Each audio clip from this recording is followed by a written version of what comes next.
Good to go. Hello, folks. Good morning. Stephen Lucky here at Gardopia Gardens. We have some blustery winds, but the sun is out and it's still a beautiful day.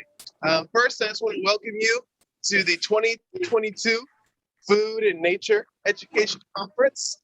We are so thankful for all of our supporters and viewers today. So first of all, a quick shout out to our sponsors, including Virtual Productions, San Antonio Parks and Recreation, Health Texas, San Antonio Metro Health, the San Antonio Housing Authority. We also have the UIW Etling Center for Civic Leadership, University Health, as well as San Antonio Metro Health, Parks and Recreation, and a few others. So again, just thank you for the support in bringing this today.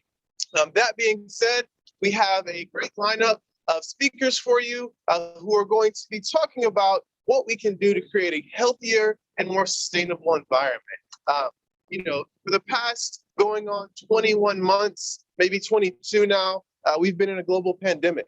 And that has exposed a lot of what weaknesses here in our society, including the divestments in public health and environmental stewardship and sustainability. And so sometimes it can feel a little bit overwhelming of what we can do as individuals on a small scale to make change. But today we are going to be here to show you what you can do and what others are doing to address these monumental challenges here in the 21st century.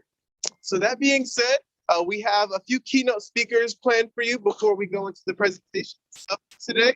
So I'm going to go ahead and hand it off to Elizabeth Johnson of Farm Table. Elizabeth, go ahead and take it away. Welcome, everyone. Thank you so much for being here. And thank you, Stephen, and this whole community that has gathered around such an important subject. And I'd like to just applaud this effort because, as Stephen said, we've been in a global pandemic for almost 2 years now. And preventative medicine has never been more relevant, and preventative medicine for our bodies dovetails with the environment. When I founded Farm Table in 2014, I had a vision that I wanted to heal the world. I wanted to heal my community with food. And that was not only my human community, but the planet as a whole. And our systems are so intertwined. Every decision that we make as consumers, every decision that we make as business owners has an impact on our community. And I just would like to inspire everyone who is participating in today's conference to be part of the solution and not part of the problem. And it takes leadership. It also takes us working together as a community. I can't serve farm to table cuisine at my restaurant and try to make sustainable practices and choices if I don't have vendors that are allowing me to do that. And if I don't have consumers who want to vote with their forks and who believe that that is an important thing that they should have, as an option. So I just want to applaud Stephen. I want to applaud the entire community. I'm sorry I can't be there. Staffing shortages and just all the stresses that we have right now are forcing me to be here at the restaurant and not with you today at Gardopia. But we loved having the mixer here. It was really a vibrant conversation around sustainability. The city has to be a part of that conversation. Institutions have to be part of that conversation, and the private sector and consumers need to be part of that conversation. And I'd also like to point out that San Antonio is a city of gastronomy and the UNESCO network. And what that means is that we have a responsibility as a city to be part of a global community that's working together on global solutions towards the 17 sustainability development goals that UNESCO has outlined that are part of the problems that we have to tackle by 2040. And San Antonio, as a city of gastronomy, now has a responsibility to use food and culture as a driver for sustainable economic development. And that is hyper relevant to everything that you guys are doing today. Keep up the good work. Thank you for providing more wonderful solutions so that people like me can put wonderful food that helps us not only heal our bodies, but heal the planet. Thank you, Stephen, and thank you.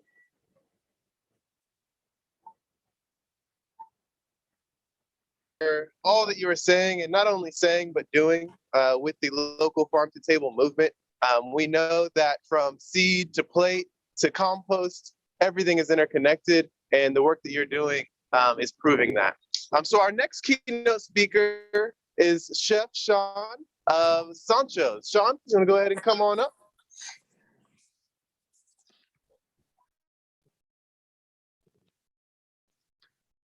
Go ahead. Here you go. Hey everybody, what's going on? First off, I want to say thank you to Steven and Guardiopia for having this event. I guess what I want to talk about right now is just awareness, basically. Awareness what we put in our bodies, of what we eat. And it's what it all boils down to, is just being aware of our connection to the earth and to our food. I was a typical San Antonian for a very long time. My diet that consisted of Big Red Tacos and Lone Stars, and I suffered the consequences of it. I had a stroke just over a year ago. Because of that, I took a good look at life and my relationship with food, relationship with the earth, and been able to overcome that whole life-threatening ordeal. I should be dead, right now, because of my diet and because of my non-relationship with food. So I guess what I'm trying to say is that we're just we should start with awareness and education. I'm sorry, I'm used to the heat of the kitchen. It's very cold right now for me. Yeah, we lost my train of thought. What I'm trying to say is that all boils down to education, just being aware of what we're ingesting and what we're trying to put into our bodies. And once we do that, we can start having true relationships with our food and seeing how it all boils down to. I've been working in the chefing industry and the cooking industry for 20 years now. And for my time at the Co, I got into the sustainable, organic, and local movement, and it's something I try to bring with me everywhere I go now. And just knowing the process of how our food, where food comes from, what it goes through to get to your mouths.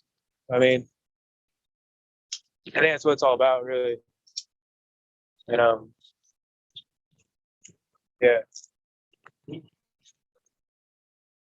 No, is this the microphone? That's good. That's going out to everybody on batteries. A little bit of minor technical difficulties. I had a whole speech thing prepared. I forgot, of course. Forgot where I was. I was 38 years old when I had my stroke.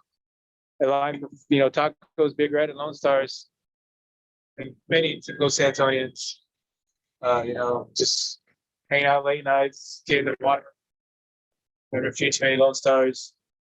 And that life just, caught up to me. And I paid the price for it.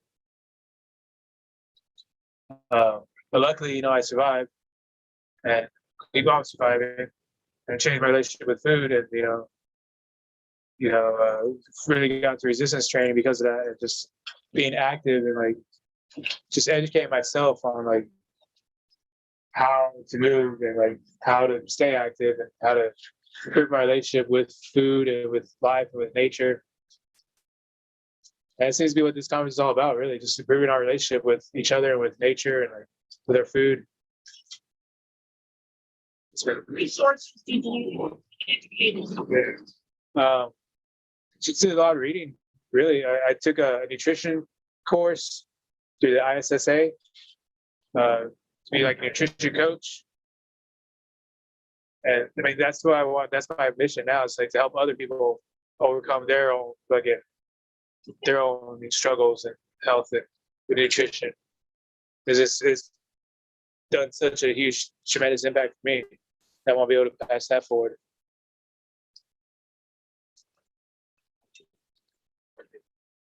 And I'll give back to Steven, I guess. Well, thank you so much, Sean. We really appreciate it. First of all, I just want to say that in addition to loving Farm Table's food, I love Sancho's food. So thank you for bringing that culinary experience to San Antonio.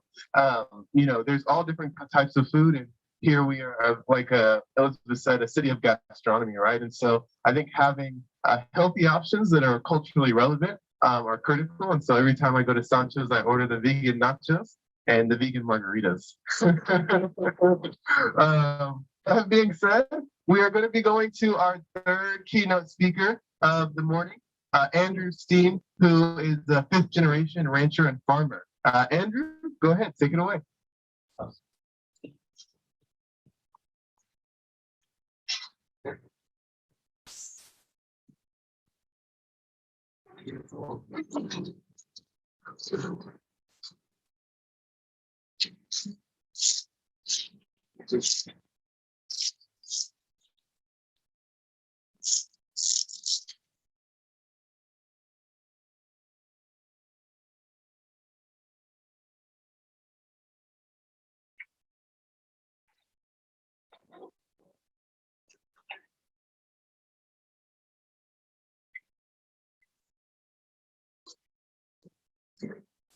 What did I say?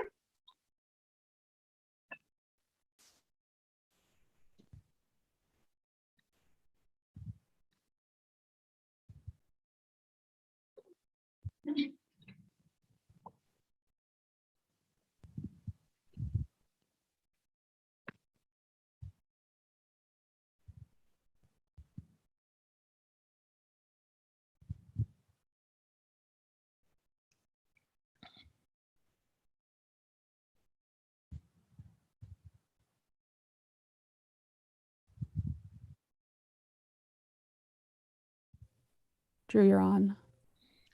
Good morning, everyone. My name is Drew Steens. I am a local farmer and rancher here in Guadalupe and Caldwell County. It's a pleasure to be with everyone this morning. I come to you this morning wanting to talk to you about how gardening has been an important part of my family's history. Not only in particular to the family, but also to the community. I'm a fifth generation farmer rancher here locally. My family's had up to 1,700 acres in Guadalupe County. There have been parcels that have been bought specifically through gardening and just harvesting local production from the land that we've owned. So I wanted to talk to you guys about the importance of how that's helped my family and what we can do in the future to help each other grow our self-sustainable products as far as food goes, for our food systems, for your families, and also your community. In Seguin, my grandfather was able to purchase 360 acres. With that land, he was able to harvest local wood from off of the land. His wife was able to grow a garden there at the homestead to feed their 9 children. She grew cabbage, black-eyed peas, corn, and other potato crops from this garden. With that, she was able to feed her family as well as help my grandfather feed the hands that were able to then in turn sell products, help him sell products to the local market in order to pay for the land.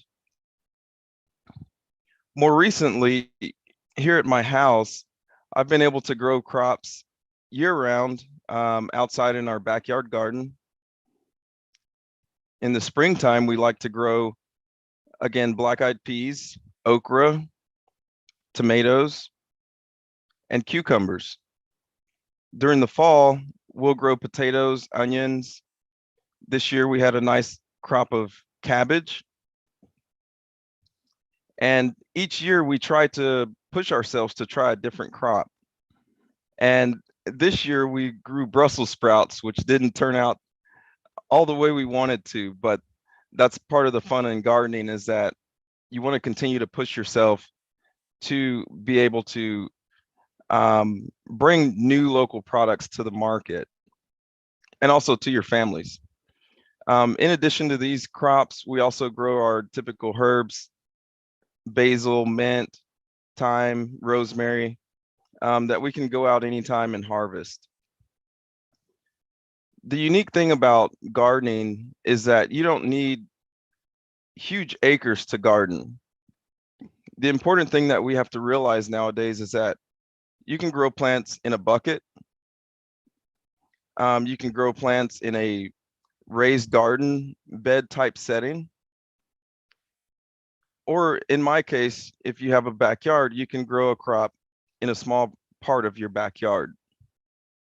And I think that's the most important thing that we have to realize nowadays is how can we best utilize our space that we have?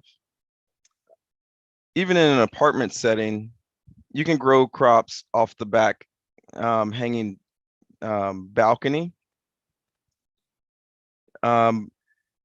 If you're in Steven's setting, you have the ability to do something locally for the community. Look for an open vacant lot. Work with your community leaders to bring something to market there. Again, what we're trying to do is produce food that is sourced through yourself, where you can become independent of the market. A lot of times nowadays, you aren't able to really trace the source of where your food comes from. And I think as we move to the future, that's going to be even more difficult as food across the world becomes more scarce, and we're going to have to source things from different places. And so the important thing here is to remind yourself, hey, I can do something here within my own community for my family by just growing. Start small. Start with the tomato plant. Get an herb. Start with the herb plant. A lot of people say I don't have a green thumb. I think as part of your day, if you can just remember to water your plant once a day, that will do a lot of good. And again, when you go to the store, you're not always getting the freshest, most nutritious vegetables. When you garden for yourself, you're getting something that is extremely nutritious, extremely healthy, that that you've put the time and effort in to grow for yourself. I would like to just show you guys a couple of examples of what we've done here locally. Just a moment.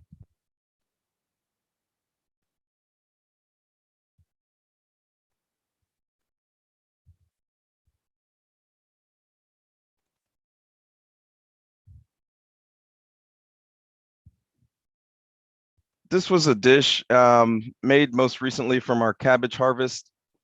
And again, we've added in other vegetables to this dish. You can see bell peppers, yellow as well as red bell peppers.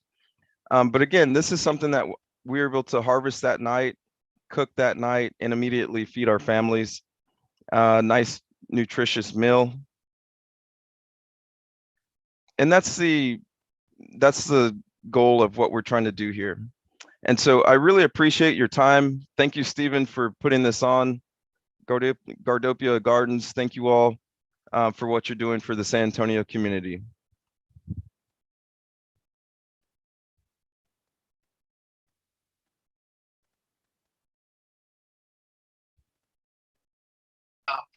I think next, right? Yeah, it's really connection to the land. In the past few years, the majority, and in the United States, we've gone to living in urban settings. And so in those urban settings, a lot of times we have maybe a small yard, but busy days and lives, very few of us move to the. So losing that connection, knowing where food comes from, cultivating our food, using our food, consuming and being able to cook and be connected to that. So you showing us that and continuing so we all continue to So we're going to be transitioning now into workshops for today. We have 6 in-person presenters, including this one, which will be vermicomposting with Megan Lab. After that, we also have hydroponics with DeFranco Sarabia, aquaponics with Charlie Blank, a lunch and learn with Chef Tracy Shelton. We will also have a mycology workshop with Michael Buddy, Luis San Miguel, with Dr. Ben Meal, Incarnate Word, as well as Jonathan Villeneuve, Traditional Oceanic and Atmosphere Administration. And then we finish up with a street workshop with Chef Sherry Lamb. So if you can give us maybe 2 minutes, Megan is currently, and we will be back very soon. So see y'all shortly. Stay tuned.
Hello, folks. Welcome back.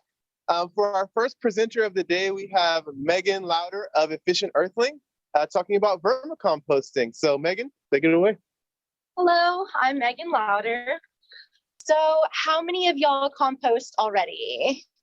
Compost? Yes, awesome. Okay, so we're going to be going over vermicomposting today. What types of worms to use, what types of bins, the requirements of making your own bins. And yeah, we'll go ahead and get started. So my slides are going to start with are they? Yeah, a little delayed. A little delayed. Okay, cool. Okay, well, so it starts with what is vermicomposting? Vermi means verb and decomposing of organic material using microbes. And worms are going to be that macro portion. They're going to actually eat the decomposing material, and they emit toxins, which is fancy word. That's very nutrient dense for plants. Next, we're going to have vermicompost. You're going to process. So you're going to have your food product and you're going to be done with it, like apple cores, banana peels, not going to eat those things. So we give it back to the earth, we give it back to the worms. They'll eat that and that'll make your soil, your to make or all of that. Compost and vermicompost. So this is going to be kind of describing the differences. They're both going to be big or exposed. So it's going to be usually people have those pallet gardens and the pallet composters. They're open, and not a lot of people want to put food in there because it attracts pests and cockroaches, all those things. That. So it's going to be very open air, and people don't want to work with that as much with food in it. So it's also very dry. It needs to be watered. It's very labor extensive because you're going to have to turn the compost yourself. It break down. You're going to have to keep it watered and keep the microbes alive in the compost. So it's all labor extensive. Whereas with compost, it actually, the worms are going to aerate the compost for you. So they're going to move everything around, keep the soil aerated, and turn everything up so you don't to do that. Also, it retains moisture better than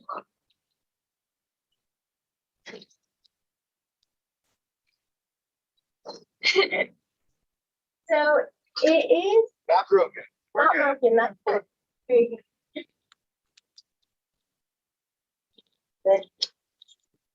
Very good. Oh, that's good.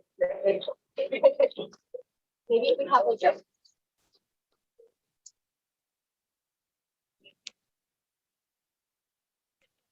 So it retains moisture well. It's contained so that humidity stays inside the bin. It is faster. So if you're going to have something eating it, something that's big eating it, it's going to be 2 to 3 months for vermicompost versus 6 to 9 months for hot compost. And that does vary how much. So next, let's see if there's more talk. That's about it. The next one is going to talk about the type of worm that we use. So the type of worm that we use is red wrigglers, and that's Acinia fetida or fotida. I've seen both ways. And that is going to be a worm that originates from Europe. It is not considered invasive though, because it only lives in top inches. So we don't have that much. In states here, we have more ground. So we have more earthworms rather than the red wigglers. So they do have to be kept as a pet. You do have to research them to kind of understand what is good for them, like with all pets. So you are going to be keeping it as a pet. It's a pet that does something for you, kind of like a chicken lays eggs. Your worms are going to break down your food waste and give you soil. So then what's another fact about it? Oh, another reason why red wigglers are earthworms is going to be because they are very hardy. Earthworms can do a range of like 15 to 20 degrees, and they have to be more like room temperature to be comfortable. But with red wigglers, they're going to be 55 degrees to 90 degrees. They can handle it and they can still be producing in that wide range of temperature. That's really, and fantastic. Cool. It has the slides here. You always say next slide. So yeah, they only live in the top 6 inches of leaf litter. They're very hardy. They eat their body weight food per day. And then here we have the life cycle of the composting worm. And they can live actually from 1 to 5 years, which I think is really cool that a worm can live 5 years. They're 90% water. They do breathe through their skin, so they require that moisture. If they don't have that moisture, they will suffocate and die. So you always have to have some moisture in your bin or they are going to suffocate. Let's see, they can double in population every 60 days, which is really cool. We'll go over next the cycle of how they actually make babies. So yeah, next slide. Here we go. We actually have a video for this one.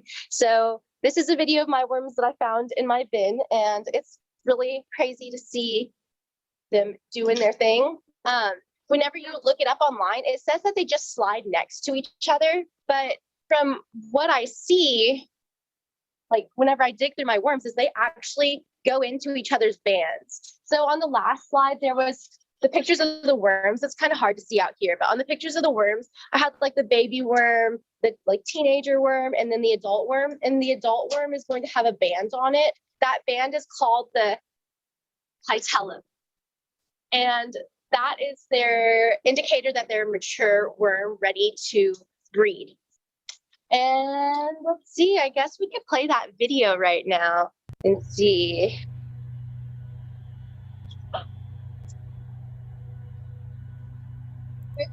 Instagram. So if you follow my Instagram, I do have this video already on there, but you can see that the worms are inside of each other's bands. It's all squishy in there and everything. That's where they exchange fluids inside those bands, and that's how the eggs get fertilized, is through this process.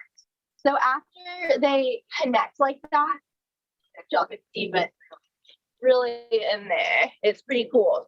So after they exchange those fluids, there's going to be a jelly roll that comes out of that clitellum. It's going to roll down with a cocoon in it, and they pass that cocoon. And at first, the cocoon is really soft, but with like exposure to oxygen and all that, it becomes very leathery, and it will wait until it's the ideal time to emerge. So the gestation period depends on the conditions of the bedding that it's in. And let's see, I think we can go to the next slide. Oh, okay, cool. Okay. So the basic requirements for a worm bin are going to be insulation, drainage, and protection. And personally, from my experience and from working with a friend, we have found that the ice chest is going to be the best way to keep a small bin. And I had a bin, it's going to be here. My bin's 5 years old for how long I've had it. From before then, it's like, I don't know, it's like a 7, 8-year-old bin, but it's been able to keep going. So a lot of people buy those worm 360s and all of these like fancy worm containers, and they just end up sitting after a while after the worms die because it's not insulated. Like I have a worm 360 here. I don't know if y'all can see it, but it's not really active right now because it's not really insulated. Like in Texas, we have a very wide range of temperatures, and though they can do 55 to 90, it's going to get freezing in Texas. It's going to get super hot in Texas, especially like in the sun, the bright sun, inside of one of these containers. It can get like 100-something degrees, and they're not going to like that. You're going to cook your worms. So with the ice chest, you can put it in like semi-shade area, and it's still going to be insulated enough to where the worms can live inside. I have mine in pretty much full sun, and they do all right. And like I don't have enough shade for it, and they do all right. So it's really cool, that ice chest design that has enough insulation. And there's pictures on there. You can see the ice chest one, but then I have the bigger one that is made out of a bathtub. Bathtubs are going to have enough insulation, enough bedding to keep everything. And that's like a big bin for like a house bin. And then the one below that picture is going to be a small ice chest in like a pretty container for like an apartment. So it just got built very nice, and it has your lid on it. It has the drain at the bottom for that drainage. And you can't just kind of put the worms in the bin. You have to give them that drainage. So if you're thinking of setting up a bin, however you have it, think of how soil is naturally where you're at. So you're going to have like your rock layer, you're going to have your sand layer, you're going to have your clay layer. You're going to want to put all those layers inside each bin. And then the protection obviously is it's a closed bin. You don't want to let like birds come in and root through your ice chest. You want to keep it closed so nothing can really get in. And then next we're going to talk about the requirements for the inside of the bin. Have your bedding, your cover, and your grid. So the bedding is going to be like your carbon material. It's going to be like shredded paper, manure. That's going to be considered your browns. That's your bedding. And then a cover over it. I like to use old t-shirts. Always have to have a cover inside of your bin. And whenever you do a feeding, just make sure you soak that cover and put it back over so they have that moisture.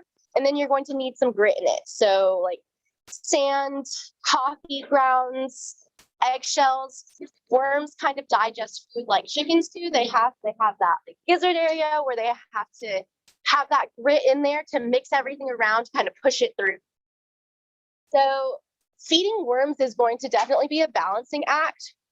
With compost, you're not really taking care of a living thing. Well, you are, but they're micro, so you can't see them. But with worms, there's are going to be your macroorganisms. You're going to have to take care of them. So you can see and diagnose your bin on whether you're eating too much, too little, based on how it looks on the inside. And it's a balancing act between greens and browns. You're always going to want to have more browns than greens because greens will get stinky, it'll get too acidic, and that means your bin is too rich in nitrogen. So greens are like your nitrogen rich, browns are your carbon rich, and I have some examples here. So some of their favorite foods, because worms can taste, they have chemoreceptors, something like that, where they can actually taste the food through their skin. So they do like sweet things. They love bananas, banana peels. You get a banana that goes bad and it's really soft and mushy and all black, like throw that in there, poke a hole in it, and they're crazy reproductive thing all inside of avocados, bananas, apples are really great because they like the sweets. And I'll do an example of feeding later too. Well, I could do that. Let's see. So they like to go inside of things to reproduce. So that's how you're going to make your worm population bigger, faster, is I like to feed through with the toilet paper tubes. So it's good to freeze your waste beforehand. Whenever you freeze your waste for decomposition. So whenever it thaws, it'll be partially decomposed or partially decomposed material already. So you have like a banana peel like this, preferably frozen. Freezing it also keeps away bugs. So if you have like a fruit fly problem, because you're storing your compost on your counter, just store it in your freezer. I like to use like just a big glass mason jar, open that up, put your scraps in there whenever you have enough scraps where it's full. Grab your toilet paper rolls and just kind of pack them in there like this.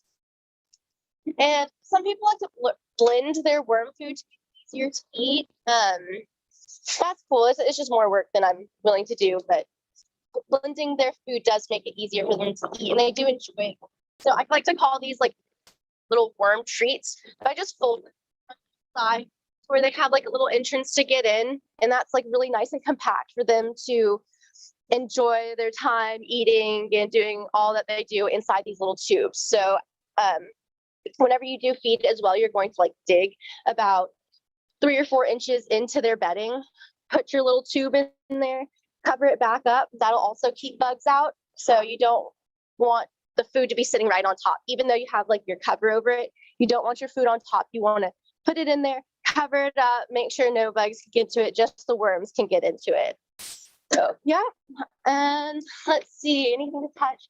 I guess we could talk about diagnosis really fast. We already talked on like the acidity and the smell, but your worm bin should not smell like at all. It should actually smell like kind of nice, like very earthy whenever you open it up.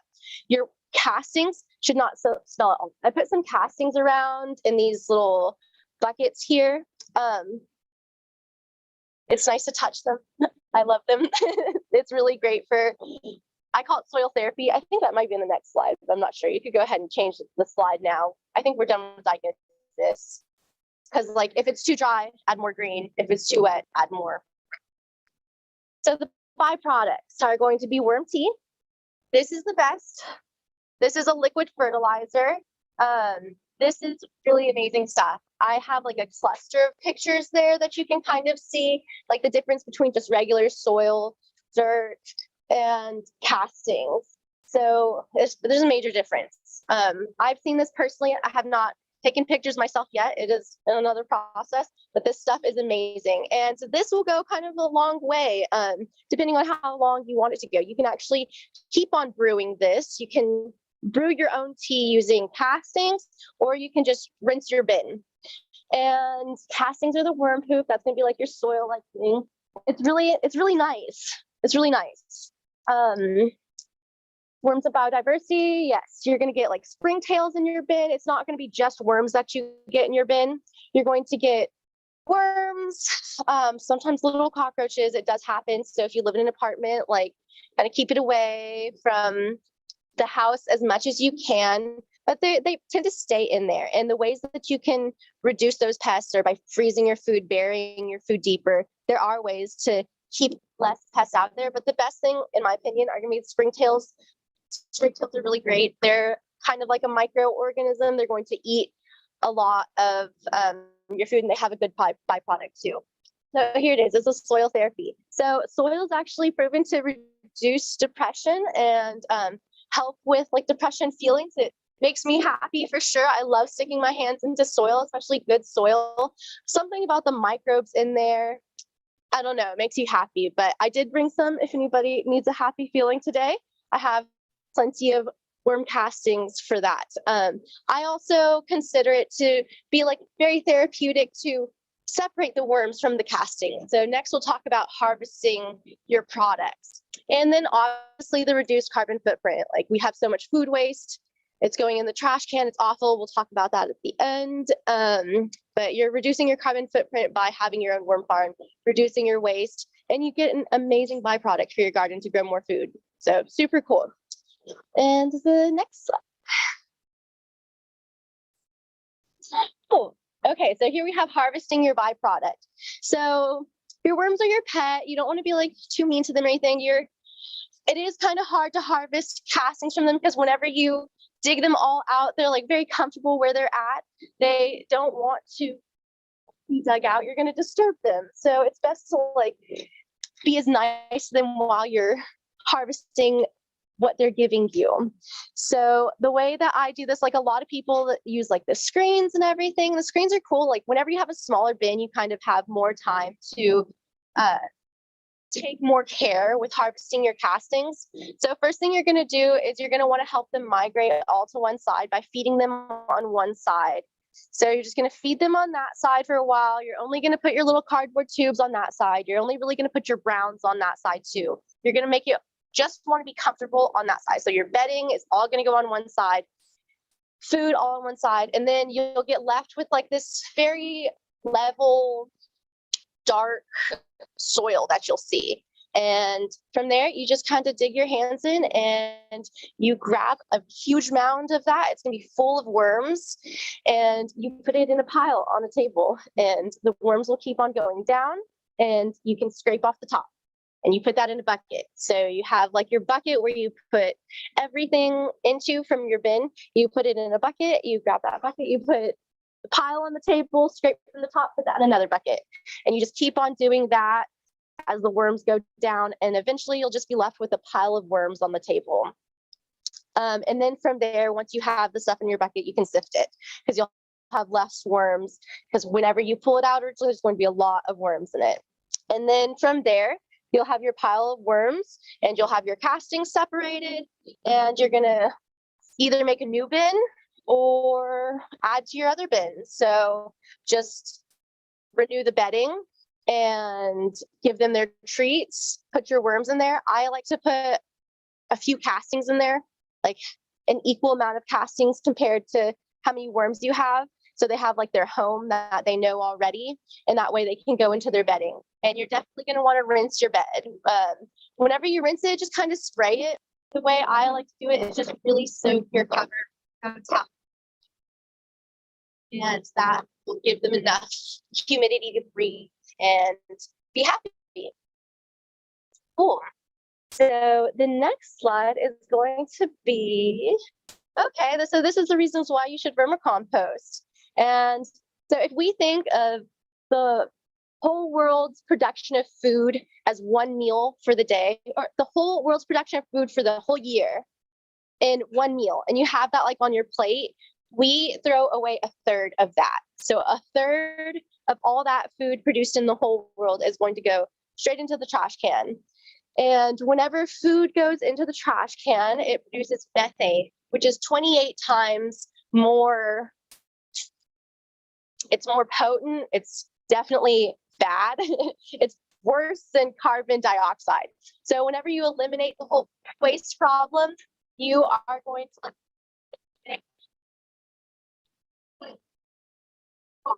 the road globally. And the US spends like $100-something billion a year on food waste. So it's just horrible. And whenever you have your bin, if you're not producing enough food waste to feed your worms, you can go out and collect other food waste, and you can help other people compost their food, give them some worm tea. Worm tea is easy to do. You just rinse your bin, collect it from the bottom. Whenever I have my ice chest, like, because you can see this worm 360 here on stilts. Whenever I have my ice chest, I put it on 2 cinder blocks. You're not supposed to dump water on the worms, but just like a nice sprinkle, like a pretty consistent heavy sprinkle of water will cause it to drain. And you collect that, and that's gonna be your tea, and just pour it on your plants, and it does an amazing job. And then we talked about so soil erosion is a big problem globally. So we need to feed our earth back, take in so much and put it in the trash can instead of feeding back. And we just got to feed back our soil to the planet, because we're eating everything from the planet. So we've got to give back what we're not using. And, okay, another good one is good soil. So soil health is super important in gardens. A lot of us, whenever we try to dig into the earth, it's going to be just like rocks and very bare, very, very small layer of soil. This is because we rake our leaves, we spray pesticides. This has been done over the course of years. Amend your soil by adding compost to it, by sprinkling this microbe-rich liquid fertilizer on it, but it is going to take a while. So all these pests like cucumber beetles that everybody is like so upset about, all these pest bugs, they are happening because the plants are weak from the soil. And the soil is not healthy. So it does take a while to repair it. Whenever you're working with a larger space, you're going to have to keep on adding all of that to make it better. So it's going to take a while. But that is everything. That is everything. I think there's one more slide just to say thank you. So yeah, this is thank you. Follow me on social media. I'm on Instagram and Facebook at Efficient Earthling. And thank you for listening to my talk about vermicompost today. I love talking about it. So oh, okay, cool. Any questions? Anybody want to stick their hands in soil? Yeah. So I got them from a friend, and then I've just been culturing since then to expand. So a lot of people want to buy a lot of worms at first. I think it's really cool to buy just like 250 to 500 worms and then culture them yourself. So you can kind of learn what it takes to get them to reproduce. I also sell worms. So if anybody's interested in buying worms, I sell worms. You can contact me on Efficient Earthling, Instagram and Facebook. Any other questions? You're going to harvest. How long? Like start concentrating the food on one side for them before you're ready for like a month, 2 months. Yeah, you're gonna kind of, it's a slow process of them moving and getting there, but you can kind of keep on checking too. So worms are a pet, but they are a very low maintenance pet. So just check on them, open it up, like give it a smell. If it stinks, like add more bedding. But yeah, it's a very low maintenance process. Just like give it like a month or 2 months for them to move. So I don't harvest very frequently. I harvest probably every 6 months, 6, 7 months. The small because I do sell the ice chest bins. Those ice chest bins, you would harvest. I suggest having 2 to rotate since they are smaller. If you are looking for a casting production, rather than just like, well, even getting food waste, because those ice chest bins are not huge and kind of produce a lot of food waste. So I suggest having 1 ice chest that you're having in use, and use that one for like 4 or 5 months, however you want to use it, until it gets like big full. And remember, they can only live in the top 6 inches, so you don't want to fill up more than they can eat. And then rotate it. So let that one sit for a long time. So I suggest having 2 ice chest bins that you're rotating, you're attending to, and not. If you don't want the 2, that's when you have to do like the half, like split it in half. But I like to let a bin rest for like a really long time before you harvest from them, get them nice and comfy. But for my outdoor vermicompost, I probably harvest every like 8 to 9 months.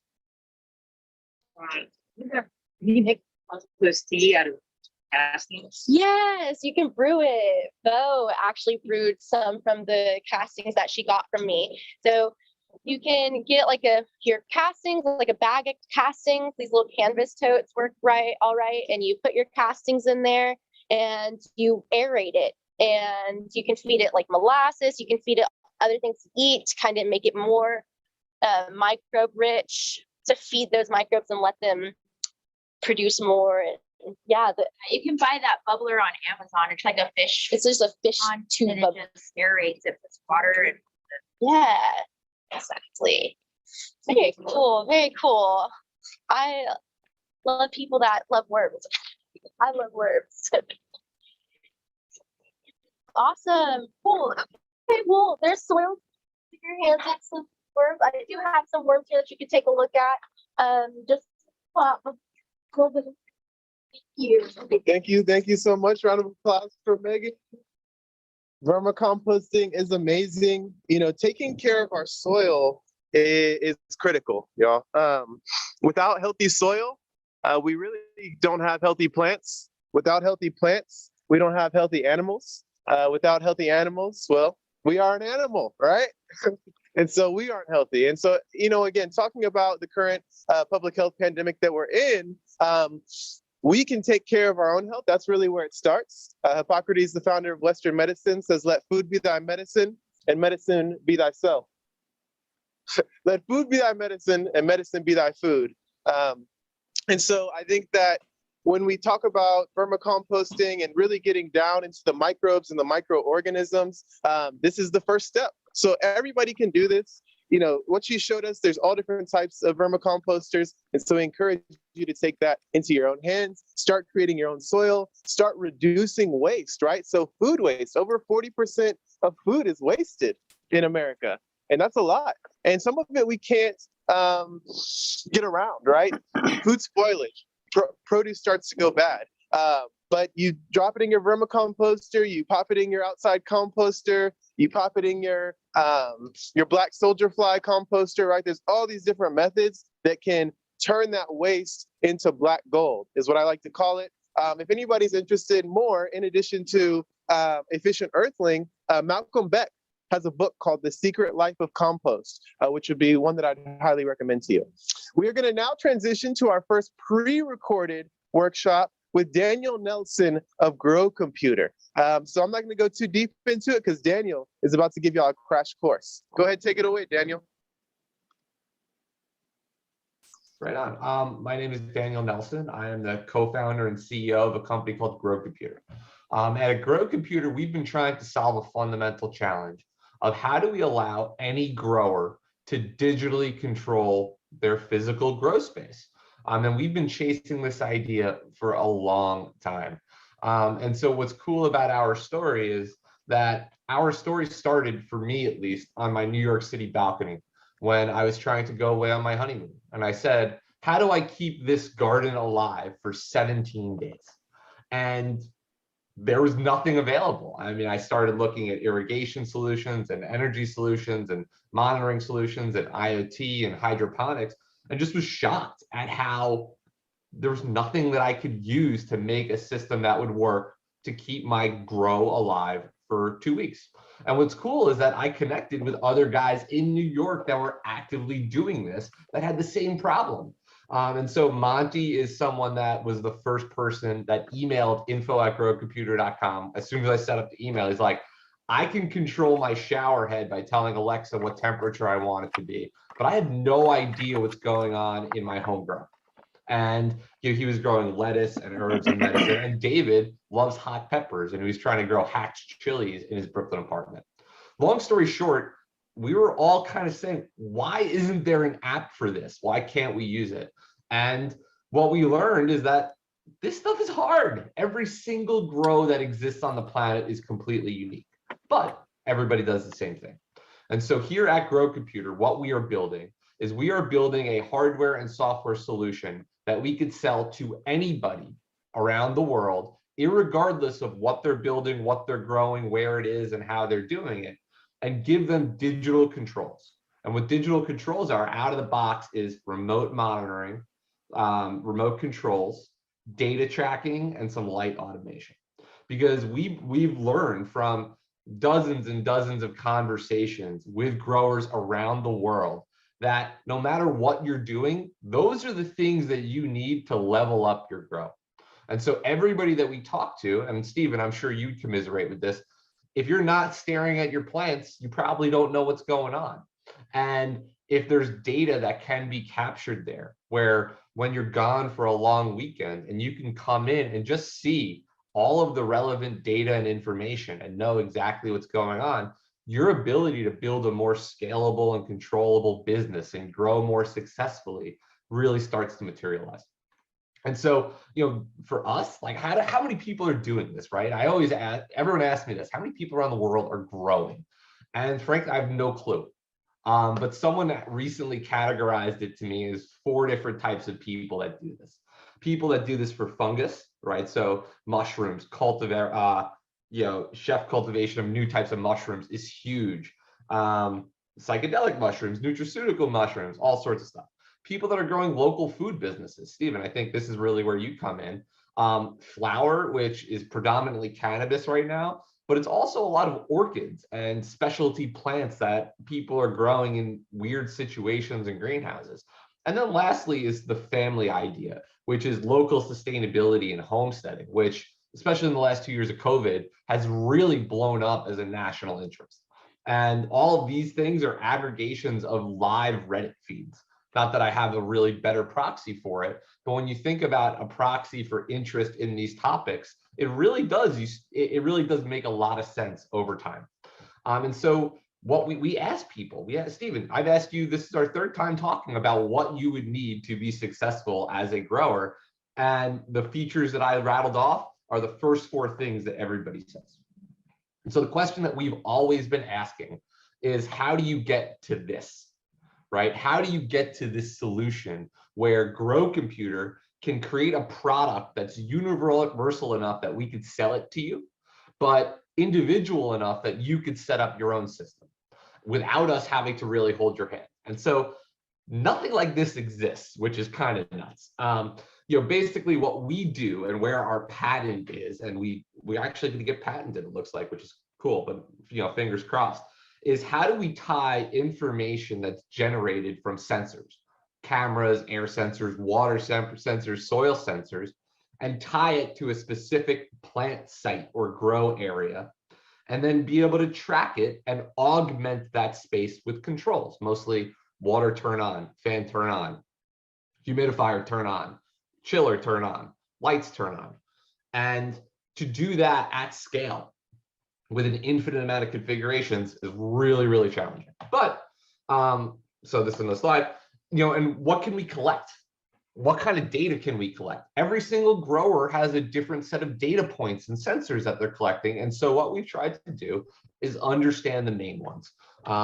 And if we could do this, right, if we could start to collect all of the data, for me, why I love this is the first thing that we do out of the box with our solution is going to be digital controls. Right? Remote monitoring, remote controls, alerts is another one that I forgot, but that's super important because at least you'll know that something might be wrong or might be off. Your lights didn't turn on because your energy drawn from this outlet didn't hit as it usually does, right? That's an alert that we can provide to the grower that might be nothing, but at least it could be indicative of something else that needs to happen. If we do that, now we open up new types of planning and consistency and repeatability and traceability for any individual business to get away from spreadsheets, to get away from Excel, to get away from clipboards, so that all of that information is now digital and can be shared. And once we can package it up and allow any two growers or farms or whatever to share information together, to us, that unlocks everything. Because now what happens is you can buy or download or share an application that will help you better control your grow. That was written by somebody else that probably has a really good software initiative. Other things that we've talked about are, ag schools, where ag schools can take a recipe. And so here's how they figured out how to grow an optimum tomato in a greenhouse consideration. Those are just a collection of data points from start to finish. Can we share that from that school to anybody else? Can you create competitions where anybody can share information together to allow this massively open type of data internet relationships? And so, UN SDGs, a lot of them can be hit, which is really cool. If you think about what happens if you allow folks to build better farms and businesses, you can affect hunger, you can affect healthiness. We'll talk about some of the One Grow stuff in education in a minute. You could better optimize and use energy, all sorts of other stuff. And so when you look at what's available now, it's really difficult to do this. I have tried a lot of these things. A lot of them are analog in the sense that it's a mechanical switch that hasn't been adjusted since the 1980s, right? Turn a knob that ticks backwards, and as soon as the knob is done, the light goes on, right? There's no data that's being collected. There's no communication that's being shared. There's no information that's easily extracted. To me, Raspberry Pis are inaccessible because of the amount of different code that you need to know in order to build something. I've gone through more Raspberry Pis and Arduino than I care to admit, and I still couldn't get anywhere because I need to learn electrical engineering to make sure that the wiring is good. I need to learn embedded software engineering to control the local stuff. I need a cloud to track data in the back end, and then I need a front end app to run it all from so I can use it. That's a lot of stuff to learn, and it's hard. And so we think that's inaccessible. And then unaffordable, you have stuff where when things are sold up front and you have to buy a lot of hardware, that hardware manufacturer has to when you buy it, they have to make all of the money that they're going to make from you, presumably. And so a lot of the prices are really high to justify the innovation. And so for us, we've been chasing this idea for a long time. And so we're on, I think, our 5th or 6th iteration of this. But the first one that we did was this. You can see it there. It's called the Grow Strip. And the idea was, how do we have a consistent place that we could sell to anybody that this would sit in your grow? We have 8 controllable and trackable outlets, and then data inputs. Well, we looked at this, we're like, we're never going to be able to affordably make this. This is crazy. Fine. And so that was 2018. 2019, we went completely hardwareless. And we said, all right, let's just do third-party integrations with things that we know people use. That didn't work because of the challenge of finding the right set of things that everybody used. And then kind of last winter, about 2 years ago, I had a trip to China planned where we were going to go and source our own hardware. And obviously that didn't happen. But since then, we've been knocking through different iterations of a local computer and some other things. And where we are now is we've been working on this for about the last 6 months, but I think this is actually the answer that we're going to be able to do to solve it. And what we're building is, we're calling it the Grow Hub. And what the Grow Hub is an ecosystem of IoT components based on function that will allow anybody to work together. And so based on our conversations, we've found that the most important things out of the box are cameras, so you can see what's going on, air sensors, so you can have temperature and humidity, and then also controlling an outlet on and off. That's not everything, but if we can do those 3 things out of the box for a grower, then we're on to something. And so what we're working on is we're finding the right specific components that already exist, right? So these are marketable products that already exist, but they don't talk to each other. And so Grow Computer, our technology is built to have all of these things work in concert with each other. But what's really cool is that with the way that the economics are working of these components, we're going to be able to launch our own hardware bundle for somewhere between 250 and 300 bucks. And in that bundle, what we're trying to get to, and this is still unofficial, is to have somewhere between 2 and 4 outlets, 2 and 4 cameras, and 2 and 4 air sensors. That just by setting it up out of the box, that data functionality is built into your Grow, right? You pull it out. Okay, here's outlet 1. Here are my lights. Easy setup. And then the same thing if you wanted to expand it, where if you needed more cameras, you could buy as many cameras as you want, and it just clicks right in.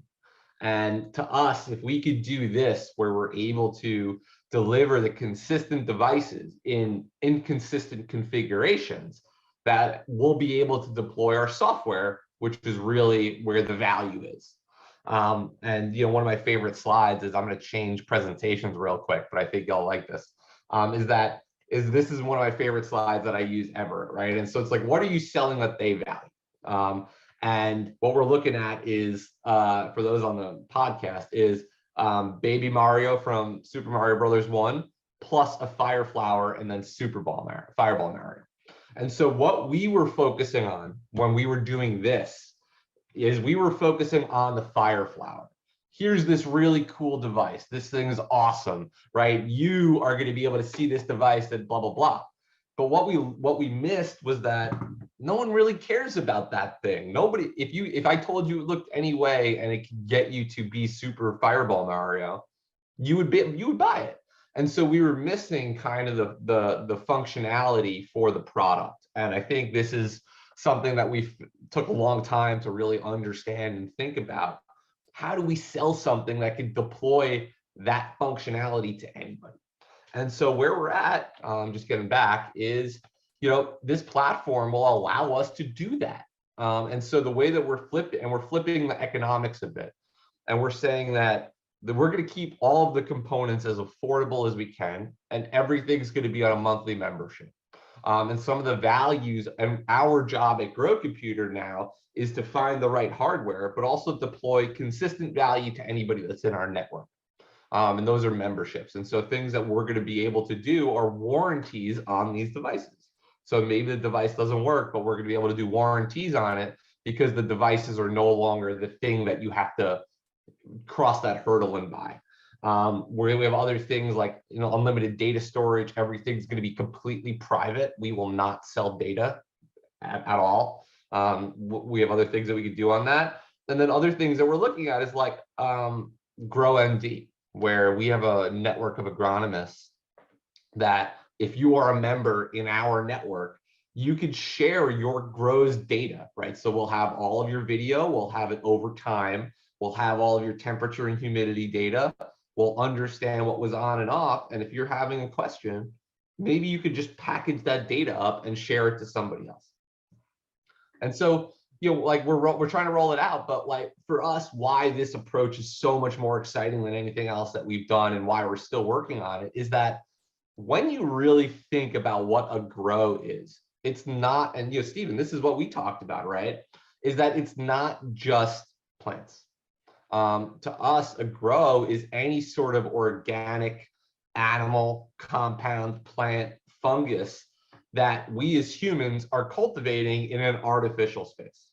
And so that could be a chicken coop, it could be a mushroom grow, it could be crickets, it could be a greenhouse, it could be a fish tank, it could be aquaculture. Because when you start to break all of these metaphors of a controlled environment down, all you're doing is using ambient data from that system to augment that system to keep it within a range that we think is the best range to grow that thing, and for everything, right? And so if we have all of that digitally, and we have all of that information on your phone, and it's shareable and it's consistent, the consistency is key. because now somebody else can build an application where your data feeds into that application because of the ontology of the data model. And so we're geeked up about it. I mean, I think that this is finally the solution that we're going to be able to sell.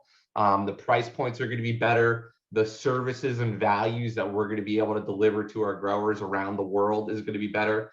And you know what my favorite part about this job, and the thing that keeps me coming back after 4+ years of running this company and banging my head on it on the walls, is that I get a chance to talk to people from all over the world. This is just some of them, but I've spoken to folks from somewhere between 30 and 35 countries that have said, we're trying to build a local food business. Whether it's Kigali, Rwanda, or Durban, Australia, or Buenos Aires, or Canada, or the United States, or Brooklyn, or wherever, people are doing this all over the world. And that network can be so valuable because the learnings of somebody else that's built a closed loop environmental system, or what maybe you have that you're on the forefront, but being able to share data and talk about things where you know you're already talking the same language because the data platform is consistent and things work the right way, that's our goal. And so, you know, it's hard. It's been probably the hardest thing I've ever done in my life to keep this going. We're trying to raise, so I can't really show that, but you know, we like to say, grow your world, right? Anything that you can think of, we're trying to build a platform and an ecosystem that you could pull these things out and digitally control it and hopefully unlock the opportunity and potential of it.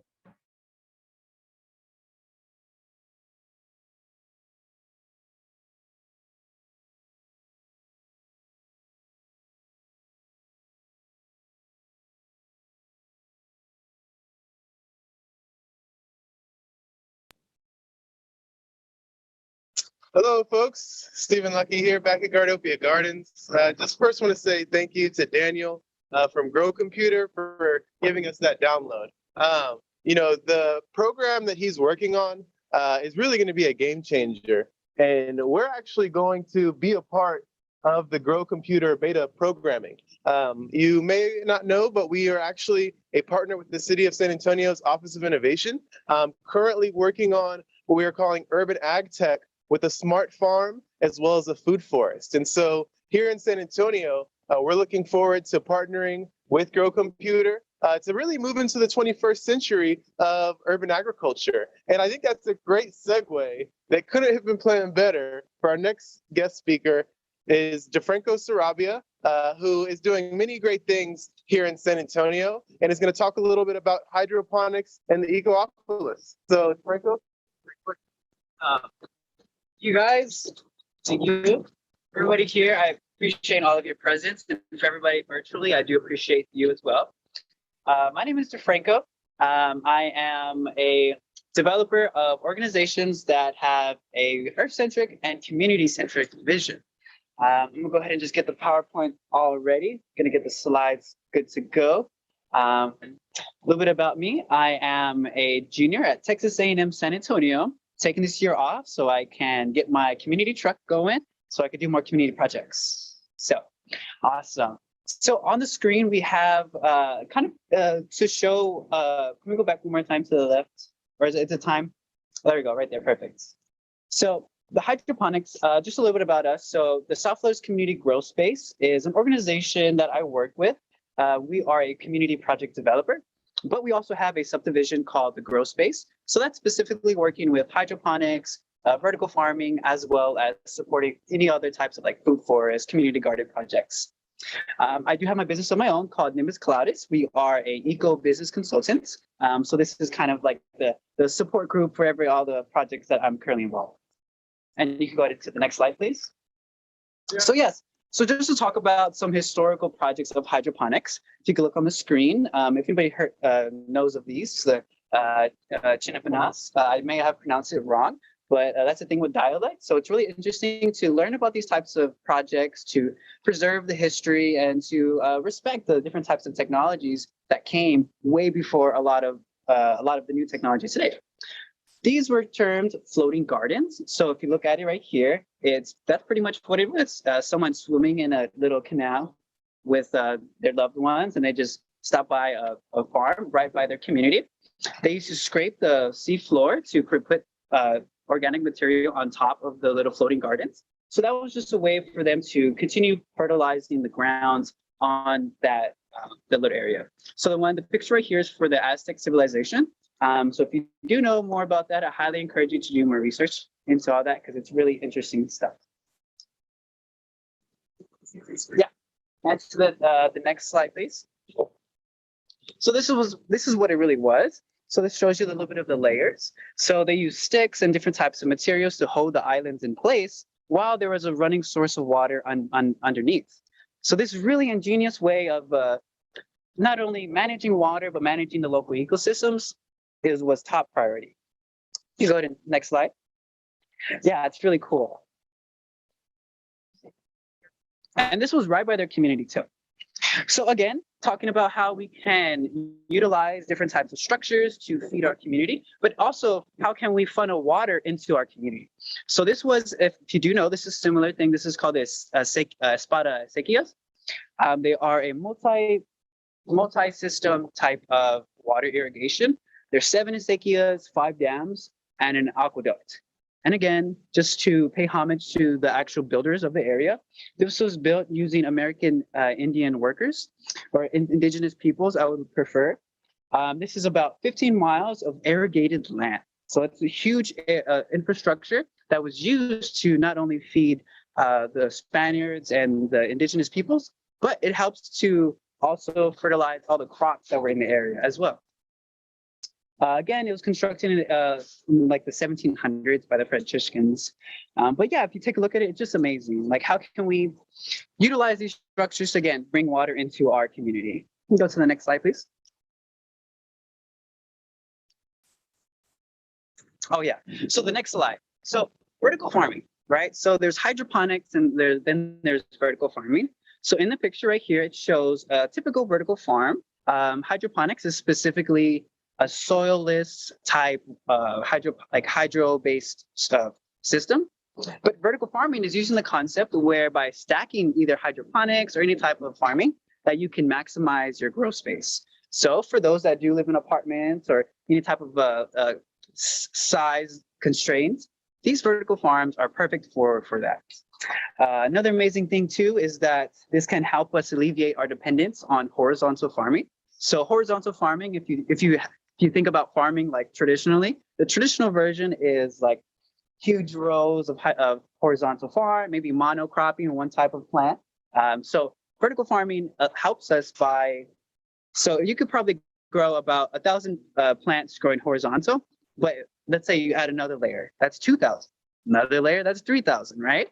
So you're being able to grow more in a small amount of space, so you don't have to actually grow more horizontally, because we want to step away from that and be innovative about how we farm. Another thing too is that this is also a really good practice if you're interested in using less pesticides.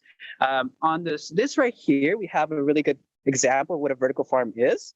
The experience that I've had is that you could get something like this off of Amazon. The South Flores Community Growth Space, we are working to build vertical farming technicians. So Grow Computer, I probably hope that we can connect soon and we could utilize all that technology, because we want to have these vertical farming technicians managing these systems at libraries, community gardens, residential homes, all that type of things.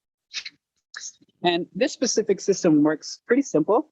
It just pumps up water from the bottom all the way to the top, and through different types of gravity, it's fed down all the way to through various different levels. So that's what hydroponics is, and a little bit about vertical farming too. You could go to the next slide, please. So the hydroponics in the ecopolis. So for some, y'all may have heard the term solar punk. So this right here is a different type of vision of our future. So I don't know if y'all have ever seen that movie Mad Max, but some people call that as diesel punk. Let's say Water World, that's like a water punk. So solar punk is it's a future where they utilize solar panels as their main form of energy. But we are changing it up and calling it an ecopolis. So for those STEM nerds out there, if you have any STEM nerds, so STEM, science and technology, engineering, mathematics.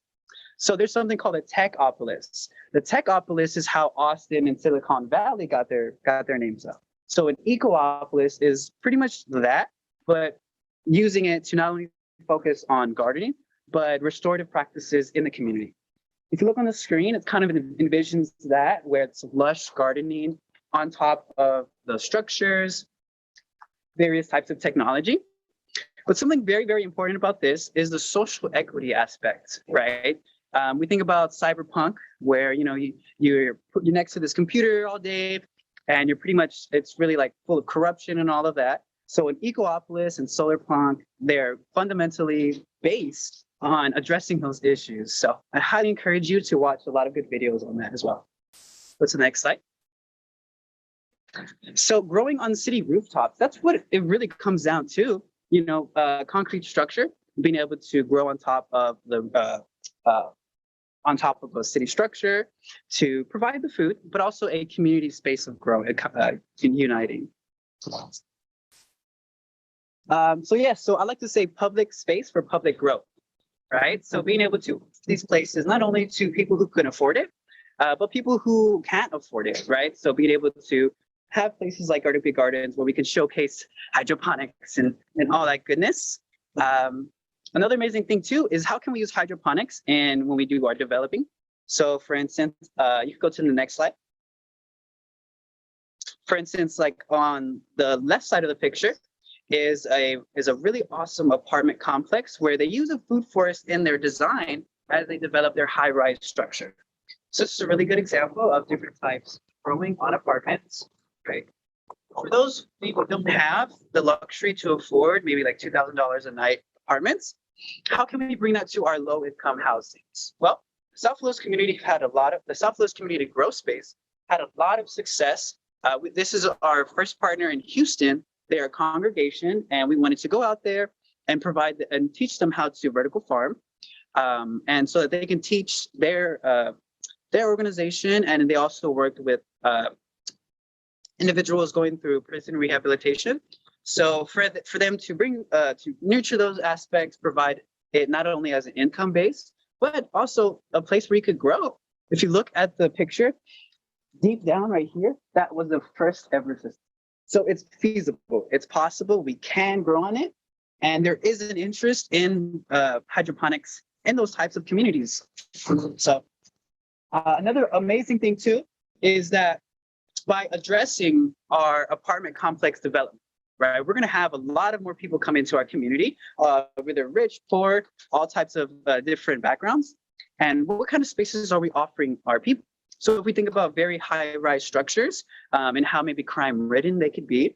So some ideologies the South Florida community is working with is how can we get someone to live on an apartment, paid free to get paid there, but also offer as a community health worker, connecting these resources to the community, but also helping them nurture food forests on their parks. Because we've all been to apartments where there's like a park there, some type of grill. What about a food forest? So there's money for that. And they obviously pay for the maintenance on the grounds.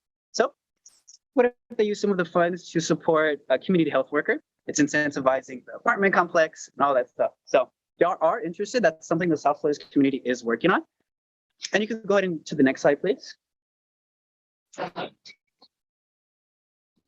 Yes, so these are different examples of what high-rise structures. So very simple, but finding ways to grow is very essential. And you can use things as a stimulus to that. But there are so many other ways. For instance, like I've seen this one technology where you're like spraying sea moss on a building. So there's stuff like that, but being able to use those concepts of vertical farming as well.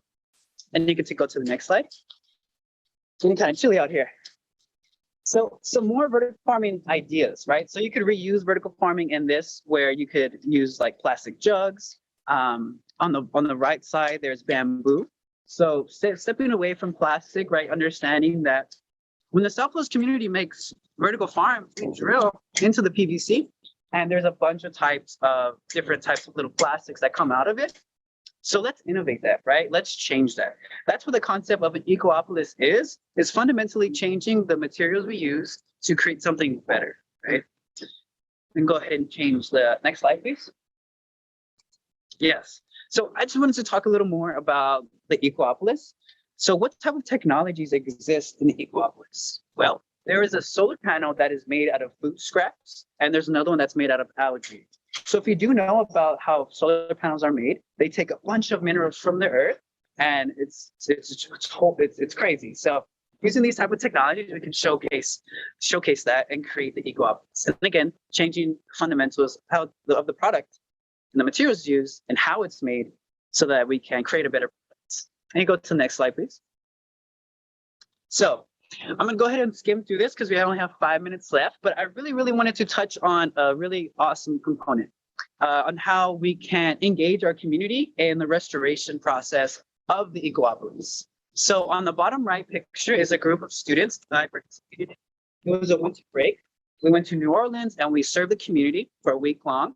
So using these types of practices, we can encourage our schools to encourage students to serve the community, but also create that environment of what an ecopolis stands for, right? You're going out, but you're also learning and you're helping the community. And it was so fun. And also being able to create those fundamental partnerships where we can provide well-paid internships and research opportunities so that we could do these types of research needed to create an ecopolis. This is something I feel like we're already doing today, and I'm so happy to see it grow. I just wanted to make it known that this is the future that is really essential. And you could go ahead and go to the next slide, please. Another really awesome thing is, working with K through 12 students on this right side picture here, so the city, just really quick about the South Florida's community, we wanted to put a solar panel street light, or we wanted to put a street light in the community, but we weren't able to because of some type of requirement. But now we went around that and we raised $200 to put up our own solar panel street light. So using this community activation and being able to implement these solutions ourselves and not waiting on any other person to help facilitate that. And developmental partnerships. Let's get some developers out here to encourage us to incorporate these infrastructure changes, right? So as you're building LEED, low environmentally impact design, all these different types of little changes in order to create an ecopolis, while also bending the solutions and the generational traumas that a lot of us have, be able to fix it through the infrastructure. Okay, you go ahead, next slide, please. Yeah, so another amazing things too is let's just take some time and reflect on all the amazing community work and all the sweat equity, all of the volunteers put in, because that's what's really most important when it comes down to, because without the community, we really are nothing. So just big old thanks to the community for being here. And you go ahead to the next slide. So I thank you all so much for being here. I do appreciate your time and efforts. And just remember that there's the Mad Max future, but there's also this future as well, creating a society change with restorative justice and green technology. So thank you.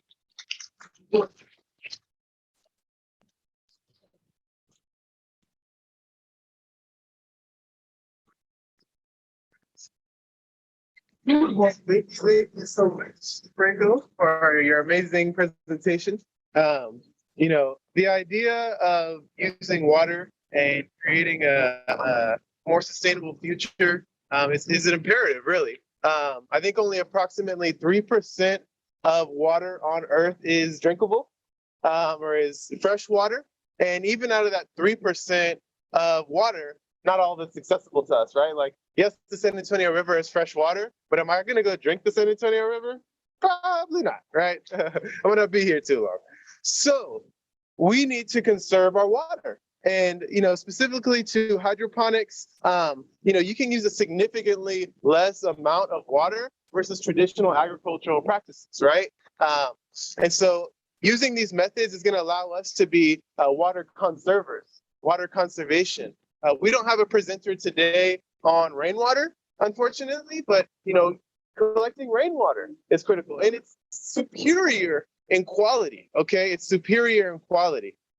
Beyond collecting rainwater, there are technologies that can take condensation out of the air. I saw this one little system that's on your bike, and you're riding, through the streets, and it condensates the air from the humidity, and then it has a little water bottle, right? That's pretty cool. Water fountains. I've been a proponent of fresh water, and we're going to pull out a Culligan water container in just a moment because I know everybody needs to drink water, me specifically. Okay, and so having water condensers that serve as water fountains. Okay, I should be able to go walk to the park and access fresh water, right? So there are different types of technologies that can be implemented, and utilizing vertical farming and utilizing hydroponics is a great way to do it. Our next presenter is getting ready currently. It'll be Charlie Blank with the River 8 San Antonio. So we're going to go to a little commercial break, and we'll be back in a couple of minutes. See y'all soon. Again, thank you all. Give us a minute. Charlie will be presenting.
One. Afternoon. Today I'm speaking with y'all about aquaponics, a new technology in agriculture that's a little underutilized in our food system. So let's go ahead and get started. Next slide, please.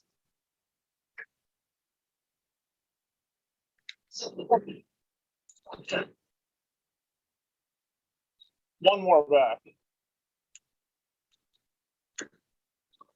Thanks. So today we're going to talk about aquaponics as a system, its benefits, and how we can use it. But we can't talk about aquaponics without first talking about agriculture and technology and how they interact with each other. So since the beginning of time, we first started out with domestication. Some of the first scientists in antiquity cultivating crops. Then we see in 3000 BC in Mesopotamia, the Bronze Age, we're able to utilize this new metal to make better tools, advance our farming techniques. Furthermore, in 900 BC, we begin to see irrigation. And then more sophisticated in 300 BC with the Roman aqueduct systems. And then more recently, we've had a mechanical revolution with cotton gin production in 1793. In 1849, we saw chemical fertilizers come on the scene. And then finally, gas tractors. Next slide, please. So all these technologies were used to improve natural systems with mechanical methods and synthetic inputs, and they made arable lands more productive. But a true 21st century solution is incorporating improved systems such as recirculating aquaponic systems. These streamlined systems recreate natural cycles with organic inputs, outputs, and byproducts. Next slide. In aquaponics, we have two main components, of course, aquaculture, which is our fish, and then we have our hydroponic crops. But most importantly, and often left out of this equation, is the bacteria. Next. And this nitrifying bacteria is absolutely crucial in this aquaponics process. Next slide.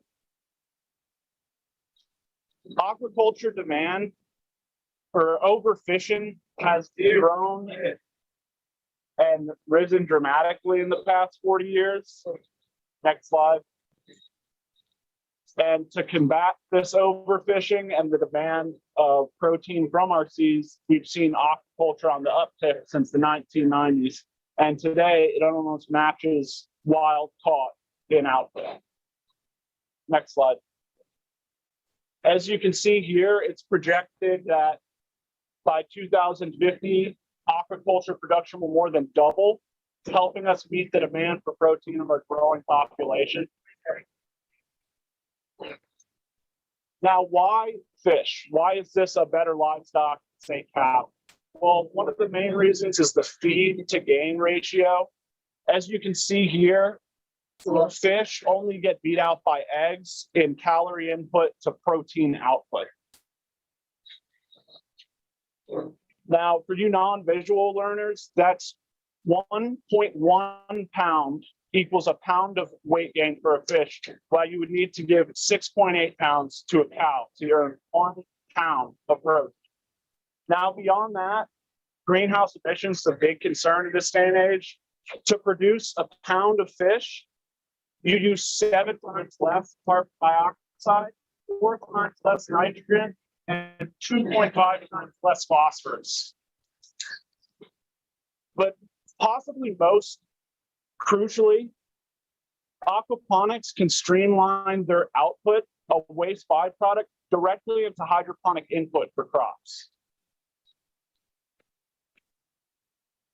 The United Nations has found over 150 vegetables, herbs, flowers, and small trees that can be grown aquaponically, from low demanding plants like basil, Swiss chard, watercress to medium nutrient demands like beets, even taro. And then finally, even fruiting botanicals such as tomatoes, strawberries, peppers. So how much can we actually put out in these systems? Let's take Gardopia's system, for example. We are using a raft area that's 6.6 square meters. So for each square meter, you need to put 60 to 100 grams of feed into the system a day. 60 for leafy greens and 100 for high demand fruiting vegetables. So to accomplish a harvest for lettuce, we would need to put 0.87 pounds of feed in a day for 72 heads of lettuce. Now that's 72 heads of lettuce in 60 days. We can do that 6 times a year. That's 432 pounds of lettuce. Approximately 432 heads of lettuce at 6 to 8 ounces each, which is approximately 2,000 pounds of lettuce. Now, when we're talking about our fish output, say we have 150 fish in our tank and we're feeding at 0.87 pounds a day. That's 2.61 grams of feed per fish a day. Now, on a feed to gain ratio of 1.1, it's 0.154 pounds of mass gained every single day. So in 9 months, those fish could gain a pound and nearly a half. So our annual fish production could be 187 fish, total at 260.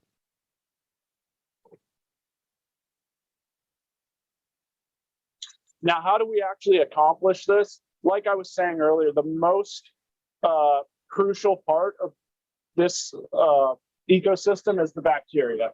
Now, first, we have Nitrosomonas, which can only come into fruition with alkaline water, oxygen, and surface area. The more surface area, the more bacteria we can have, and therefore the more ammonia we can break down into nitrate.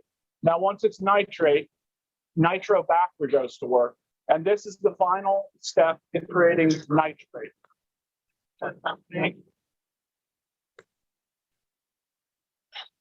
Now, there's a number of different ways you can incorporate this systems, from simple media bed setups that simply consist of a tank, a pump, and a media bed stocked with hydrogen or pumice, something with maximum water retention and maximum surface area.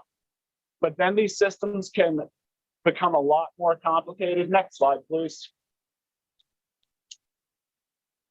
With multi-stage nitrification, these utilize clarification tanks, which separate solids from liquids, and then go into mineralization tanks for bioreactors. This is where the nitrization takes place. The final step of the process could be a degassing chamber, which releases all the excess ammonium gas and CO2, and then it's ready to go in for uptake at our plants. So with these systems, they can be very diverse. The scientists have collected, once you understand it, you can really recreate things as simple or as complicated as you'd like. Next slide, please. Now that we've gone over this technology, let's talk about how we can actually implement this in our city. I've been given thought to a 3-prong. I'd like to call it the trident mitigation method. Now, the first prong is awareness and education. This looks like putting systems in our school.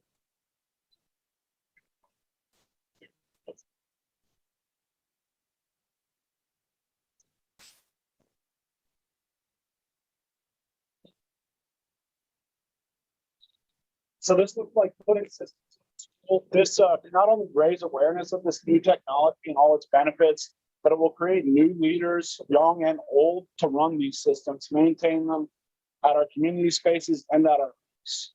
Not only that, but we can utilize systems for STEM curriculum, teaching about the nitrogen cycle, alkalinity, the pH scale, and basic botany.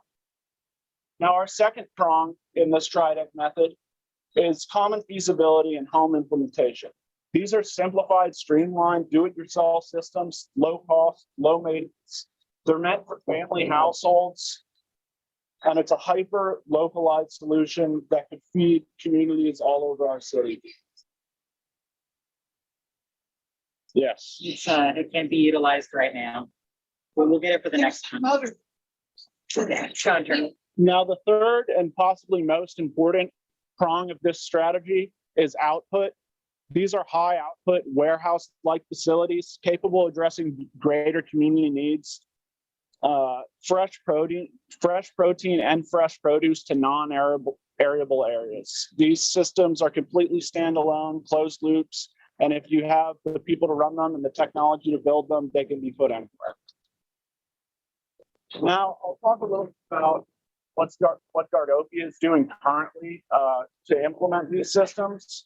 As many of you may know, we have farm expansion at Young Women's Leadership Academy.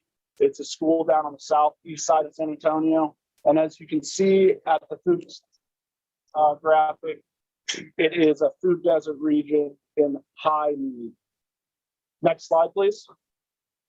This is a map of the proposed farm. And as you can see with the red bubble, this is a locker room that will be retrofitted to be an aquaponics facility where the girls can come engage with the science and also hopefully take home fresh.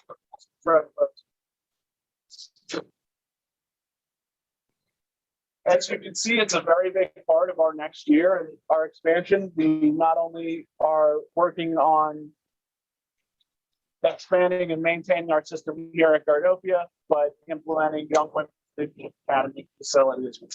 Next slide, please.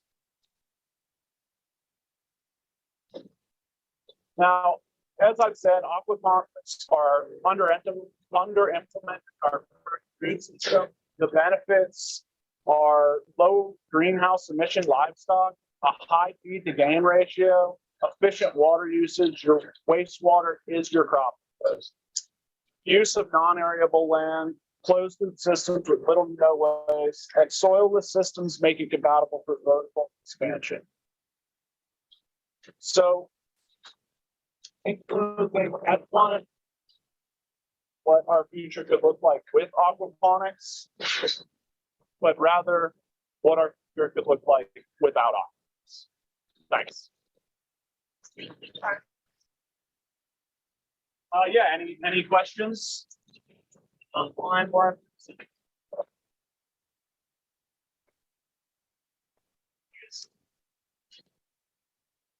Thank you so much, Mr. Charlie Blank, again with River Aid San Antonio, doing some great work. And, you know, Charlie's been with us for a little over a year now, starting as a volunteer. You know, a great volunteer showed up and said, hey, I want to do some good work for my community.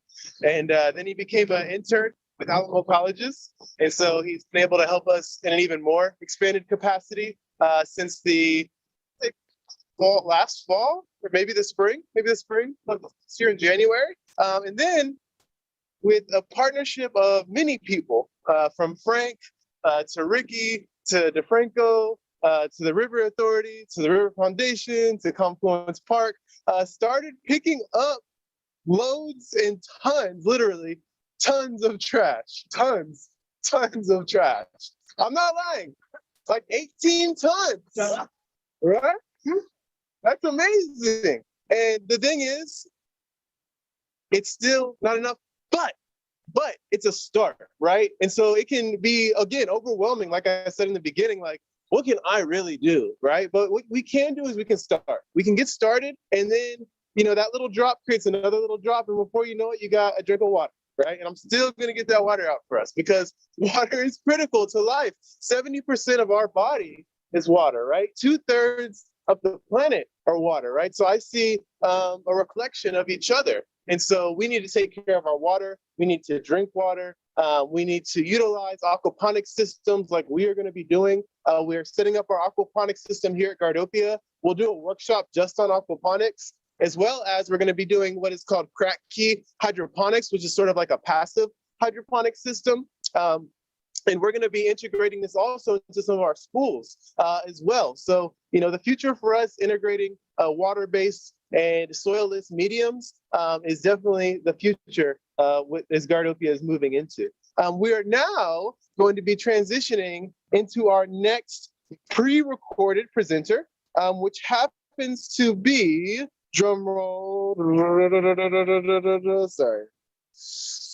Yes, Maria Turvin with Yanawana Herbolarios. Yanawana Herbolarios is a local nonprofit grassroots that is providing medicine to the people through multiple programs and healing the land at the same time. So Maria, go ahead and take it over.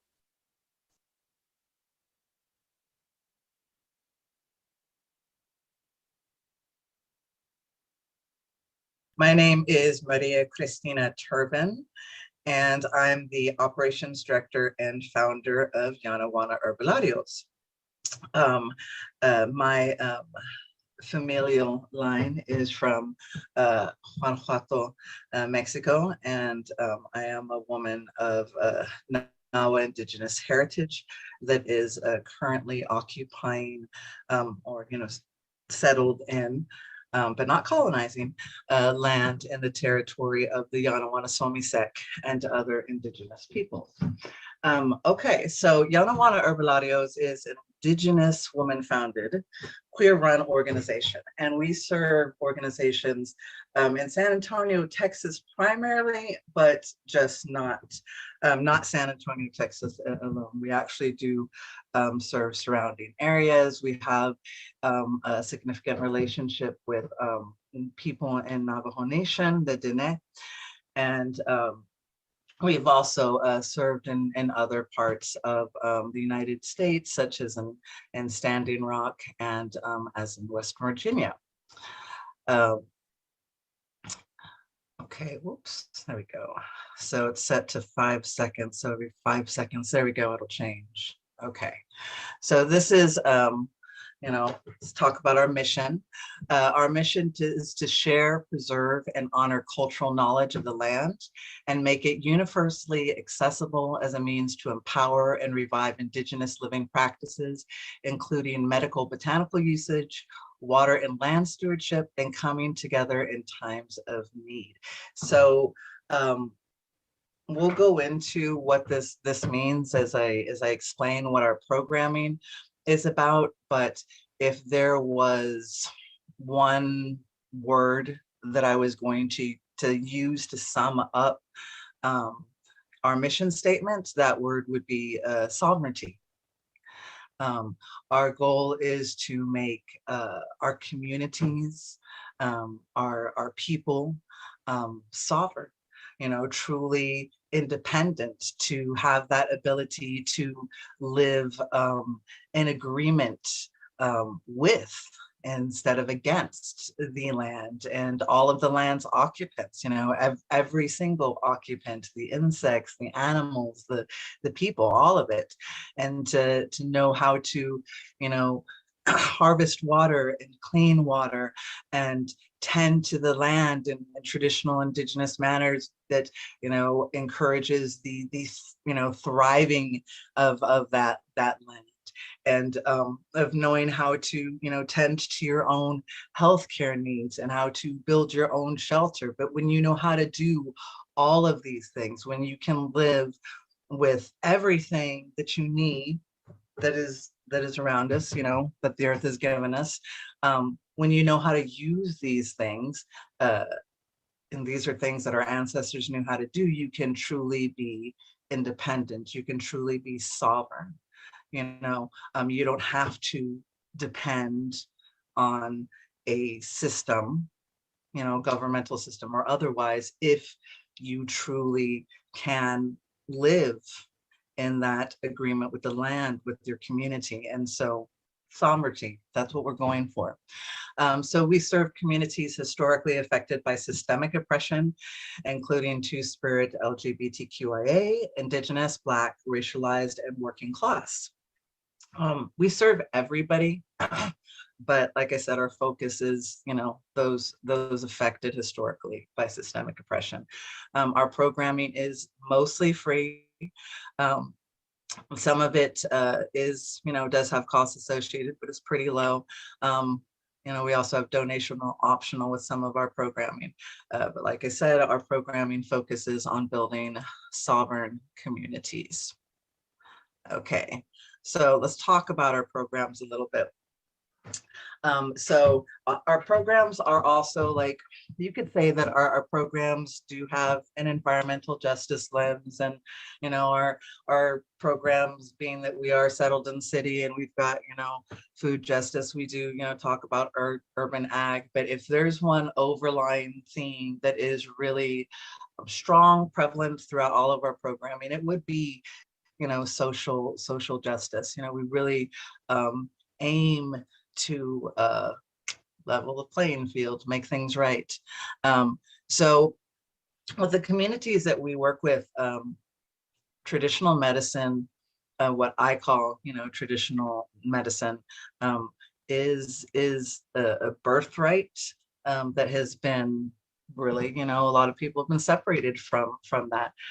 So the People's Clinic was one of our first programs that we brought to the community, and we brought it about because it was specifically asked for. People wanted a way to go and receive traditional traditional medicine. So it's our donational optional botanically integrated twice monthly holistic clinic. When we first brought this clinic to the public, we did it in partnership with other organizations because we didn't have a headquarters at that time. So we did a clinic at like Martinez Street. We did a clinic at Eco Central and Confluence Park and San Antonio Cultural Arts. And so we had several different community partners, St. Luke's Baptist. And now we have our headquarters. And so because we have all kinds of other things going on, so we do it twice monthly now at our headquarters on the east side. And through our clinic services, we have things available like herbalism, Reiki, curanderismo, accelerated resolution therapy, family counseling, trauma-informed counseling, trans-informed women's health care, preventative care, focusing on diabetes and other chronic health issues.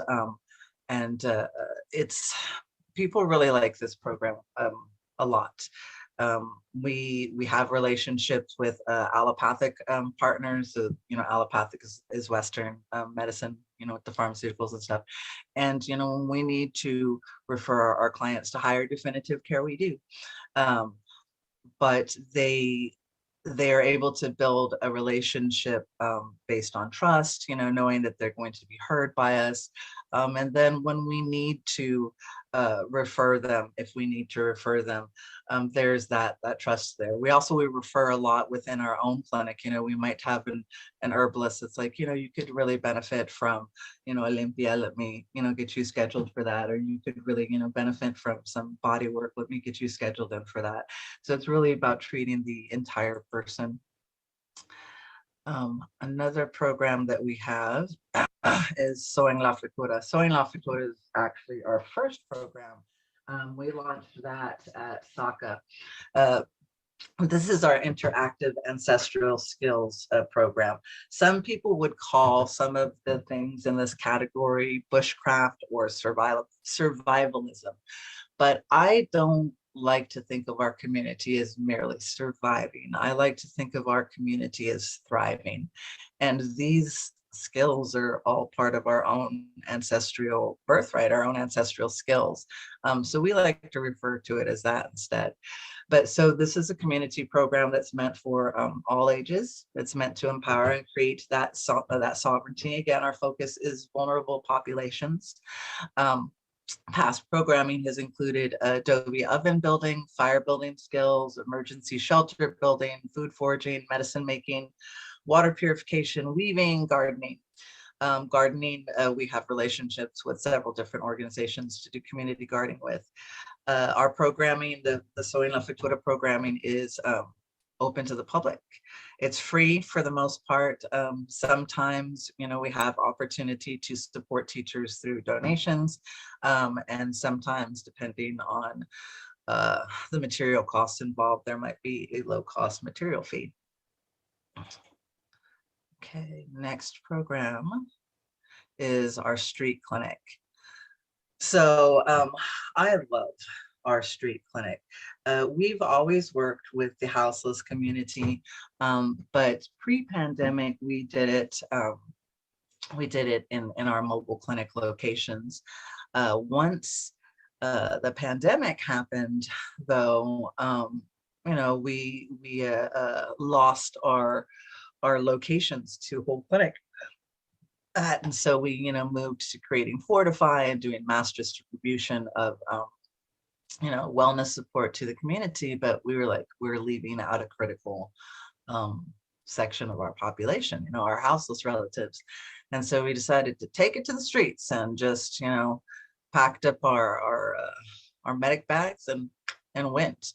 And that has been life-changing, absolutely life-changing. Such beautiful relationships formed. So every week, several times a week, members of our street clinic, we head out to perform, free trauma-informed, culturally appropriate care to our houseless relatives. And we do this directly, we meet them right where their needs are at. We meet them in encampments, we meet them at shelters, we meet them, at the street. I've done wound care like out at Stone Oak in front of a GameStop. Where it's needed is where we go. We have a variety of services, just like our People's Clinic, wound care, foot care, preventative health, diabetes management, limpias, mental health. And we also do a lot of distro when we're out there. We do clothing, food, harm reduction, menstrual hygiene. And just like our People's Clinic, we have herbalists, curanderas, nurses, mental health professionals. I put nurses twice, nurses. I really love, actually, seriously, I 100%, if you're a nurse and you're listening to this, I love working with nurses. You guys are amazing. My dad was a nurse. Love working with nurses. Join us. And doctors, y'all be cool too. So yeah, our street clinic probably is honestly one of my favorite programs. It's a beautiful program. Okay. Then our community pantry. This was a fun little one to do. Penny King, one of my MediHealer apprentices, is the young person, the young folk who manages this pantry, or who put together this project for us. But so this is located right outside of our headquarters. We have this adorable little box that you see there, which you can't see. Well, you can't see it. Okay, so right where the community pantry sign is, that's on 2 back-to-back lockers. So there's like 6 little locker doors there, 3 on each side. But so through our pantry, it's a non-perishable goods, menstrual supplies, harm reduction, hygiene, books, plants, diapers, other community goods, whatever we have, whatever people drop off at the pantry, is free and it's open to anybody. So we highly encourage people to utilize that resource. And okay, so our Indigenous Land Restoration Project. Currently, at this time, our headquarters is on the east side. We are lucky to be able to rent 5 acres of land. That's just the most magical little place on the east side. Like from the street, it just looks like, we're on maybe an acre, but it goes back and it goes down to the creek. And it's old land. It used to be land that was occupied by indigenous people, and one of the original 5 colonizing families of San Antonio took over that land. So it was important to us to rent this land and kind of reclaim it as an indigenous space to help heal the community with. but there's lot of land management, a lot of restoration that needs to be done on land. It's beautiful land with a lot of native plants, but there's also a lot of invasive plants. A lot of invasive plants, you know, that are there actually happen to be medicinally useful, but there's a lot of overcrowding going on. And so it's a perfect opportunity to you know, to show the community, well, you know, how do we foster a relationship with the land? How do we cultivate and heal this wild space? How do we make this space so that humans and insects and animals are in agreement with each other? How do we use this space so that it doesn't interrupt the wildlife and in fact encourages habitats to reestablish? And so it's a tremendous opportunity to be able to do this, in particular because it's right in the middle of the city. You know, it's not far from downtown. It's right in the middle of the east side, and it's, you know, people don't get the chance to be with nature as much as they should. So many of our wild spaces have been destroyed and they're gone. So so this is a great opportunity for folks to learn about climate change and food sovereignty and land management, and also for us to create really cool food forests and gardens for the community to come and do some free grocery shopping as well, and also spend time in community with each other. Okay. Our next project is Project Home. So Project Home, this is really our advocacy project. In the future, hopefully nearer rather than farther, we do hope to actually be able to offer shelter to our houseless community through a variety of different things, from you know, apartments to, you know, duplexes to campsites. But right now our focus is really on trying to get the city to embrace harm reduction, and harm reduction fully, not just needles. You know, we're talking about the destigmatization and the decriminalization of drug use and mental health, and reframing drug addiction as drug misuse, because we all use something to get by and cope with the daily horrors of life. You know, so we meet with city officials, and we work with DHS, and we work with other houseless organizations, and we hold organizations accountable, and we just fight like hell to do what we can for our relatives, because everybody deserves housing. And you know, if you are for houseless rights, then you are for universal health care and universal income, and, you know, universal housing, and universal everything, and the decriminalization of drug use, and, you know, and all of these things. So that's, we burn really hard for our houseless community, and so that's what Project Home is. And then I believe this might be, oh, okay, second to last. Our Feria de Resistencia. This is a really fun thing that we added this year. We started out twice a month, but we've moved it to once a month. And we do it on the grounds of Yanaguana Herbolarios. And so it's a community event that combines Soy en la Futura mini workshops, the People's Clinic, local commerce with different pop-up markets with local artisans, and really encourages community connection. And we have like special, we have resources available, and then we do like special, you know, themed events. Like this year, the November Feria was just like, oh, magnifique. We had the Trans Day of Remembrance, and it was with the Native Storytelling Festival. Grandma Coyote came out. I get all emotional about that day. It's beautiful. Yeah, so this is a fun one. This is it's just fun. You get to learn, you get to be in community. It's fun.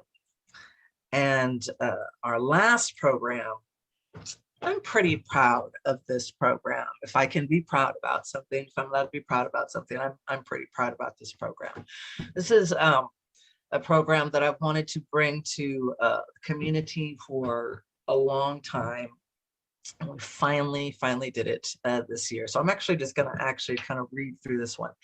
So this is a high-level two-phase educational program consisting of approximately 3,500 hours of classes, labs, clinics, and intensive field training. The first phase is spent as an apprentice, gaining a strong foundation of skills and knowledge.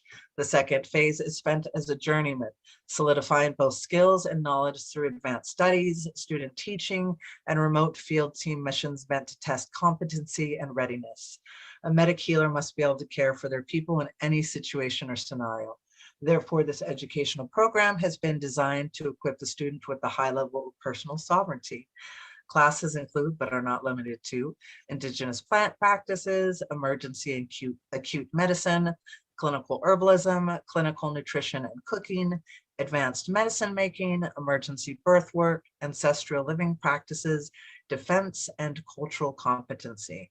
The program is free for those accepted and prioritizes Indigenous, Black, racialized, and two-spirit LGBTQIA community members. So right now I have a total of 20 apprentices and 5 professional auditors. And we started out with a few more apprentices, but we lost some. The program is rough, it's demanding. Even though it's free, the cost is the devotion of their time to their studies and their program, and the commitment to serving their community upon the completion of the program. And I joke with them that, you know, it'd probably be cheaper if they just, you know, paid for the education than what I'm actually expecting of them.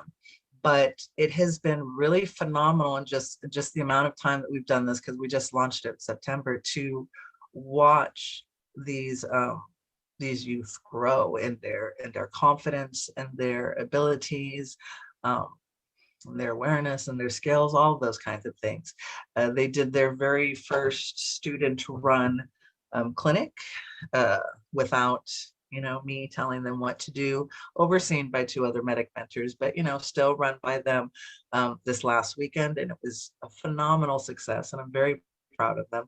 But the whole point of this program is to be able to then have all of these young folks that are able to go out into the community and block by block, neighborhood by neighborhood, burn it all down and rebuild community back up that is truly sovereign. That is the goal of this program. So I'm very excited to see what it brings.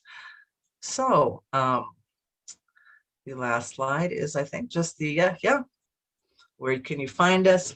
You can find us on Instagram. You can find us on Facebook. I know we have a Twitter account, but I don't know what it is. You can find us by, you know, typing in just honestly Yanawana Herbal Audios on the interwebs. We do have a website. It's really outdated. One of my assistants is currently rebuilding it. These are financial ways to support us, but also we really just encourage for you to, you know, come out, find one of the volunteer opportunities that we post about, like we have, you know, one coming up, and just come out and join us and be in community with us.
to continue the theme of food as medicine, right? I said it a while back, messed it up a little bit, but let food be thy medicine and medicine be thy food, right? It's so much sense, right? Eat.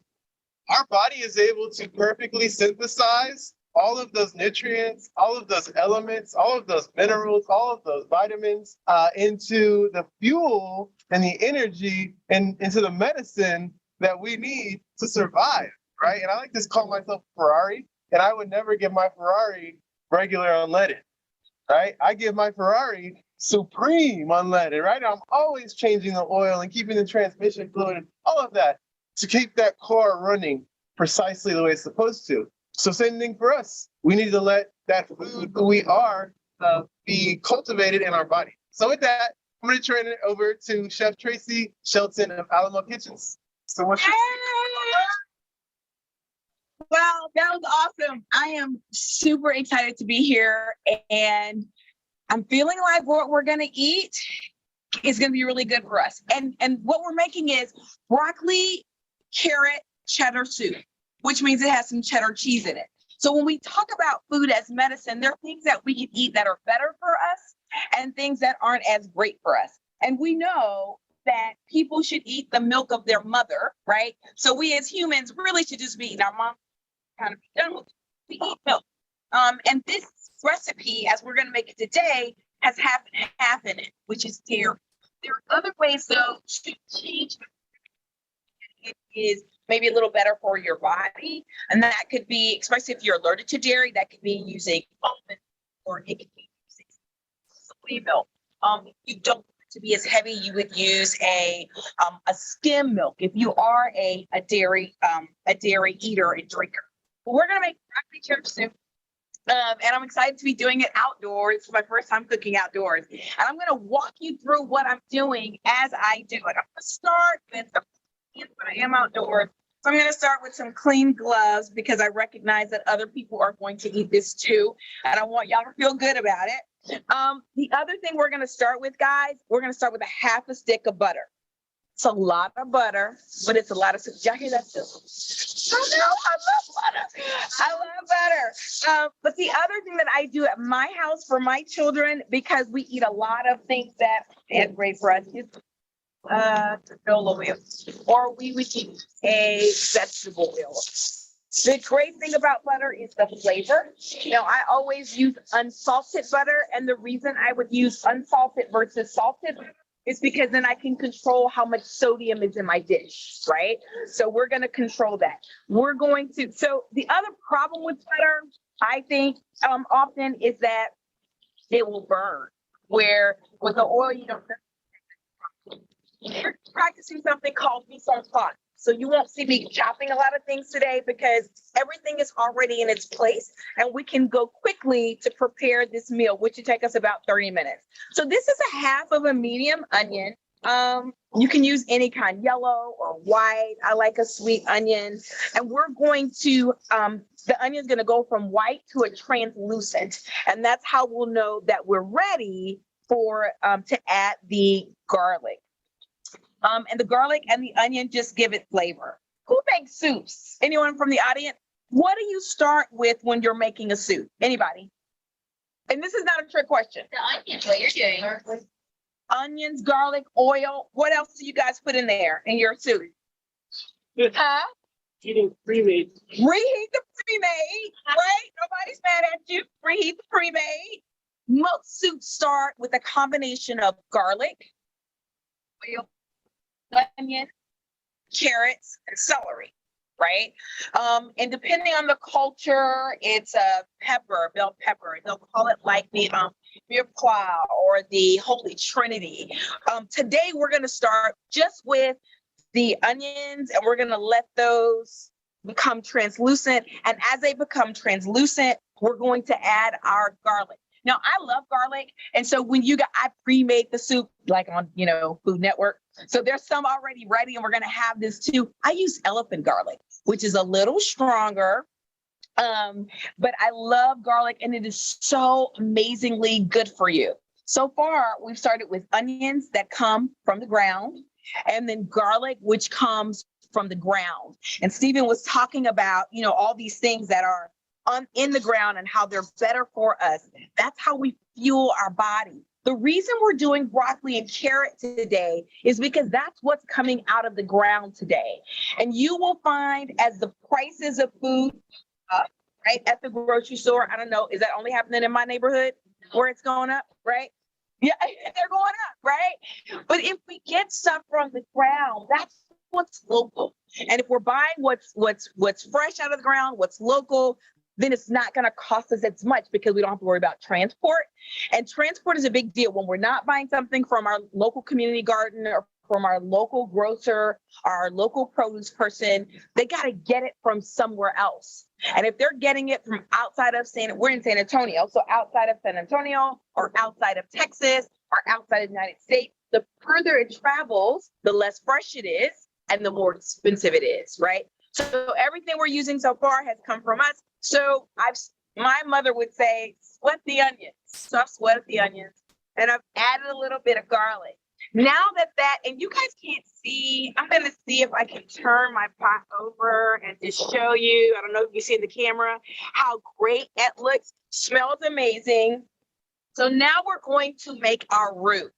And no, I'm not from Louisiana. And this is not gumbo, but we're going to make the roux that thickens our soup, right? So we're going to add 4 tablespoons of flour. Now I use wheat flour. That's just what my family uses, but you could use white flour. You could use, chickpea flour. You can use any alternative flour that you like, right? Well, we're going to use wheat flour today. And I'm going to let that cook a little bit. I'm just going to whisk it in here with look at my spatula. Does this make you happy? Oh no, that makes me happy too. We're going to just whisk it in here and let it turn golden. So we're cooking the flour a little bit. If we don't cook the flour, then it's going to be bland. And you guys, we don't really want a bland soup, right? That's right. So we don't want bland soup. So we're going to let that cook for just a little bit. And it's windy out here, guys. So stuff is flying everywhere. Please forgive us. Thank you for forgiving me, Rooster. Okay. See inside. So it's turning golden. All right. Now for this soup, which is going to take, it'll feed about four people, the servings that we have. We're going to add 2 cups of broth. You can have vegetable broth. You can have chicken broth. I'm doing vegetable broth, and in part because I'm not eating meat for this first month of the year. And I just, think it's better for you. So we're just going to go ahead and add 2 cups. And this is our liquid, right? Hear the sizzle. The other thing with the vegetable broth, I bought the low sodium. Now, whenever you do something that's like low sodium, low fat, low sugar, right? You want to be careful that you read all the ingredients, because often in order for them to take out something, the sugar, the fat, the salt, they have to add something to it. So just make sure that you're reading exactly what's in it. Generally, if there's more than like 4 or 5 ingredients, we don't want to eat it, right? This one is pretty good. There's one called, I think it's called like kitchen stock. That's pretty good. And it only has like 4 or 5 ingredients. And we want to make sure we're doing that. All right. So we're added our broth. Let that cook around for a little bit and mix in mélanger, which means to mix. It's not really a food word. It literally just means mix. So we're gonna mix that around, and then we're gonna add in our broccoli. This is fresh broccoli from the garden. Right. Super excited. Yes, it's from the garden.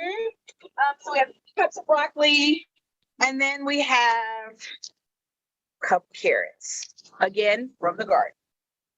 We're excited about that. We're gonna mix those in. Now, the first time I made this soup, I don't know if you guys can see it. I'll turn my bowl up. Like, it looks like there's nothing there. right? Because it's only 2 cups of broth and all these vegetables, which is good because the vegetables are good for us, but it looks like there's no soup. Usually when you make like a chicken noodle or something, you have all this stock plus water, but there's nothing there.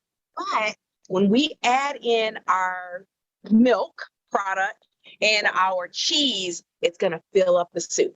Okay, so we're gonna let this cook for a little bit. Now you're probably saying she has not added 1 bit of seasoning. What, the devil is a lie? All right, we're gonna add that now. We're gonna go ahead and season our vegetables. What I like to do though is let them mix in with the broth and the flour and the onions. And I don't know if you guys can smell them, but the onions are really potent, which means that they are fresh, right? Okay, now the recipe calls for, and my grandmother, I learned to cook from Mabel, Theo, Lottie, and Linda. So my 2 grandmothers, my mom and my aunt, right? So my grandmother would say, girl, honey, add a pinch of pepper and a little bit of salt. Like, what does that mean, right? So I kind of know what that means, but I wrote it down for you guys. We're gonna have a half a teaspoon of pepper here. Oh, maybe some of it's gonna be in the air, right? We're gonna have Chadwick Boseman would be excited that we're adding 1/4 of a teaspoon of paprika in there. Whoa, we're gonna add a teaspoon of salt. Now, I don't use a lot of salt, guys, just generally because as we get older, it's not really that great for our body. But what it does do is it enhances the flavor. I'm a big kosher salt girl, and that's what I use almost exclusively because it just really brings out the flavor in things. So it looks like a lot, but I'm only using 1/4 of a teaspoon here, guys. All right. Now, here's something that the recipe does not call for that I believe every dish should have, and that's turmeric, right? Yeah. We are all about the turmeric. It's just good for you. So it's mostly on me. But there's a little bit of turmeric in here. And so now you can see all the spices, and we're gonna mix those around. We're gonna mélanger one more time so that they blend in well, okay? And we're gonna let that cook just a little bit. How am I doing on time? I have 15 minutes. Oh, so this is it's super quick. It's super easy. It's very tasty. I promise you. I promise you. I promise you. All right. You can make it at home, right? It is super easy. Okay. So we got our onions. Then we added our flour for our roux. Sauteed that around. We also added our garlic. Then we added our 2 cups of vegetable stock, which is what we chose. Then we added our broccoli and our carrots straight from the garden, which we love. A little bit of salt, a little bit of pepper, turmeric, and paprika. We're gonna mix that all around. And now we're gonna add our milk, guys. Okay, so 2 cups of half and half is what we're using. We could have used skim milk. We could have used almond milk. If you're going to use like an almond milk, guys, or a soy milk, make sure that you get the unsweetened because right. And I almost made this for you with almond milk, which is how I would make it at home with an unsweet. But I was a little nervous that maybe people weren't really feeling the almond milk, but it really is a great base for cooking. We're gonna go ahead though, and we're gonna do what the recipe calls for, and we're gonna add our half and half. All right.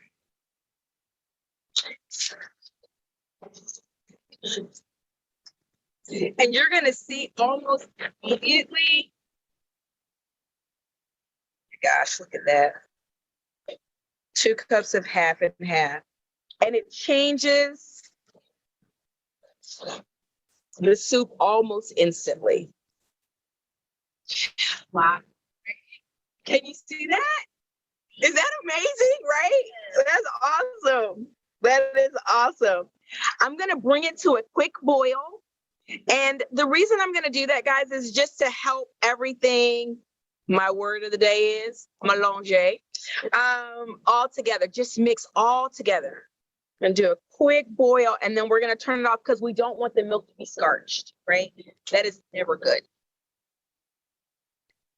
No scorchy milk.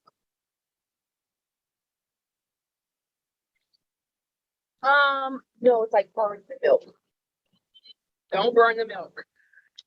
So don't burn the milk. So we're gonna let it just do a quick heat. I'm gonna watch it. And then we're gonna stir in our cheese and then we're gonna let it sit for 15 minutes. And that's it. That's your dinner. Now, what I want for Steven, because the bakery didn't have enough for everyone, we're gonna have Steven eat his in a bread bowl. So that is if you if you have been super good and you made yours with skim milk or your almond milk, right? And you maybe even use a Mallorca cheese, not like we're using real cheddar.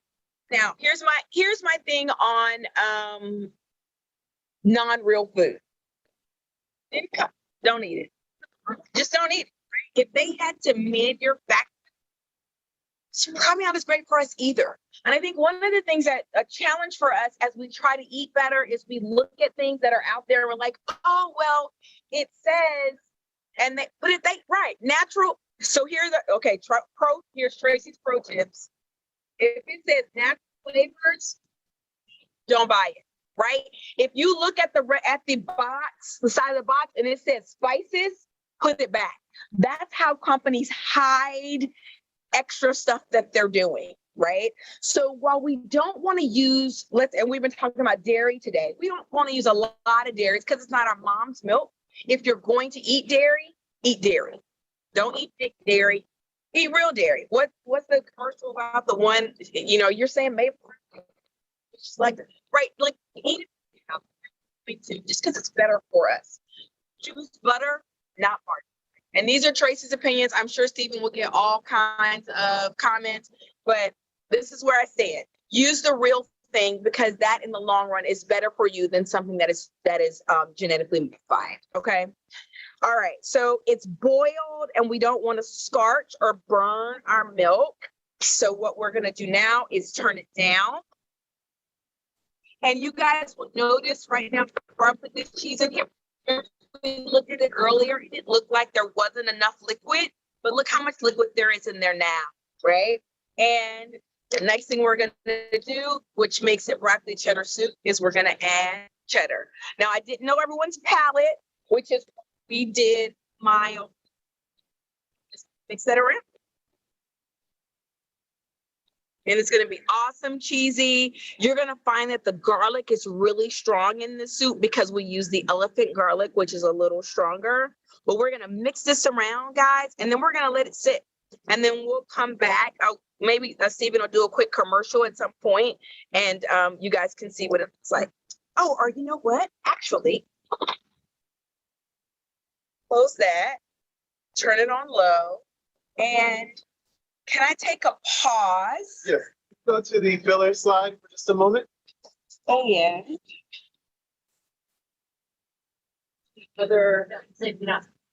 that okay? Yeah, all of that.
2. Okay, so I'm super excited to show you what this looks like, right? So at the end, after you let it simmer for 15 minutes, and you can do that for longer, you're gonna have this super creamy soup. There's 2 ways that we eat it in our house. We either take a little bit of a French toast baguette. Sometimes we toast them, sometimes we don't. Sometimes we put butter on them. Most times we don't because there's a half a stick of butter in this, right? And we'll eat it there. The other way we do it is to grab a sourdough bread and then scoop out the middle and then fill it with the soup. That way you have the bread and the soup, and you can pick this up and just carry it with you. So guys, this is a multi-grain sourdough baguette. And they're made fresh at your local bakery. Remember, we're going to try to do as much local as we can. Your local bakery will make these every morning, and we can talk about this next year, guys, we can make them ourselves. So as we make things ourselves, we know exactly what's in them, and we can feel really good about eating them. Today, we made broccoli cheddar soup with carrots and elephant garlic. And we put a half stick of butter in it, and we put 8 ounces of cheddar cheese in it, and we use half and half. Because we know that, and we're going to eat this and enjoy it, we'll make different decisions about our other meals, right? So we may make a broth-based soup the next time with cabbage and carrots and onions and celery and just the broth itself, right? We may decide that we're going to have a baked sweet potato that's topped with no butter, no sugar, no cinnamon, but just the sweet potato baked itself, which is sweet in and of itself, right? We may decide to just do grilled shrimp and then like a green salad. So it's not about, and I don't want to poo-poo any foods, because any food that is a real food is a good food. It's that we have to do things in moderation and in balance so that we can keep, now I don't have a Ferrari. Steven has a Ferrari. I have a VW, but I want my VW to run well, right? And so we're going to eat this today. We're going to enjoy it, and we're going to have zero guilt. But then we're going to also make some other changes and do other things that are really good for us so that it's about balance. I'm so glad that you guys allowed me the opportunity to spend this time with you, and I hope you make this soup at home. Thanks so much. Bye-bye. Thank you so much, Tracy, for joining us and giving us this awesome tutorial. You have soup for others today, right? I do have soup for everybody today. Eat some tasty soup. I'm super excited. And you know the good thing about the Red Bulls that I like? That it just gets a little soggy, but not too soggy, right? So it's in that nice, like, soft place. Yeah. Same thing with, what are these called? This is just French baguettes. French baguettes as well, yeah. Just let it soak for a little bit. And then... Now, my French baguettes, I made a choice because I knew that we were going to make the soup with butter. I didn't butter the bread, right? So it's about balance and about choices. So this is just plain bread. Now, we could have toasted in the oven with no butter, but we're just going to eat it plain, right? So there we go. Thank you. This looks amazing. Thank you. First. Yeah. But this right here, I mean, it's just too. Right?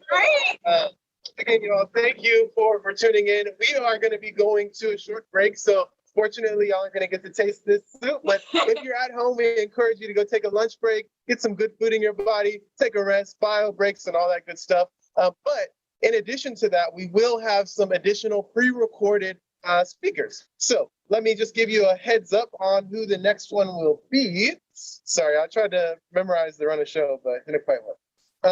We have 3 actual different organizations who are going to speak during our intermission here live. AgriLife, the Expanded Food and Nutrition Department with Dario Dominguez. We'll also have It's Destiny's Catering. She's a chef who is world-renowned, currently residing in Hawaii. And then we're also going to have San Antonio Metro Health, one of our sponsors, who's bringing some educational videos out. So we'll see you back at approximately 1:20 p.m.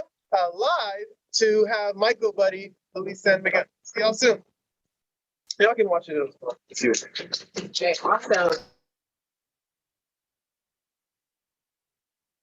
Awesome. At Virtual Productions, we help produce your virtual event, whether it's an hour-long presentation, a 4-day, 3-track conference, or anything in between. Experienced in event planning and all aspects of virtual event technology, we can help with any aspect of your virtual event.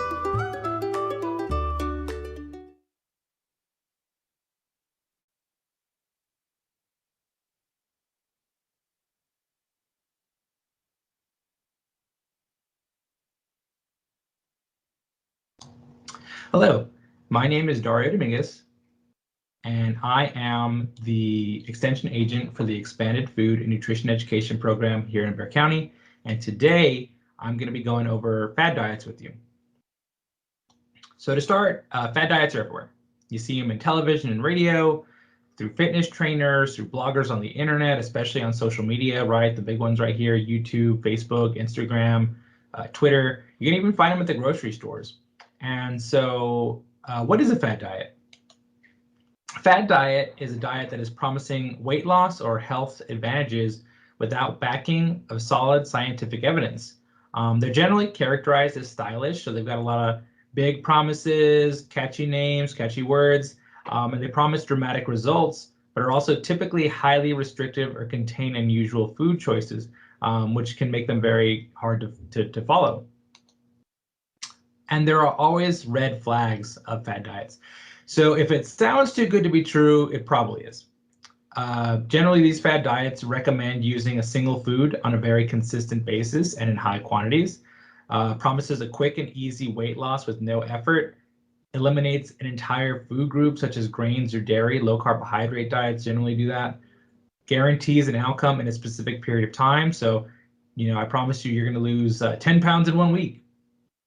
It also has a rigid menu and specific food recommendations, such as good and bad foods.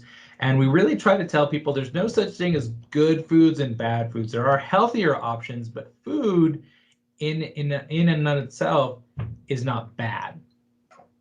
And also there's claims that there is no need to exercise, which healthy living generally requires both healthy eating and exercise or body movement, really. And so the major categories of fad diets are low carb diets, unprocessed diets, liquid-based diets, restrictive diets, cleanse and detox diets, which are generally maybe popular ones are drinking apple cider vinegar or water mixed with lime juice and paprika or something like that. Supplement-based diets where you generally have to buy some kind of powders or pills to lose weight. And the one we often encourage is the healthy lifestyle diets where you're kind of making major changes to your overall lifestyle, which is generally the most long-lasting one. However, the ones we're going to talk about today are the really, really popular ones. So low carbohydrate diets. They limit carbs while emphasizing foods higher in protein and fat. They vary in restrictions as well as types and amounts of carbohydrates you can eat. So it might say you can have a certain kind of carb or a certain amount per day, but the overall goal is weight loss. And these are very popular because they can result in quick weight loss in usually 1 to 2 weeks. The pros and cons are, the pros are that encourages non-starchy vegetable intake. So starchy vegetables are things like corn and potatoes. And so those are generally calorie dense versus non-starchy ones like broccoli or spinach or something like that that are generally more nutrient dense and less calories. It also discourages the consumption of added sugars, which align with the dietary guidelines. A lot of processed carbohydrates can have added sugars, things like cakes and cookies and chips, and even some breads. Cons, though, are it exceeds the recommendations for dietary fats and proteins. It often falls short on carbohydrate recommendations that you do need. And since carbs are the major source of energy in your body, following a low carb diet can lead to a drop in energy levels and concentration. It also has a lack of grains and fruits. So fruits do have carbohydrates, a lot of foods do, but the big ones are grains and fruits, so you might lose out on those. And then the sudden weight loss is generally due to water weight. So not necessarily burning fat, but just kind of that initial water weight.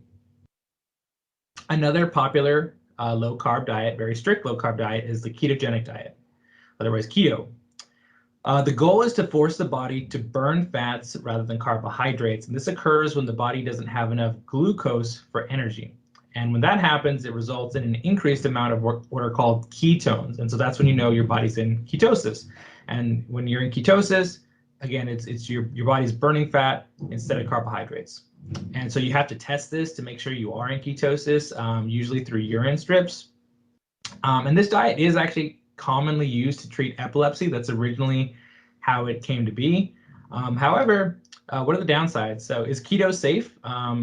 Keto diet can result in increased risk of kidney stones, liver disease, and vitamin and mineral deficiencies. It has been linked to some cardiovascular issues.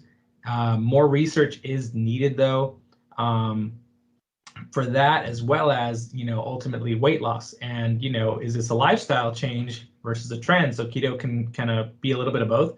And so lifestyle changes are the ones that are harder to kind of keep up. So, trends are the ones that are harder to keep up versus like an overall lifestyle change. So lifestyle change can be difficult in the initial part. Another one is unprocessed diets. And so this eliminates foods that require processing. And so the purpose is to stray away from preservatives or fast food style eating habits that have led to obesity. So foods to avoid are mostly grain foods and dairy products, any food products that contain preservatives, which ultimately make food last longer. The pros encourages more fruits and vegetables, which is always a good thing. Many foods included are high in vitamins, minerals, and fibers because ultimately you're avoiding processed foods, and those generally have those things in them. As far as highly less nutrients, more calories, things like that. It discourages consumption of added sugar and salt, which aligns with the dietary guidelines because a lot of the time we are over consuming those two nutrients. The cons are it excludes whole grains and most dairy foods because those didn't exist. Those are processed. It's difficult to follow in a social setting. So if you are going out to eat, it can be very hard to find a restaurant that has specific unprocessed foods. And ultimately, it can be expensive. So if you have your own garden, you can definitely grow on your own fruits and vegetables. But if you're buying organic in the store, it can add up. And so we may not all have those resources. So gardening, though, is one way you can kind of get around that. A popular unprocessed diet is the paleo diet, otherwise known as the caveman diet. It's high in protein and high in fiber, and it's based on the hunter-gatherer theory that if it didn't exist when the cavemen were eating and they didn't eat it, then you shouldn't eat it. And so this eliminates different food groups. So for instance, you can eat meat, fish, poultry, eggs, but you couldn't eat grains, dairy and legumes, or refined sugars and salt. So it can be very difficult to sustain because you have to find these original kind of paleo foods. The other diet is the intermittent fasting diet. And so this is when your eating pattern that cycles between periods of fasting and eating. And so there's three popular forms: the 16-8 method, which is where you fast for 16 hours and you eat in 8-hour blocks. So you might eat from 11 to 7, and then you would fast for the next 16 hours. Then there's the eat, stop, eat, which is where you would fast for 24 hours once or twice a week. And so the last one is the 5-2 diet, which on 5 regular days of eating and 2 fasting days that are not back to back, and you can consume 500 calories on the fasting days. So those are all different ways of intermittent fasting. They do generally result in weight loss due to the decreased overall calorie consumption. And there are some signs that hormone levels can change during the fasted state. However, more research is needed because it doesn't necessarily link it to weight loss. And so again, the reason people do this one is it can help you lose weight if that is your ultimate goal. So to kind of summarize everything, though, many fad diets, they can miss out on key food groups and nutrients. And I think that was a key point in pretty much all of these, is you're going to cut something. And generally, when you're trying to do a healthy lifestyle, you don't want to necessarily cut out whole food groups because those can have valuable nutrients in them. A lot of fad diets can have a yo-yo effect where you do lose quite a bit of weight, but then you might come right back and gain that weight immediately, or in the long run get that weight back. Also, there's a lot of lack of scientific evidence, especially in long-term studies. They just aren't kind of around. A lot of the ones are short-term, but they're often trying to kind of make it those long-term studies. And one pro though is it can kickstart healthy eating habits. So if you are having difficulty making those lifestyle changes, which are hard, they can be hard to do, especially if you're not used to them. Starting with a diet kind of like one of these fad diets can lead you to making some minor changes or even major changes. It really just kind of depends on what would work best for you. And so ultimately though, use an eating approach that works for you and is sustainable to you. If there's a diet that you've heard of that you don't think is going to work, or you know it's not going to work, you don't want to do that one. You want to kind of try to figure out what's going to work best for you, because ultimately you're the one who has to make that change. And so we here at AgriLife and FNEP, we always encourage people to kind of start where you're at, figure out what's going to work best for you. Maybe that's starting out smaller. Maybe you're, cutting down on sodas or sugary foods and beverages. Maybe you're trying to increase your physical activity. Also, you want to look at what goals you want to do. Is your ultimate goal to lose weight and look a little bit better? Is it to lower your cholesterol levels, lower your chances for chronic diseases? And so all this goes into figuring out what foods and what eating approach is going to work best for you to reach those goals. So ultimately, you always want to consult a physician or nutritionist to figure that out. But I hope you enjoyed our presentation. If you have any questions or you'd like more follow-up information, please feel free to reach out to Gardopia to get my contact information. I'm more than happy to help you out. So thank you for listening, and I hope you enjoy the rest of your day. Thank you.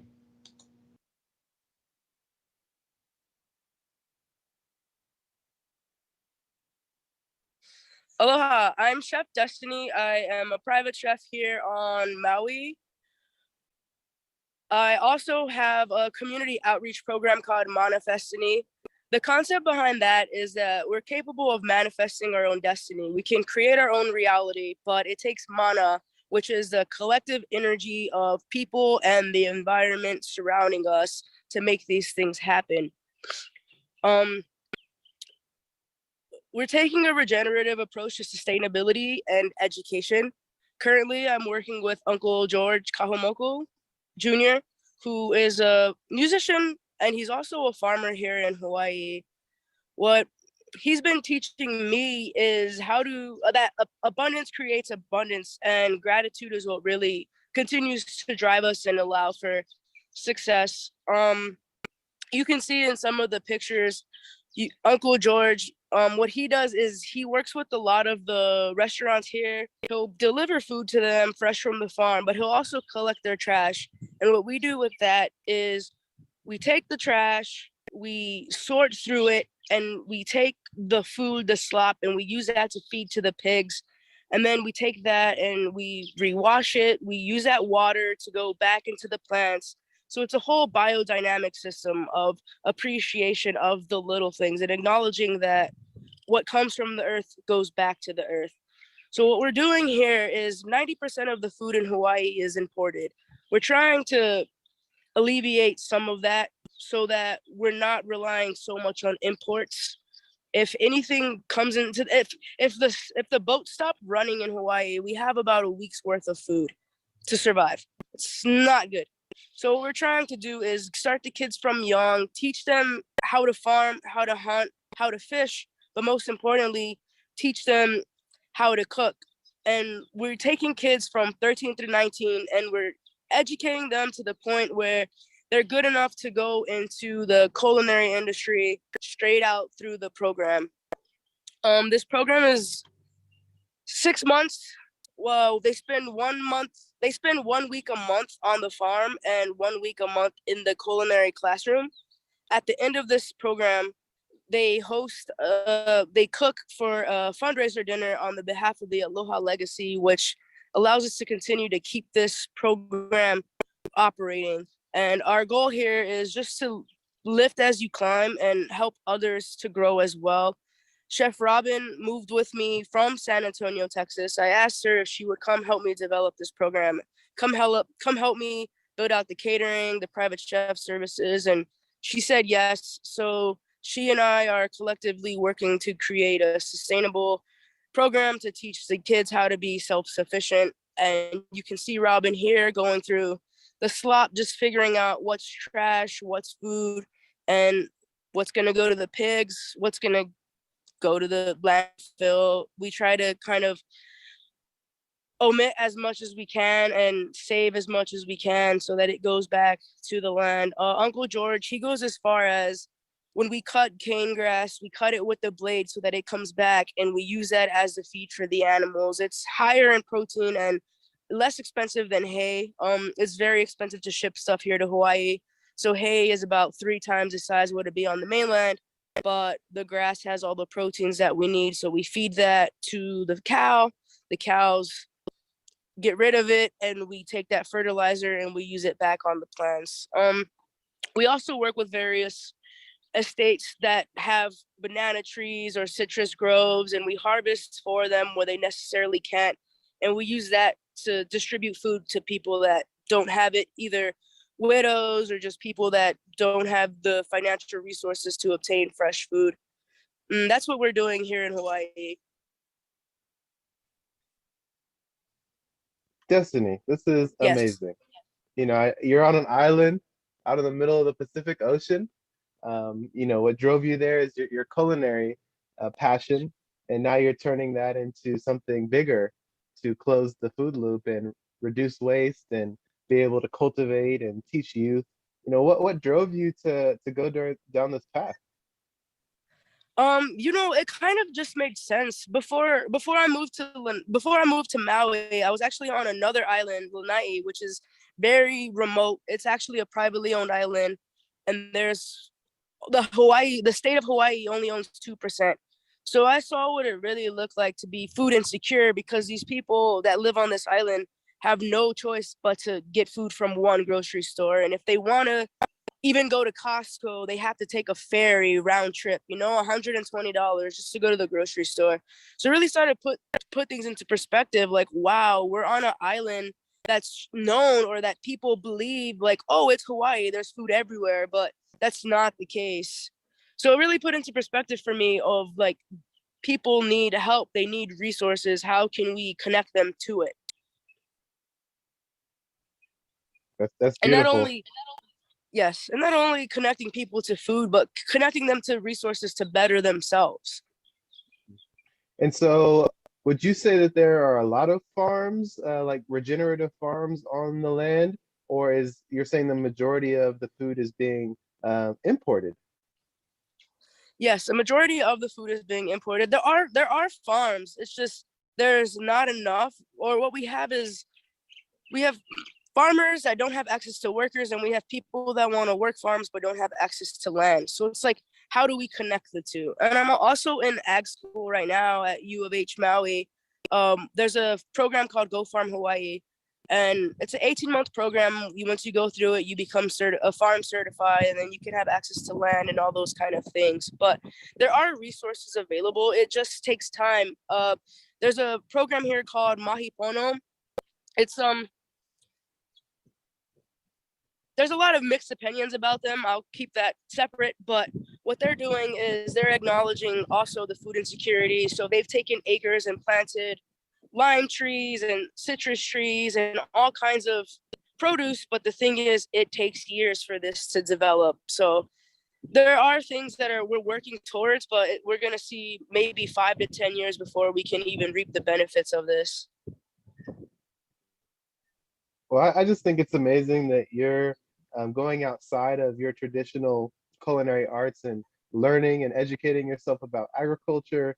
And again, trying to create a holistic view of the food system in Hawaii, because, you know, what we're doing here in San Antonio, I feel like it's happening really across the nation.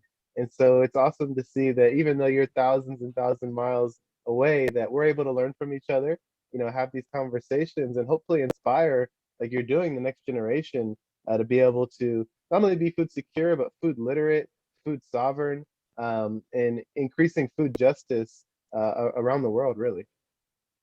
Yes, that's very important. So tell me this, how can people learn more about you, your program? How can they contact you? Email, website, social media? Currently my social media, I'm just operating on my Instagram _it's Chef Destiny, or my Gmail is it's dcatering@gmail.com. Perfect. Well, again, thank you so much for taking the time out of a busy day to help spread the seed of hope and continuing to do the great work that is much needed here in this time. Of course. Thank you for having me. It's a pleasure.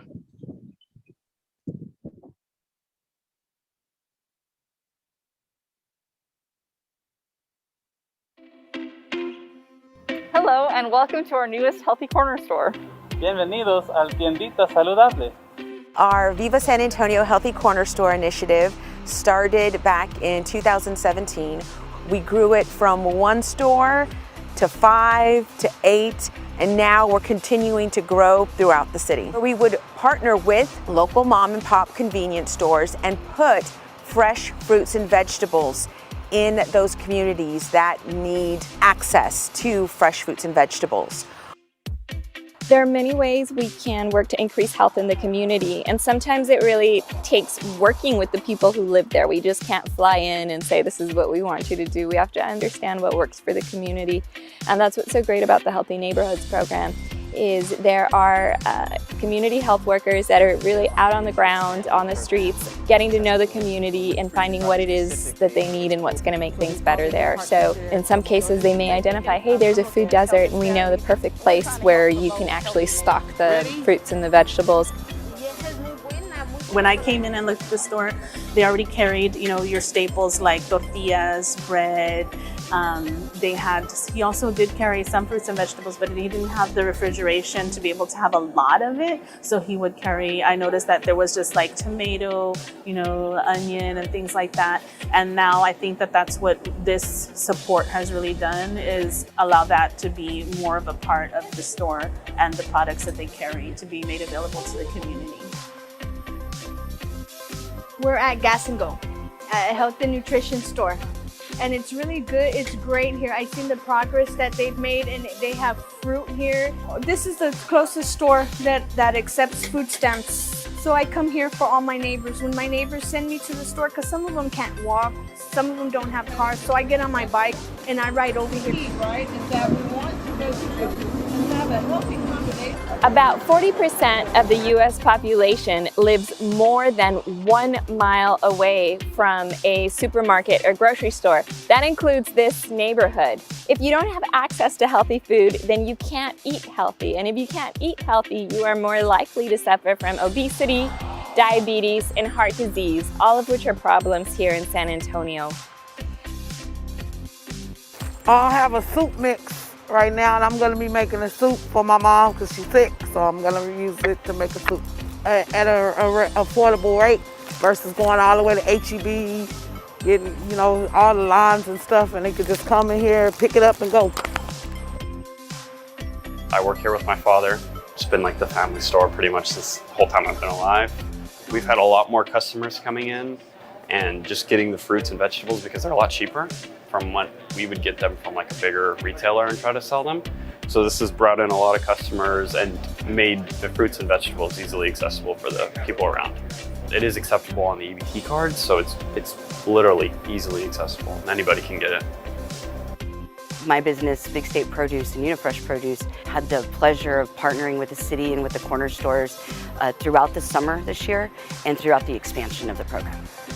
To have an opportunity to work with the community and to be able to put food into our community in a variety of ways during this time and in the future, it means the life of our business, and it means the health of the people that work for us and with us every day.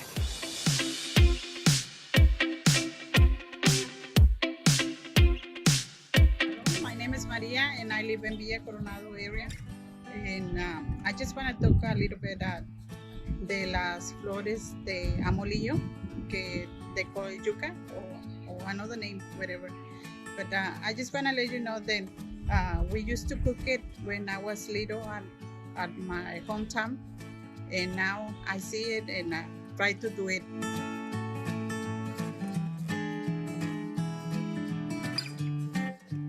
Grab the flour,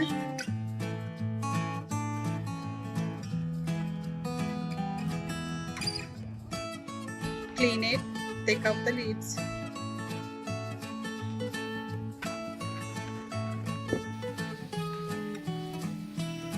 and then wash it very good.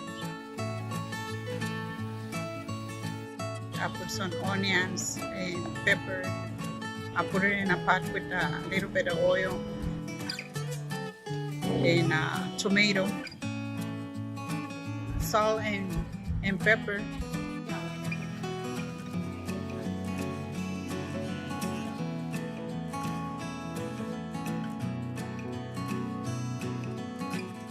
The chicken broth from the chicken.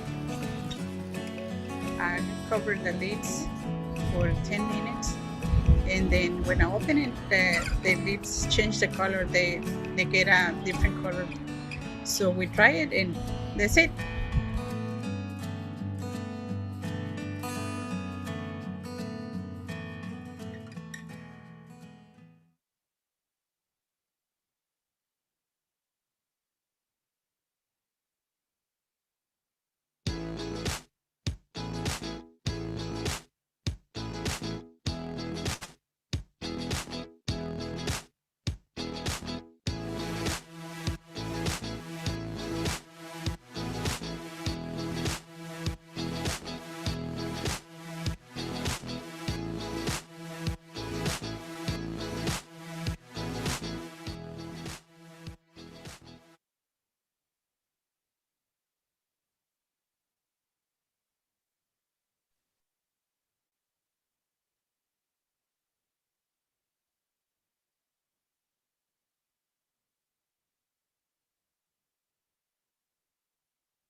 Hello, folks.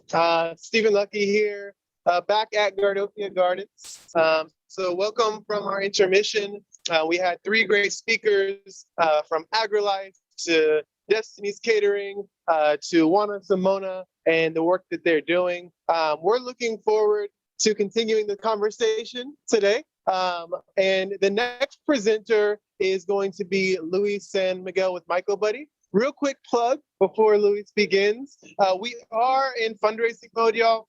We are standing underneath our outdoor classroom, and we are looking at our beautiful garden. And we have a GoFundMe up right now to help with seating and shade structures. So you can go to GoFundMe.com /Gardopia to support those endeavors. We have a goal of $1,000 today. So I've already seen at least 100 come through. That means we're 10% of the way. Y'all can help us 5, 10, 20 bucks, whatever you can do to support. So that being said, Luis San Miguel, go ahead and take it away, brother.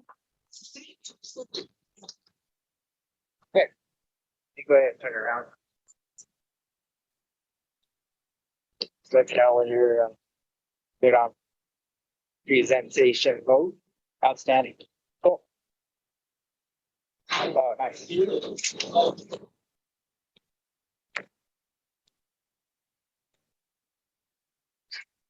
Right, hello everybody. My name is Luis San Miguel, and I'm a mycelial engineer at MycoBuddy. And today I'm going to be talking to you about the wonderful world of fungi and how it connects all things out in the ecosystem.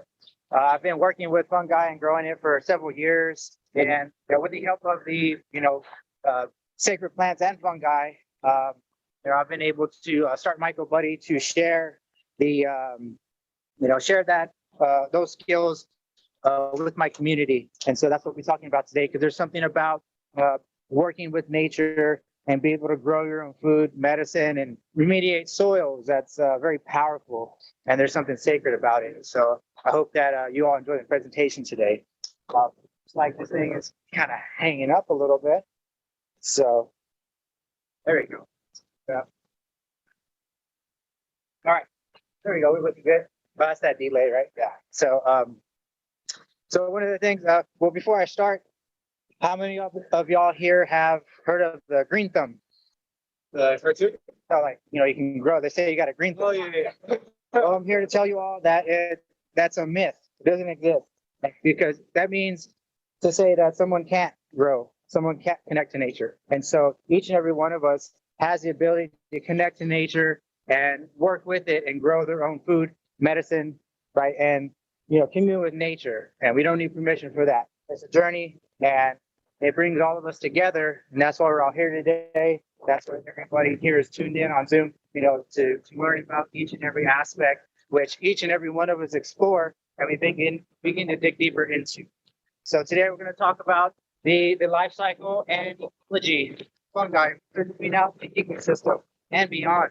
And then we're going to move into cultivation and what that's about and how we can utilize those skills to be able to dig even more deeper into nature and use it to produce food, medicine, remediate soils, clean up, you know, habitats and things like that. And then we're going to connect it all together along with some of the talks that you heard earlier today and some of the talks that you are going to see later on, and see how fungi touches, you know, nearly every aspect of the natural sciences, right? So the fungal life cycle, right? So we're going to go over it very briefly. And so it starts out with spores, right? And those spores are little individual reproductive units. They have half the genetic information of the parent mushroom that dispersed them, right? And when those spores find the right condition, they'll begin to germinate. And when they germinate, they will spread of mycelial tissue of hyphae, right? And these hyphae will start to grow in the environment, right? And as they begin to grow, branch, and connect, they'll begin to form a network. And that network is called mycelium. So I'll be speaking on mycelium quite a bit, you know, throughout the presentation. And so I'm sure some of you all have seen this when you go out in your yard. You've been out and about the woods and you've turned over stumps, rocks. You see a beautiful white, ropey, root-like material. That's mycelium. That's fungal tissue. That's what we work with as cultivators. And that is the fungal tissue that is beneath our feet.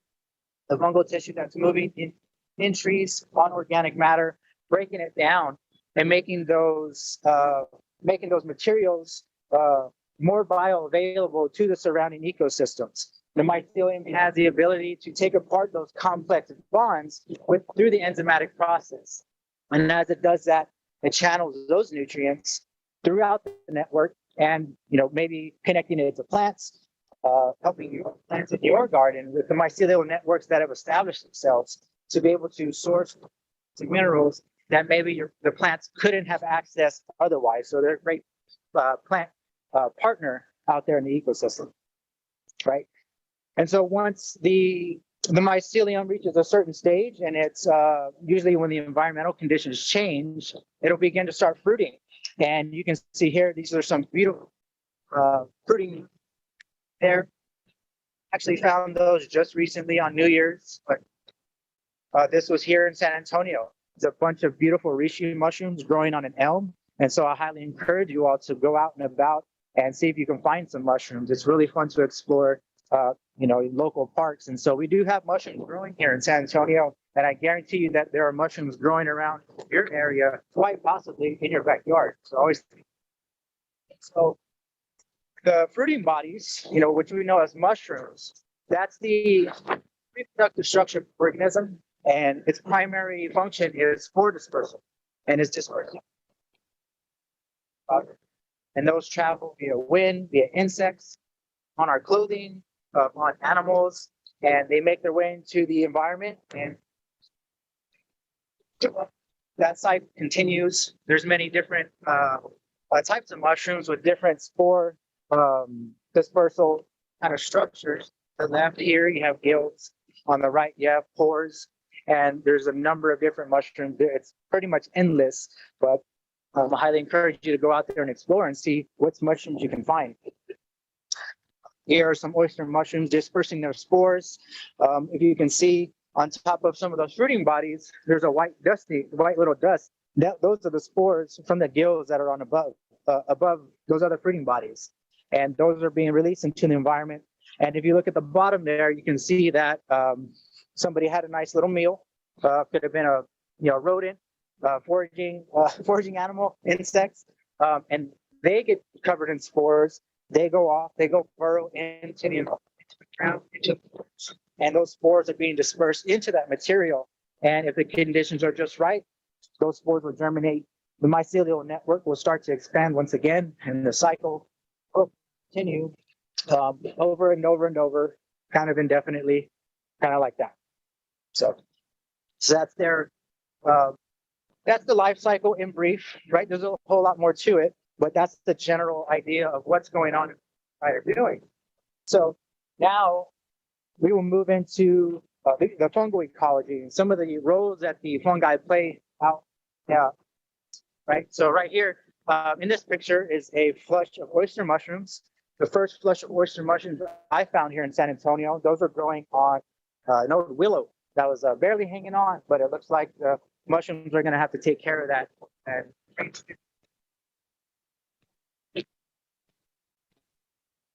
so the roles of composition, right? These the fungi are the recyclers of nature. They're taking apart these materials in the ground that say the plants can't access, right? The plants can't eat wood or debris, right? It needs to be water soluble. And so the fungi come in and start to break that down and initiate that process, right? And so you have primary decomposers that come in and start that process. They start to break down their enzymes, right? And then you have secondary, tertiary decomposers and fungi that come through in waves. And eventually, these fallen logs and fallen trees and limbs and leaf litter, all of that eventually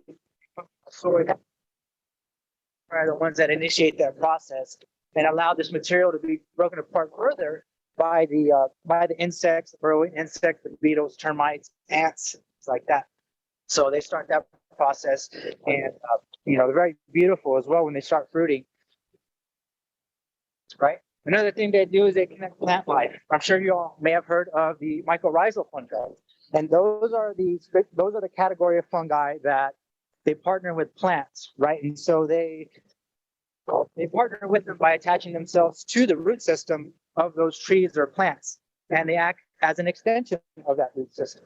That root system penetrate areas that the roots may be too large to penetrate. They can source materials that the plant roots don't have, the exudates or anything like that to be able to start sourcing, resources from, organic material and debris in the ground. They can also weather rocks, and so they can channel those trace minerals from those rocks, and they channel it through the network. And in exchange, the tree gives them some sugars and carbon, and they live in symbiosis, and so they one another. This allows the tree to uptake everything that it needs, and so that way it has all the resources to be able to have a nice healthy immune system and prevent infections of other pathogens and insects, right? And so it gets everything it needs, just like if we have everything that we need in our fortified against the environment, to mediate that. These are some chanterelles. These are also located here in San Antonio. They are a mycorrhizal species. They are edible. They do have lookalikes, so if you're out and about, please be careful for edible mushrooms. I just always like to show the pictures because they're so pretty. Right, and so they move resources around, and they move them around through that mycelial network. Here you can see this is Schizophila commune. This is growing on a fallen elm. It was a pretty big tree. It got taken out because of heavy rains and heavy winds, and so the soil got washed away at the base, and the wind blew that tree over, unfortunately. But now that the mycelial network has penetrated that tree, inside this entire tree is that fungal tissue, and it's moving along all the materials and all the resources and elements in that tree and producing fruit bodies. And then those fruit bodies are now, once they're done fruiting and sporulating, they'll become food for some of the other insects, and also they're going to fall to the forest floor and get redistributed into the soil. So they're moving things around all over the place. And with that said, the soil structure, right? Like I just mentioned, that tree had fallen because of the floods. As the mycelium makes its way into the soil, it's a very delicate tissue, but it's very, very strong, and so it holds together soil and can prevent erosion, and also enhances water retention. Well, so when the fungi is moving through and it's digesting, just going about its normal metabolism, it's also excreting the enzymes and metabolites, and those metabolites can bind soil particles together, and that creates aggregates.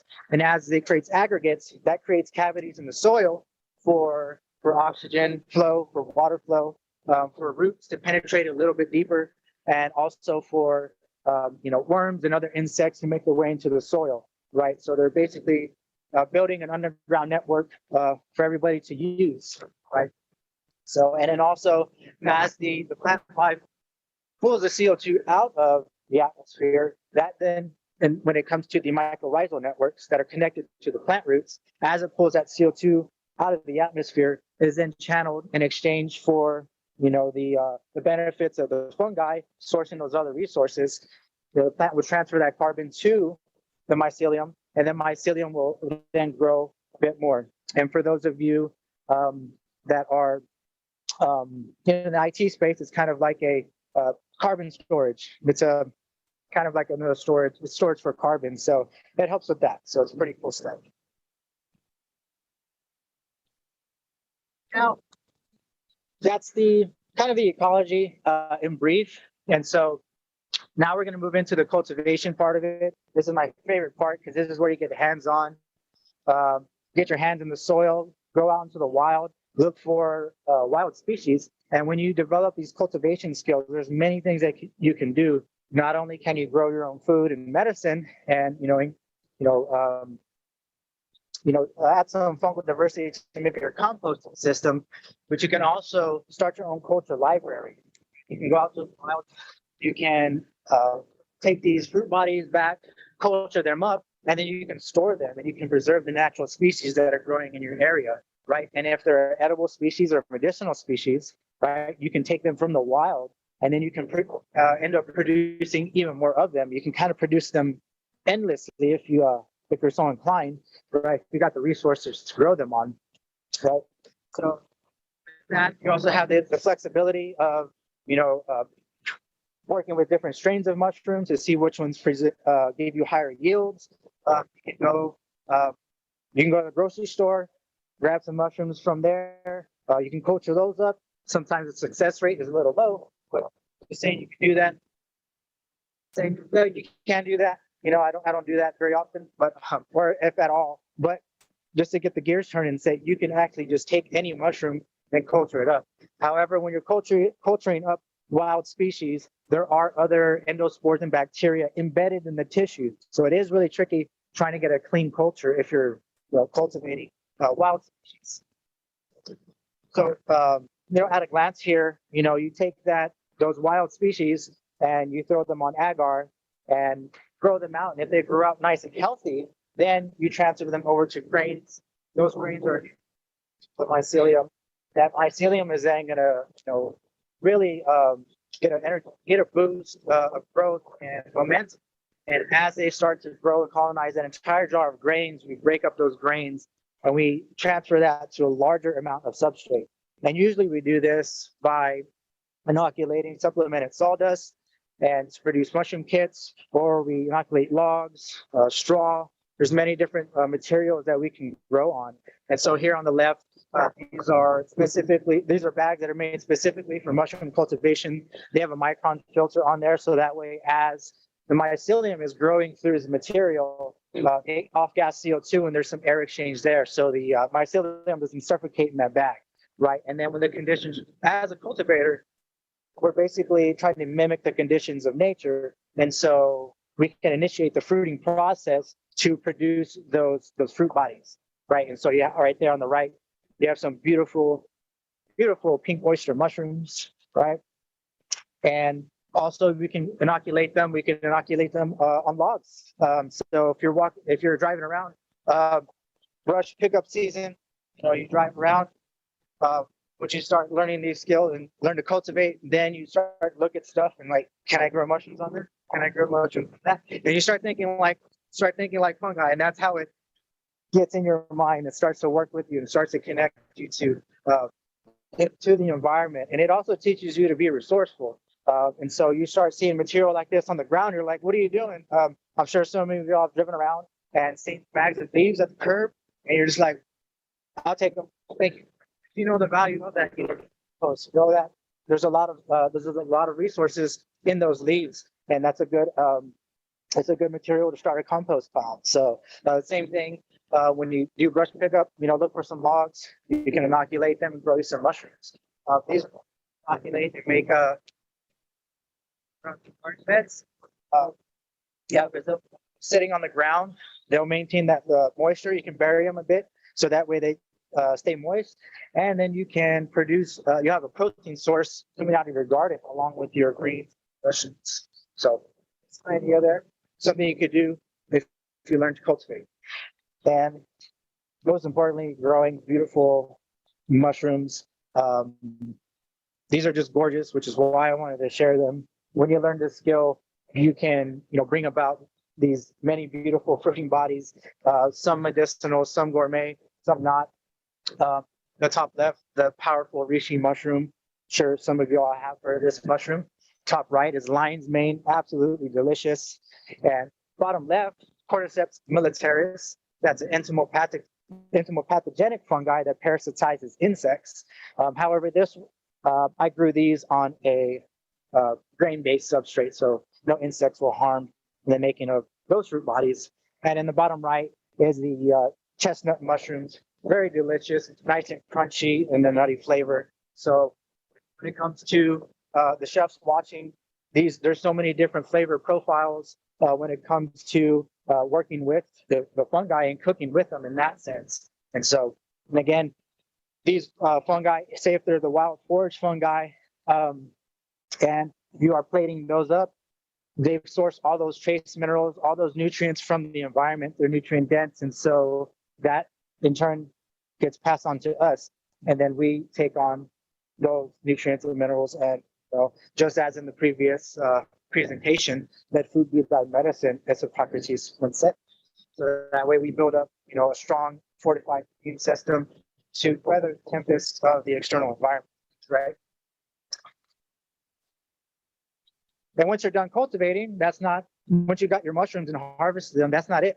You can take those blocks, you can take these blocks, these spent blocks, and this is an old block that's gonna go to the compost soon. Here I gotta show you everybody this. As always, so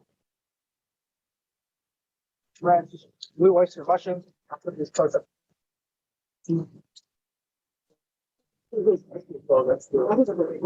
Perlite, yeah, it is that perlite. Bottom here just to keep the moisture up since it's so much easier, right? So after I harvest these fruit bodies,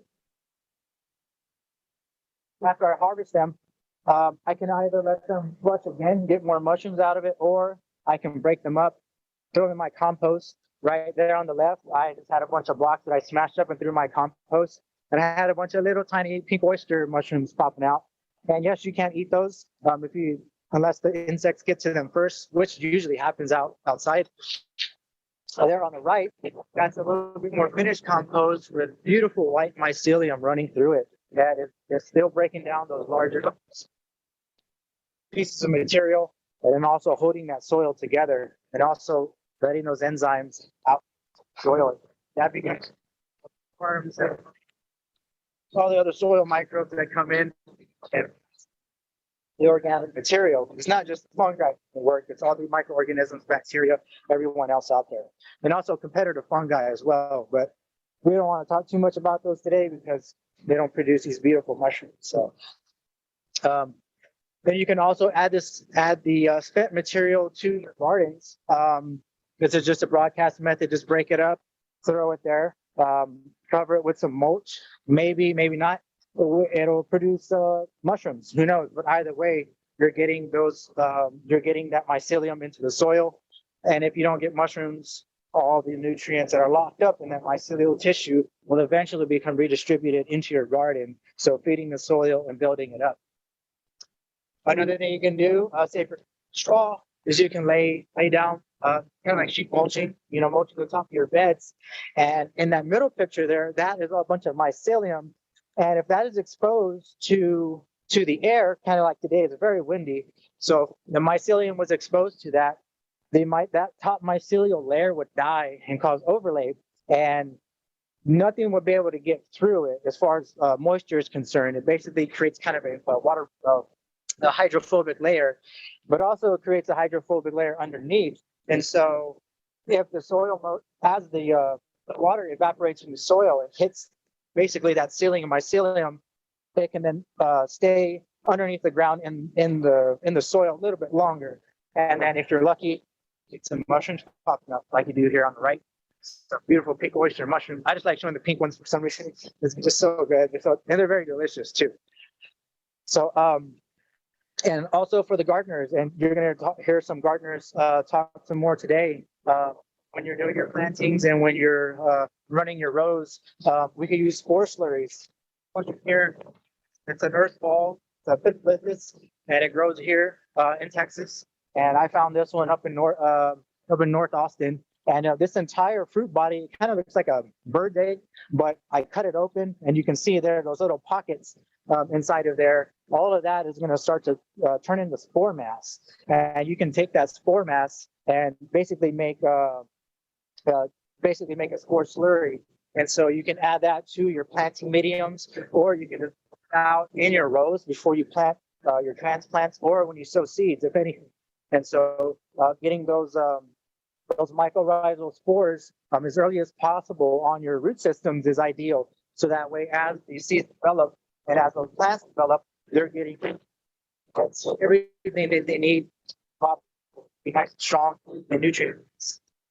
Here's another picture, mycorrhizal inoculants. You can find these at the nurseries, or you can order them online. Not really inexpensive, and a little bit goes a long way. So take your block after you've done got your mushrooms.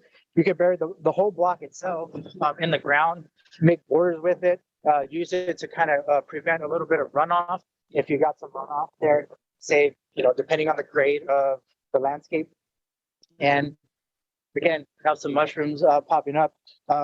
You got to get to them first because it's real out there on the streets. And so you got to make sure to beat everyone else to it, because they're a piece of these one guy. So they're in the dirty dirt basket. So yeah.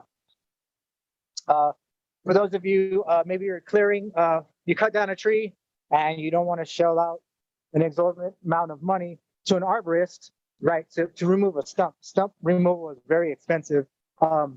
This is just a method that you can use. And this was something that I just kind of experimented with at the park. A few like 50 yards away, I found some turkey tail fruiting down the trail from this fresh cut. I'm not sure what this was. It may have been a ligustrum, I'm not sure. But I found those fruiting bodies, and I said, hey, let me just lay these down, pour side down, so that way it'll drop its spores on this fresh cut. And so I did that, and I covered it with some leaf litter. I came back a year later, and we got turkey tail starting the fruit out of here. I was very surprised, and I was excited. And that's just another thing that you can do to utilize fungi and start working with it, right? But another thing with stumps, you can split them open with a wedge or with an axe, and you can pack them with the spent substrate and see if you want to get the mycelium to get in contact with that cambium and all that dead tissue. If it's dead, if it's a living, still put it in there to see what happens. Split it open, pack it down, and then cover it, with some mulch. So that way, or you can lay some cardboard on it and then some mulch. So that way to keep, competitors that you don't want. You want to be able to get the mycelium to leap off onto that material before the other insects come and eat the mycelium, because it smells very sweet. It's very nutrient dense. They know that, and so they're going to come and eat it because it's a very nutrient dense food source. And so cover it with some mulch, just for some moisture retention. And that's another thing that you can do. If you have stumps in your yard, or if you're trying to do maybe a restoration project somewhere, you're trying to get rid of invasives, you can, if you're trying to get rid of invasives, you can take some of that wood from the invasive species. You can introduce fungi to it, certain species of fungi to it, and that fungi is going to learn how to grow on that specific species. It's a new food source. It's going to learn it. It's going to produce new enzymes to be able to break that down. And so once you grow that out, like I showed you with the agar, the grain, the sawdust spawn, you can take that material and then introduce it to that invasive species, and it'll have a better chance of being able to colonize it and really start to break it down and take care and make use of what was a invasive species that was causing some environmental disruptions. And so just an idea, experiment with it, explore that. Most importantly, a food source. There are many different flavor profiles. They are an alternative protein source. Whenever you're eating mushrooms, be sure to cook them, right? We don't have the stomach enzymes to break down that chitin and access one of those vitamins and minerals. And so use heat, to, break those bonds and make everything bioavailable, and also to make them taste good, so they're made of chitin. So it's a heavy sugar. So you can sear them a bit and kind of get that Maillard reaction that you would if you're, searing steak or other meats, right? So very delicious. And all the chefs watching, let me know, trying to get these beautiful mushrooms plated up. I don't know, they look so beautiful that you don't want to cook them, but that's it. We can always grow more. This is why, I'm sharing this with you all, to hopefully maybe you get into this, start cultivating, growing mushrooms. The more people have growing mushrooms, the more mushrooms we'll have, right? So, and then we'll move into, the exploration part. And this is where I'm talking about the connection, connection to nature, connection to the planet. You go out and start exploring. You're like, okay, I'm going to go look for mushrooms. Now you're going to start looking at different parks in your area, maybe parks you've never been to before. And so you're going to start learning new areas. And then you go out there and you're going to be poking around, looking on the ground. So your body, you're looking at everything, and your body is like, starting to get pattern recognition, looking for the little cap and stem, or looking for the little shelf fungi. And so you're out there in the wild, you're hearing the birds sing, you're getting bit by mosquitoes. Sometimes that's the fun. Or, just like me, you're looking down and accidentally feel some spider web on you, and you jump because, we do have, at least here, I've run into some very, very big orb weavers, the size of this microphone here. Very intimidating. They're harmless, but I don't mess with them. They just look really intense, and so I leave them be. And if there's web up, that area is off limits apparently. So so when you're out there, do be careful, because there is other wildlife stuff. So you start to connect with those things, and it really starts to understand, what the fungi is doing. It's connecting you and connecting all of us to many different things, and it's brought us here together. Everyone's watching this, and I really encourage you all to go out and take a look out in your backyard, take a look out in the woods. And if you are, an ideal space is where there's some shade, humidity, leaf litter is good. You're out there and you find mushrooms, then you look around, what kind of trees are they growing on? Then you start learning your trees. You're looking at the leaves that aren't made. Right now, a lot of things are bald. You got to go by the bark, and you got to go by the leaf litter. Maybe, hopefully, you can figure out what it grew on, because that does help in the identification process. If you're trying to find a wild species, you want to know what it is. You do and use caution with mushrooms. It's a serious deal. They don't play. So if you are going to explore and start learning about mushrooms, I recommend learning about the basic, the commonly cultivated species, oyster mushrooms, reishi, lion's mane, and stuff like that. Some of them have lookalikes, and so once you start developing that relationship with the fungi, you'll be able to tell the very slight differences as your eyes are trained, and you'll be able to avoid going to the hospital, because we don't want to do that. And the last thing I'll touch on is medicine. Let food be thy medicine. Again, there's a when it comes to that, there's many medicinal mushrooms, and I highly encourage you all to explore them. And medicine journey is a very personal one, and it can only be initiated by you. And as you do that, if the mushrooms call to you, hey, cool, engage with them. I'm here. A lot of people want to talk about them. It's cool. It's connecting to the earth. It's not the way. This is just one. There's only one entry point into natural world, right? And using the guide to access the wisdom, knowledge, medicine of nature is part and parcel of it, all of it in general. Just being outside with all this wind blowing around, everybody smiling, everybody running to save everything, like all this together. This is medicine in a sense, depending on how you look at it. So lastly, one of the things that I want to let everyone know, and I hope that each and everyone watching walks away with, is this: if you can bring forth life out of the ground, you can truly, and that's something very powerful and is very sacred. So everybody, give yourself a round of applause for being able to bring life out of the world. Each and every one of us here. Thank you all for allowing me to speak about fungi and my information. Check me out.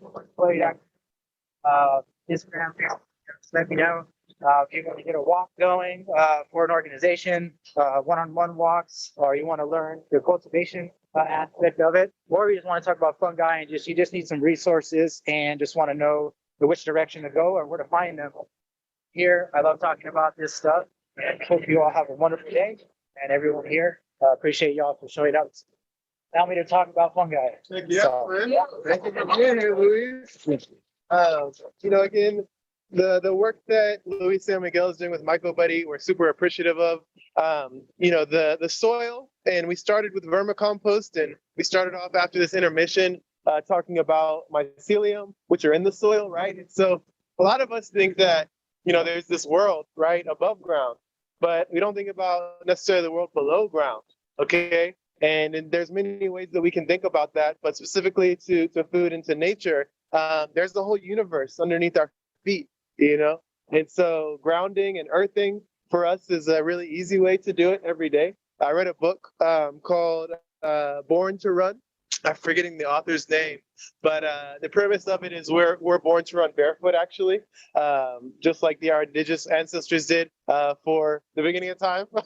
And so there's a tribe in, I think, the Chihuahuan Desert in northern Mexico called the Tarahumara, who run on what are called huaraches, right? And it's funny because Nike has a huarache shoe. That's right. So when I was reading the book, I'm like they're wearing Nikes?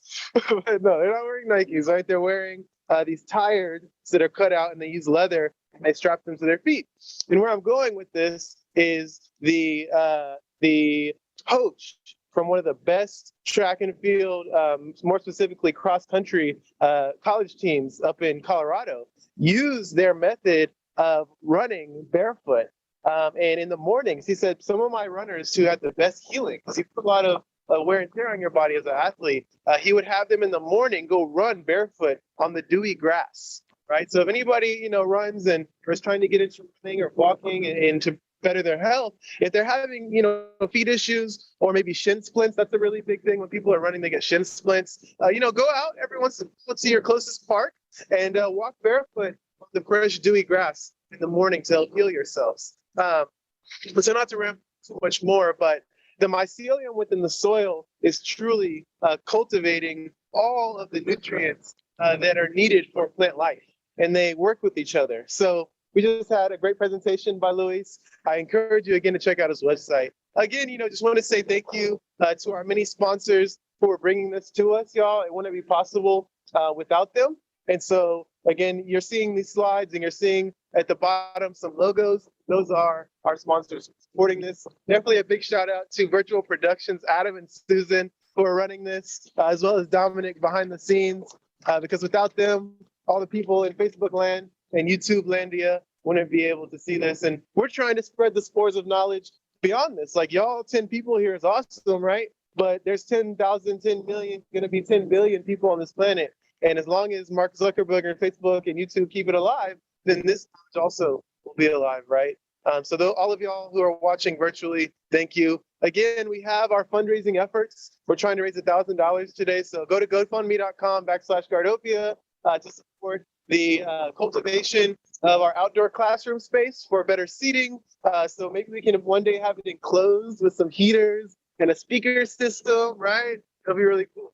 As well as shade structure for our garden. So cultivate our food, okay? It gets really hot here in the summers, and the UV index rating can be extremely high, so much that it harms the plants if we don't get the ultimate cultivation that we want.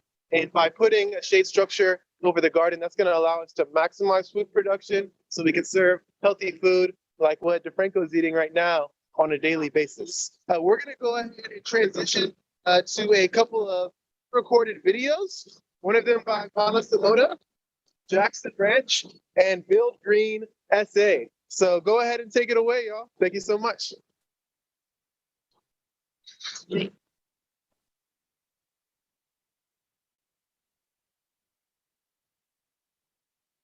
My name is Beatriz Guzman Velasquez. I was born in Reynosa, Tamaulipas, Mexico, and I currently live and work in South Texas. In 2021, I founded Juana Simona, a space located in the Carrizo Come Crudo Nation, dedicated to creativity and the stewardship of the land. My dedication led me to food sovereignty after researching the history of the land I currently live on, and understanding my environment had been shaped as a direct consequence of the exploitation and extraction of its natural resources. For many years now, my landscape has been turned into a heat island due to the clearing of land for agriculture and building of infrastructure, including housing, roads, and highways. In the summer of 2021, I welcomed home 5 baby chicks to collaborate with me in bringing back the soil into a healthy state. My 5 beautiful hands, 1 stripe Americana, 2 part rock, 2 puff Orpington, provide nutrients to our soil and provide a food source for my family. I wanted to make the change for some time. For some time, I was not happy buying things from the store in a mass number on a weekly basis.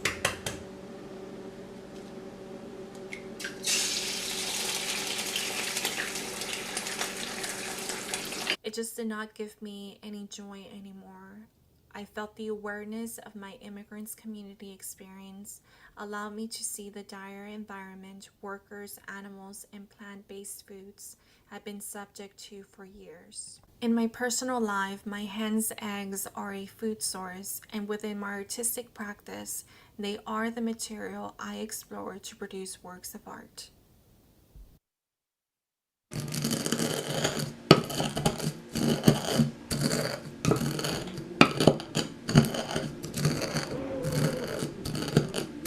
I grind them up at various densities to turn them into watercolor, pigment, or acrylic paint. Within my practice, I remember the words of Gloria Anzaldúa. You face east, feel the wind, comb your hair, stretch your hands towards the rising sun and its orange filaments. Breathe its rays into your body. On the out-breath, send your soul up to el sol. Say, aire. With each breath, may we remember our interrelatedness. See fibers of spirit extend out from our bodies, creating us, creating sky, seaweed, serpent, y toda la gente. El alma prende fuego, burns holes in the walls, separating us, posturing and pretenses. May we seek and attain wisdom. Moving sunwise, you turn to the south. Fuego, inspire and energize us to do the necessary work and to honor it. And we walk through the flames of transformation. May we seize the arrogance to create outrageously, soñar wildly, for the world becomes as we dream it. Madre Tierra, you who are our body, who bear us into life, swallow us in death. Forgive us for poisoning your lands. Guide us to wiser ways of caring for you. May we possess the steadfastness of trees, the quiet serenity of dawn, the brilliance of a flashing star, the fluidity of fish in our element. Earth, you who dream us, te damos las gracias. May the fires of compassion ignite our hands, sending energy out into the universe where it might best be of service.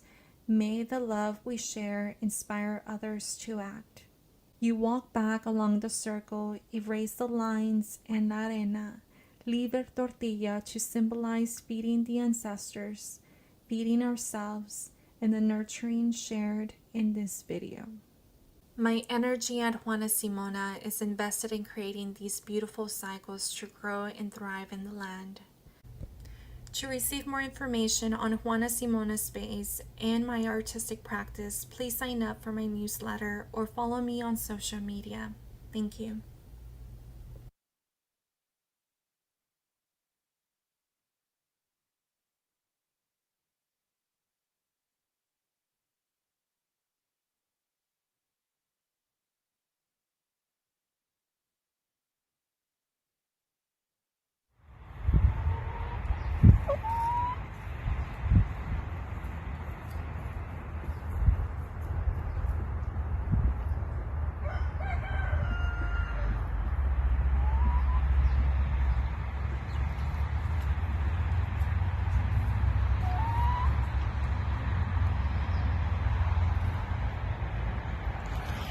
Someone once asked me why I have chickens. It's very simple. I feed them and they feed me. And I so enjoy having them around. And they're a part of the Jackson Ranch Chakra Garden.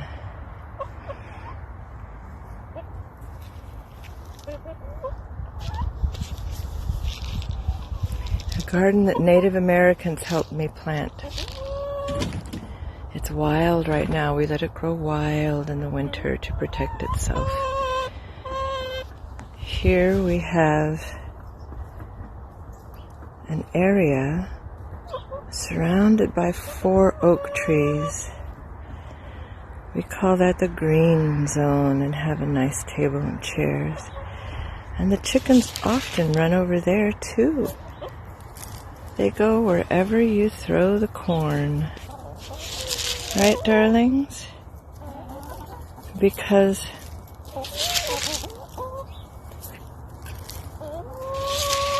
chickens are a very important part of permaculture. They certainly are. Good morning, darlings. I'm giving them a corn treat. Corn, for chickens to eat it, must be cut up. Otherwise they won't digest it. Corn is not easily digested, period. But in the cold winter months, it helps keep them warm.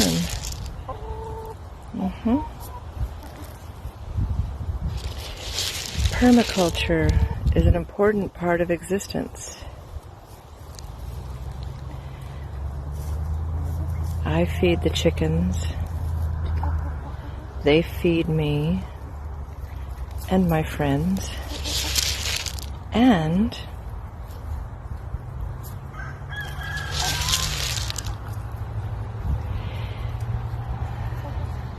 their excrement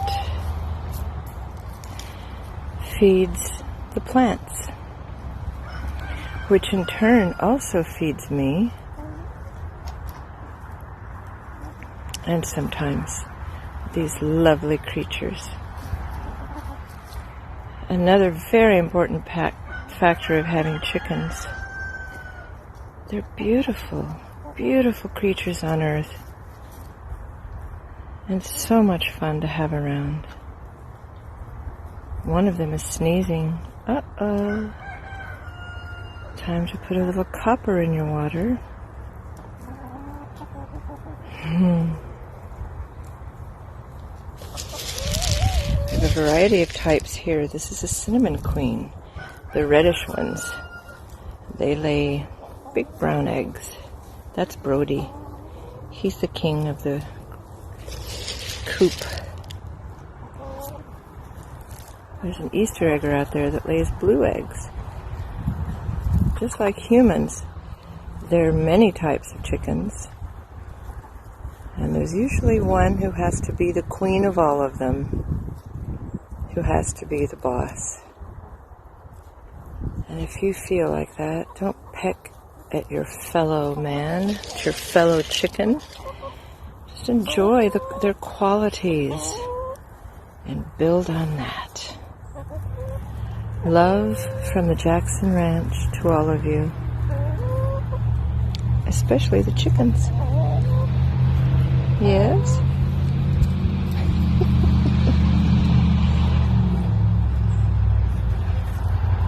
Have a lovely day. Make every day as good as it can be, and it is your choice. Be love, my darlings.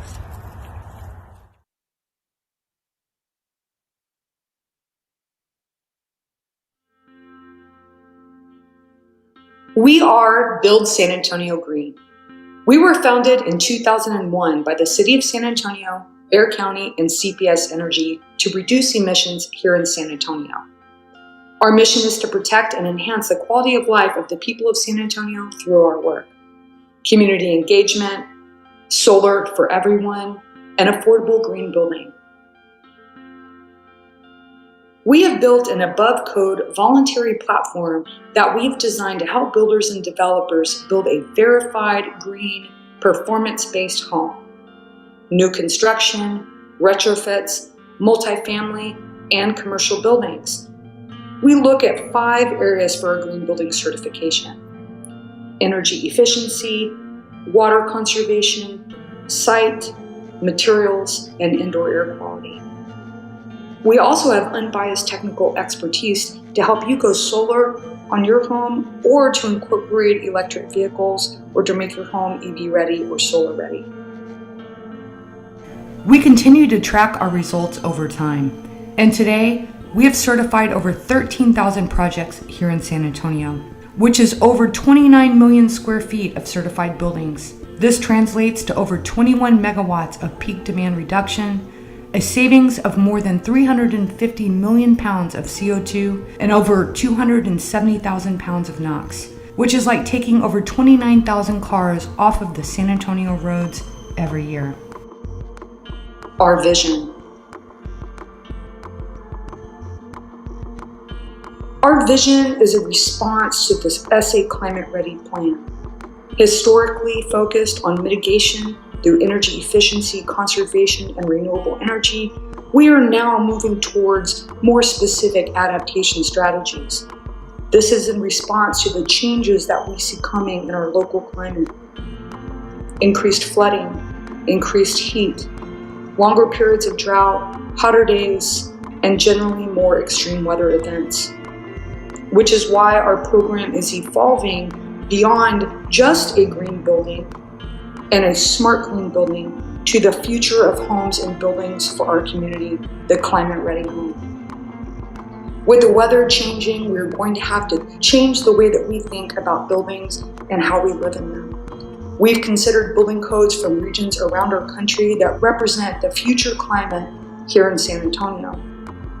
A climate ready home is a green home with smart technology, but it has additional criteria to help us adapt to our changing climate, like heat-resistant materials, increased water security, flood resilience, the increased depth of communication lines to make connectivity, backup power for energy security, and a community-specific preparedness plan.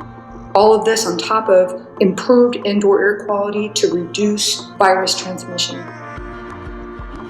Climate ready, the future of green building.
'Tis the season to be jolly and healthy. Our fitness team is here to help residents stay active and exercise during the holidays.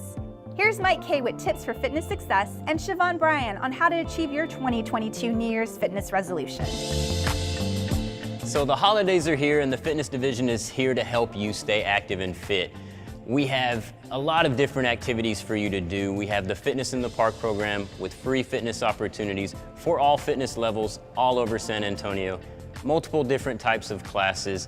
All you need to do, log on to our website, find a class and show up. The first tip is to do some moderate exercise every day if possible. This can be a multitude of things, whether it's walking your dog, doing activities in your backyard with the family, or participating in a fitness class. Second tip, eat right and do some portion control. I know it's difficult to resist those sweets, but really try to. Try to portion the amount of the meals that you eat and try to just eat in smaller portions in total. Number 3, track calories. There's an app you can use for this just to track what you eat throughout the day. Remember, the FDA guidelines are around 2,000 calories for each person. Of course, that'll vary from person to person, but it does help to track calories so that you know what your body's intaking. Number 4, really important, get enough sleep. It's recommended that you get 6 to 8 hours of sleep. This helps your body rest, recover, and recharge. Very, very important. And then finally, tip number 5, stay motivated, stay positive. Sometimes it helps to set goals. Set a fitness goal, but make sure that it's achievable. Don't set anything that'll be too difficult or just too hard to reach. That'll help keep you motivated to stay active. And now we're gonna toss it on to Siobhan, who's got some great advice for how you can keep your New Year's resolutions. Thanks for that, Mike. Well, in addition to the programming that we offer in our fitness division, there are also some things that we can kind of talk about to make sure that you're successful when you set those New Year's resolutions. When making those New Year's resolutions, we want to make sure we follow the what, where, when, and who. What your resolution is, you want to make sure your goals are SMART. Follow that SMART system. So make sure it's specific, make sure it's measurable, so you make sure that goal is attainable, you make sure it's reliable, and make sure you have a time frame set for that goal. I want to lose weight by going to 3 Fitness in the Park classes at least 3 times a week, and I want to lose a certain amount of weight at the end of 2 months. Another thing to do is utilize who. Who's going to keep you accountable? That's important. Who can keep you accountable? None other than our wonderful Fitness in the Park instructors. So you can utilize us there. When it comes to when exactly are you going to activate that goal? Are you going to make a point to work out every morning? Are you going to make a point to work out after work? You want to make sure you incorporate that into your goal as well. And most importantly, your why. Your why is going to be the reason you set the resolution in the first place. It's going to be what drives you throughout dark days when the weather's bad or when you don't feel like it, when the kids keep you up. That's going to be the very thing that's going to get you to the point of going back to that resolution that you've set in a SMART goal fashion. Another common fitness resolution is that people just want to eat better. A better way to set that goal would be, I want to control my portion sizes by eating off of smaller plates and making sure that at least half of my plates are filled with vegetables. That's a way to make better New Year's resolutions. You can always feel free to come visit us here in the fitness division at one of our wonderful programs, or we hope to see you out here at the park utilizing some of our wonderful fitness amenities. For more information, visit our website and follow us on social media.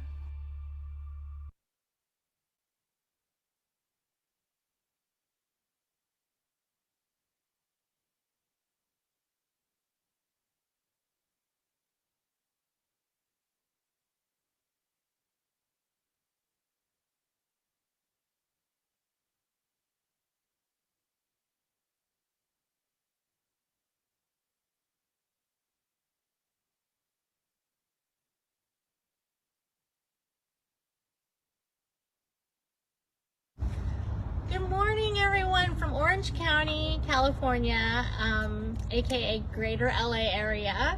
I'm Jade Liu. I'm a permaculturist, gardener, and sustainability and gardening educator.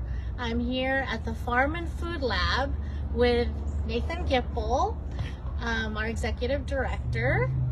Yep. I'm the Executive Director of Solutions for Urban Agriculture. We're a nonprofit. We've been around about 31 years doing farm to food bank We've integrated education into our list of what we do. And in addition to that, I'm a permaculturalist, avid food forest advocate, and we love to see what we can do to empower our local community to grow food anywhere and everywhere so that we can eliminate hunger and just have nutrient density all around us. We're so excited to be a part of the Food and Nature Conference in San Antonio, Texas with Gardopia Gardens. I've been a collaborator and a consultant and a friend of Gardopia Gardens for over 2 years now, and we're so happy to be coming to you from sunny California this morning and to be a part of the Food and Nature Conference. This morning we're going to take you on a little tour of the Great Park Farm and Food Lab and show you what we do around here. So the Farm and Food Lab is located at the Great Park here in the city of Irvine. It's about 1 1/3 acres. It's really an example of how dense you can get food into an urban space and still keep a park-like environment.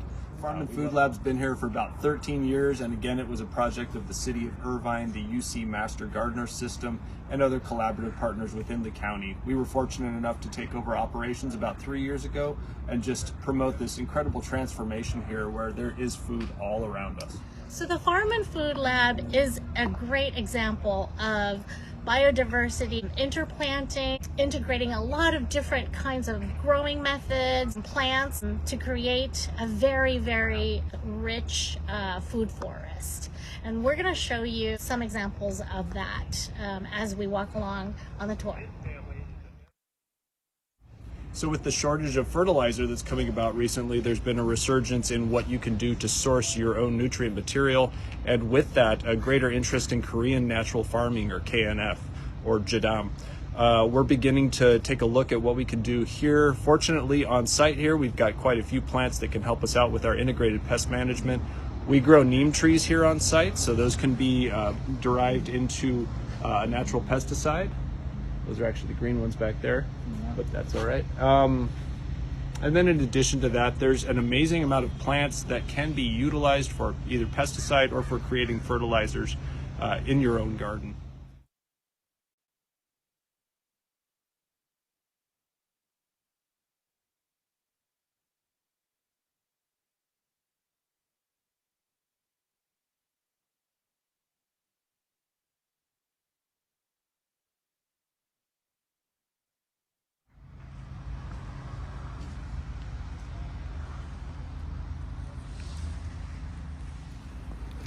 Here we have a patch of fruit trees, avocado, orange, mandarin oranges, growing around a little grove of banana trees.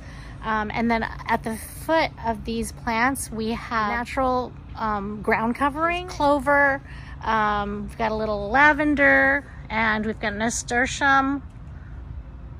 Almost every inch of the ground here at the foot of these beautiful trees is covered as a way of natural mulching.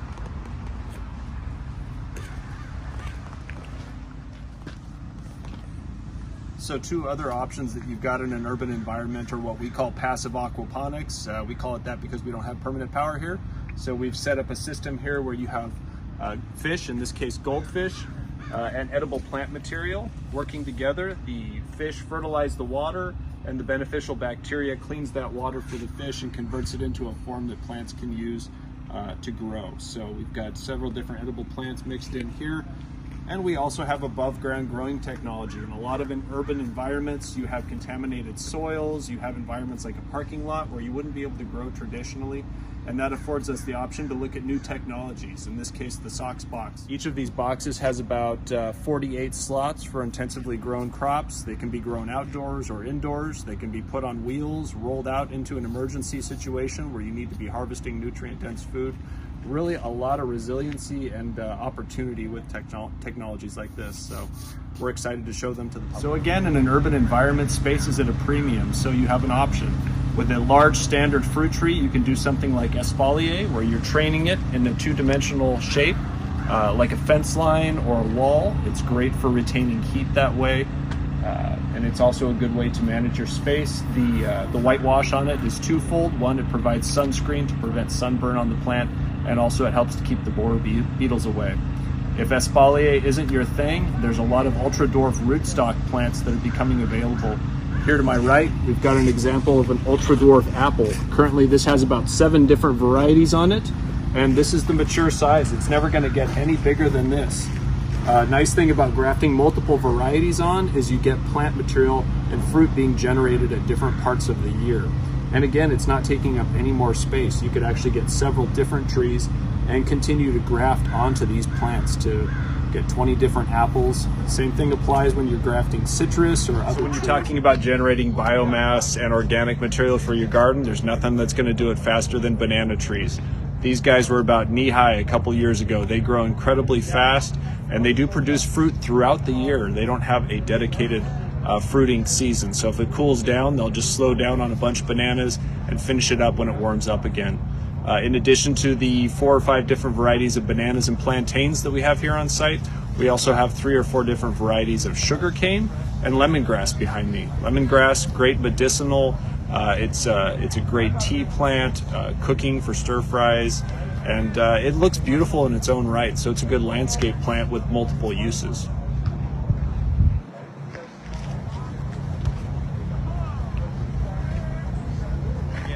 In this small area, I'm surrounded by plants that have different jobs. I've got the white flowering borage here that is not only edible and can be used to flavor drinks in the summertime, but it also supposedly helps to keep the gophers away, so good to know. Biodynamic accumulators like the popcorn cassia that's been chopped and dropped behind me to provide organic material on the surface here. We've got a mango growing out here, more nasturtium serving to cover the ground area. Again, nothing naked in your garden. You don't want to find your soil unless you go looking for it. And then to my left here, we've got another perennial called pigeon pea, or Cajanus cajan. Really good forage crop for your chickens. It can also be consumed as part of your diet, and it's another one of those biodynamic accumulators. It's going to pull minerals out of the ground, similar to this comfrey here. This looks pretty beat up, but actually, again, it's nature doing what it needs to. We've got rabbits out here that are feeding on it, and they're just depositing the plant material in the form of manure throughout the garden. And again, this plant has really deep tap roots that are not only medicinal, but are bringing that nutrient material up from the subsoil so that it's available in the rhizosphere where you've got plants growing here. I've also got lemons behind me, rosemary, and olives a little bit further back, bananas behind me, lemongrass, pears, apples. There's really just an amazing, and a bee. So just an amazing amount of biodiversity going on here, and there's really very little maintenance to this. You're talking a half an hour a year, besides making sure that we keep a little bit of water on it. So here at the Farm and Food Lab, we actually dedicate a whole entire area to medicinal plants. There are other plants interspersed, medicinal plants interspersed throughout the garden, but here in this area, we like to dedicate this area specifically for medicinal plants. We do have things that you can see: aloe vera, ashwagandha, ginger, comfrey, chickweed, lamb's ears, longevity spinach. So here behind me is another area in our 1 acre garden. That's an example of interspersing a variety of different kinds of plants, and 3 or 4 different almond trees here in the back of the garden. At the foot of the fruit trees, there are lots of plants like lemongrass, comfrey, nasturtium, milkweed. Everything works together. So I just want to show you an example of what we do here at the Farm and Food Lab to cover every inch of our soil. Everything that grows here stays here. For dead branches or leaves or other organic matter, we chop them and drop them, and everything stays right here. And what that does is it feeds valuable microbes, and as it breaks down, it will release nutrients into the soil and feed the soil, because soil is a living, breathing thing. And I want to show you what happens when you have such rich soil that enables things like this to happen. Fungi will grow in this area, especially. We want a slightly acidic type of soil, but very rich soil. And as you can see, there's just tons and tons of organic matter just laying like a blanket.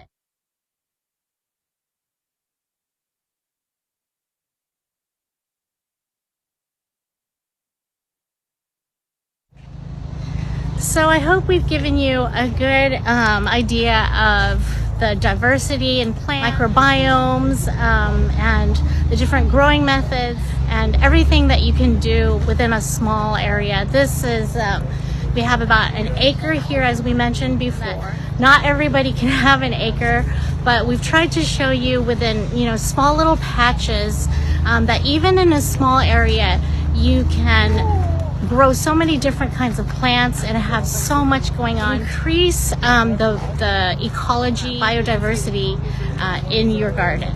So thanks again for inviting us to part of your Food and Nature Conference. Hope to be involved in your Food and Nature Conference next year to help people learn about the importance of resilience and growing food and medicine in your own backyard.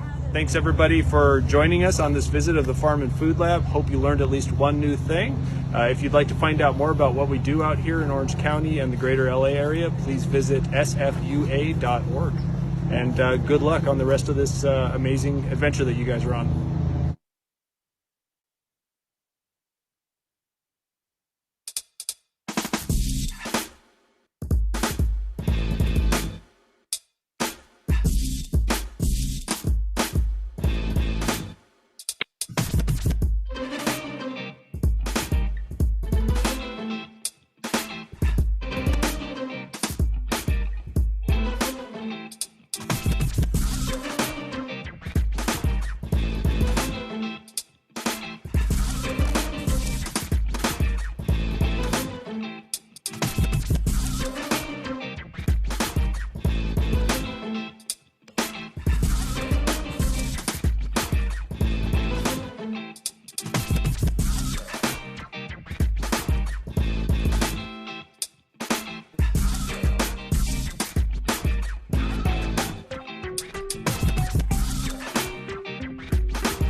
Thank you for joining us. My name is Dominic Dominguez with Gardopia Gardens, and we are excited to have here a conversation about ecosystem services.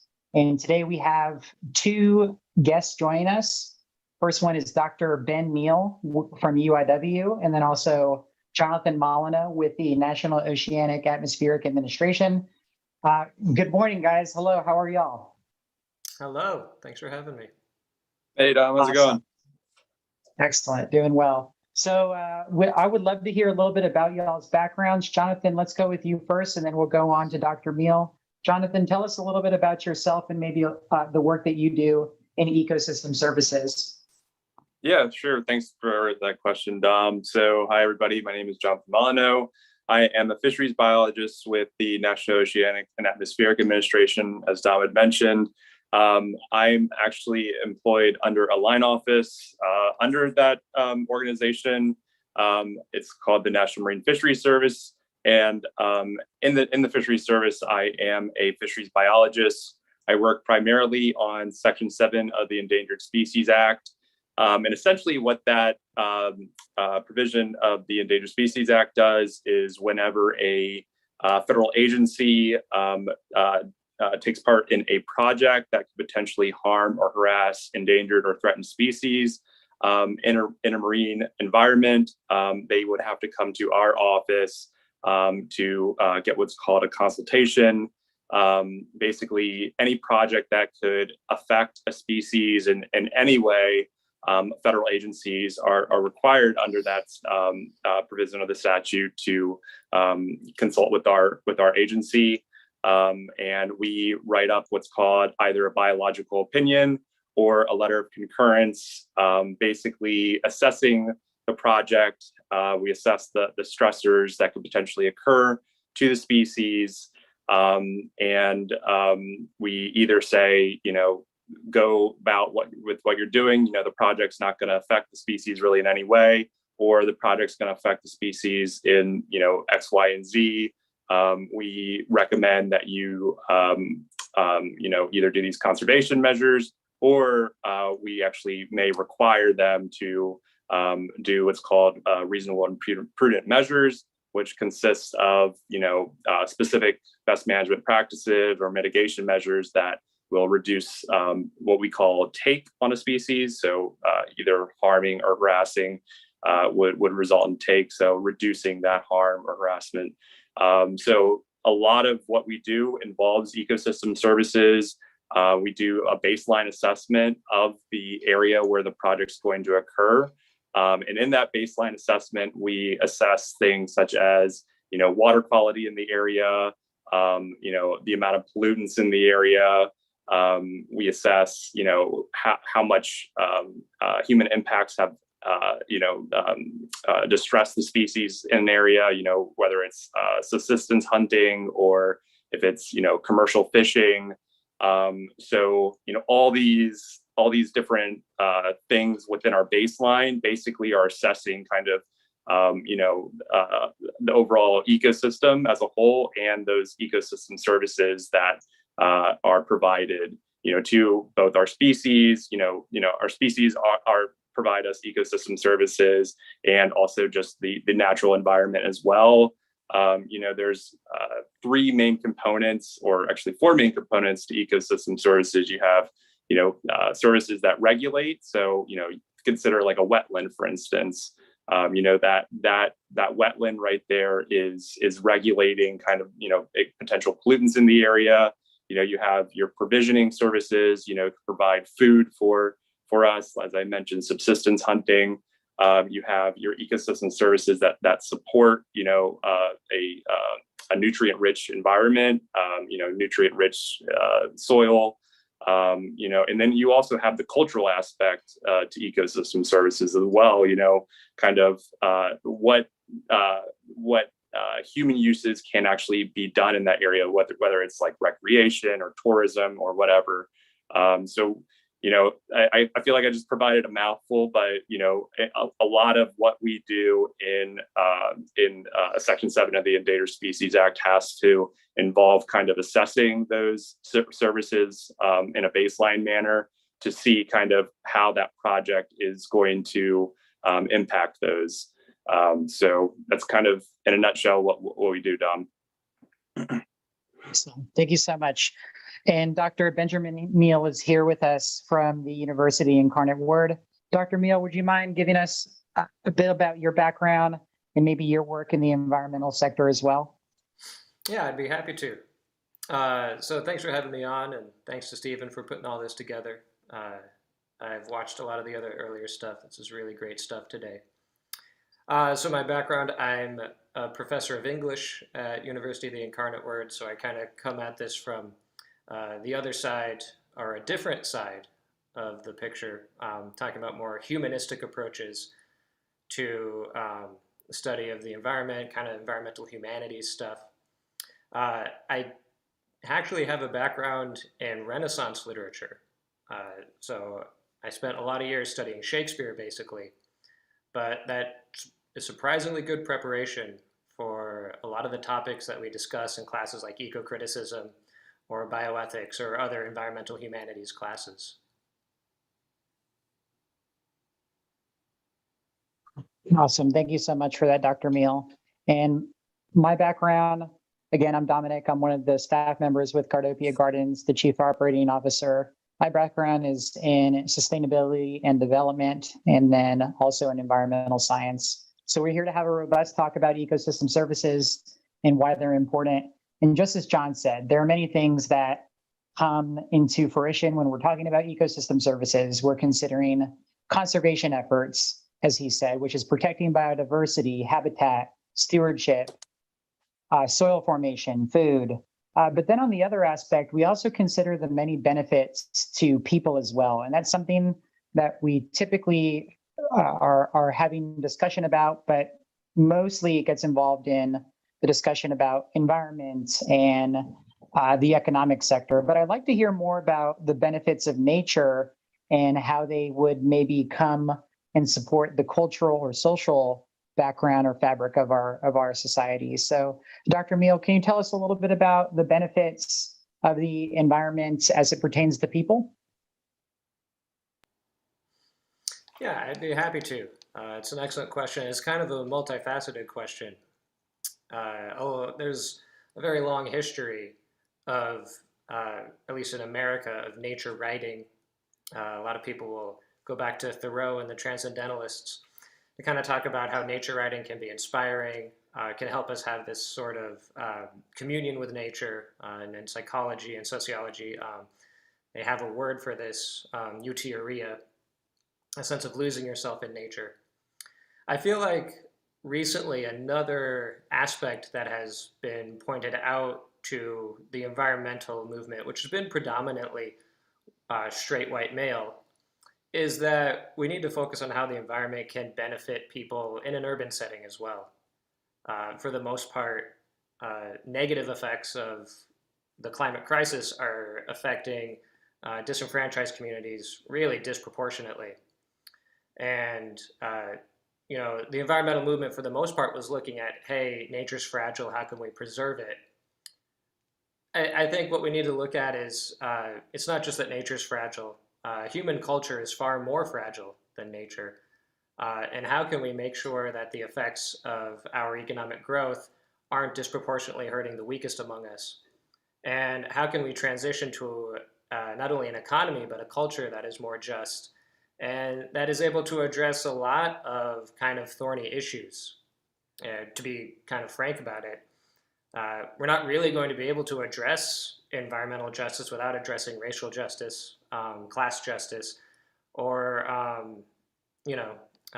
inequalities in gender. So a lot of those issues really do come together. And so when people are talking about like what are the benefits of nature, what can we learn from nature writing, there are actually some really surprising benefits and really significant benefits for things that might seem unrelated at first.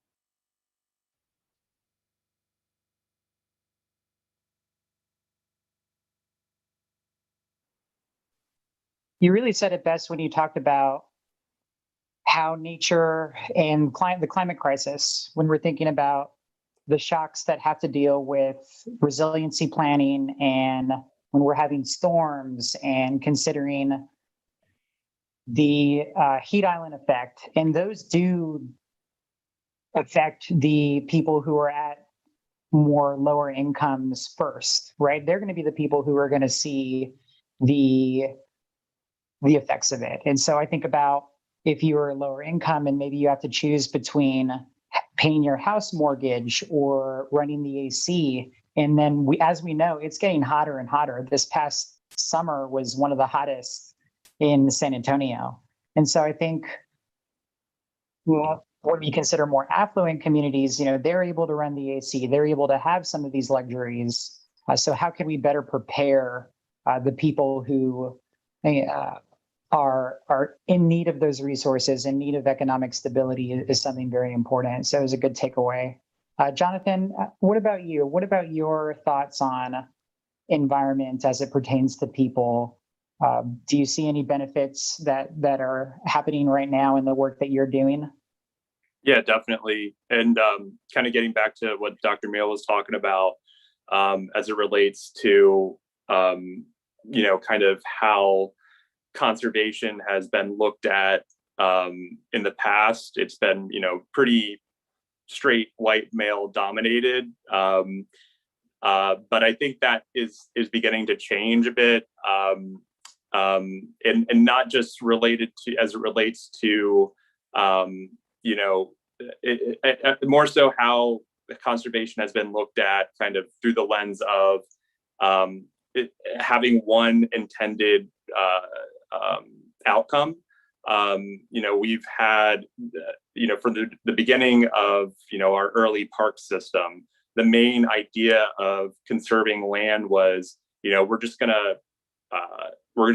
to close off this area and, only, have these, set like small activities that human use that could occur in the area. I think that mindset is beginning to expand in and of itself. I think that was a more of a kind of an early view of conservation. And I mean, it was definitely good, but I don't think it was as holistic as it needs to be. And that's kind of a lot of what I'm working on at this time. I'm actually doing a detail right now with within NOAA, actually under the National Ocean Service, under their sanctuaries division. And what we're focusing right now is we already have a way to mark off areas of what we call marine protected areas. They were established in the early 2000s. Bill Clinton actually was the president who got it kicked off with an EO. I believe it was in 2000, an executive order where he enacted a way to protect marine areas. But the main focus on closing those lands off was the intention for that site had to specifically be for the conservation of biodiversity. And while that goal is noble and it's definitely what we need, I think we also have to look at conservation through the lens of like I said, a more holistic approach and beginning to incorporate kind of the cultural values that are necessary. Because a lot of these areas that had not been marked off as being conserved, we didn't include indigenous lands. We didn't include, like I said, urban areas. I don't think that there was a really a look on seeing ways in which urban areas could be conserved. I mean, obviously, I'm talking more about the marine environment, but just getting back to kind of like urban conservation. We've always seen conservation in, I'm just going to go out into the boonies and mark off, this one plot of area, and it's a very, ecologically diverse area. It has a lot of biodiversity, but there are a lot of areas in our urban environments that are also, that also need conservation and also have, these vibrant cultures that need to be preserved. And seeing conservation through the lens of not just the biological landscape and ecosystem services, but also through cultural values as well. And that's kind of what this whole detail that I'm working on right now. We've had this marine protected area, but we're shifting now to see where other areas can be conserved or labeled as conserved. And it's actually, if you look it up, it's called Other Effective Conservation Measures. The IUCN, which is like the International Conservation Agency, they came out with a goal. It's called I'm gonna butcher this probably, the Aichi Target 11 goals. So under that, they really wanted to form a more holistic approach to conservation. And then that's where they started to say, okay, we've been looking at conservation through the lens of, just protecting kind of the main ecosystem and biodiversity, but also where can we shift to also conserve kind of cultural values as well. And that's kind of where this whole other effective conservation measure or OECM effort kind of took hold. There, like the whole kind of mindset behind this was, instead of like protecting areas that we know that human use is not being there's not a lot of human use taking part in these areas, where are some other areas that there might be kind of lower levels of human use, but also kind of have higher kind of cultural values as well. that we can say is pretty much conserved. Obviously, we want to make sure that the area is managed in a way that there are not horrible what we call them activities that are incompatible to conservation. We don't want those to occur in the area, but we also want the area to be flexible enough to be still a value to kind of the culture, as well as a value to like you were saying about ecosystem services. Like, we wanted to still incorporate provisioning services. So if we're using this area as a sustainably fished area, we still want that sustainable fishing to occur in the area, but we want it to be done in a way that, like I said, that is sustainable. We don't want, high industrial fishing or high industrial, oil and gas extraction. We don't want these activities to occur, but there are some activities that can still occur, and we could still label this area as being conserved.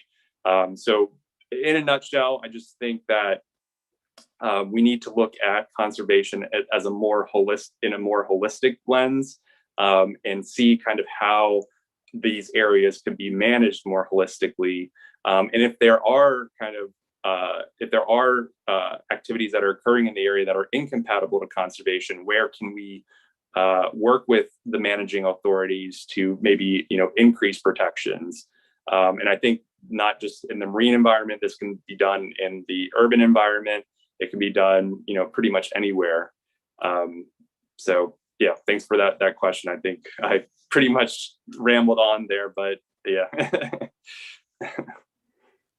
Yeah, and if I could add something really quick, Dom, you were asking a question of, we've got these urban heat islands, what can we do about it? And there's some surprising things that we can do, and things that are actually already happening in San Antonio.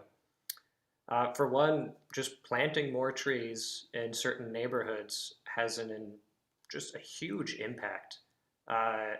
Urban heat islands are not evenly distributed. If you look at a map of San Antonio, Incarnate Word is actually located in a place that's very dense with tree cover.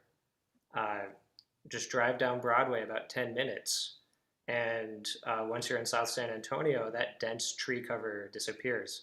So without the tree cover, temperatures will vary 10 to 15 degrees.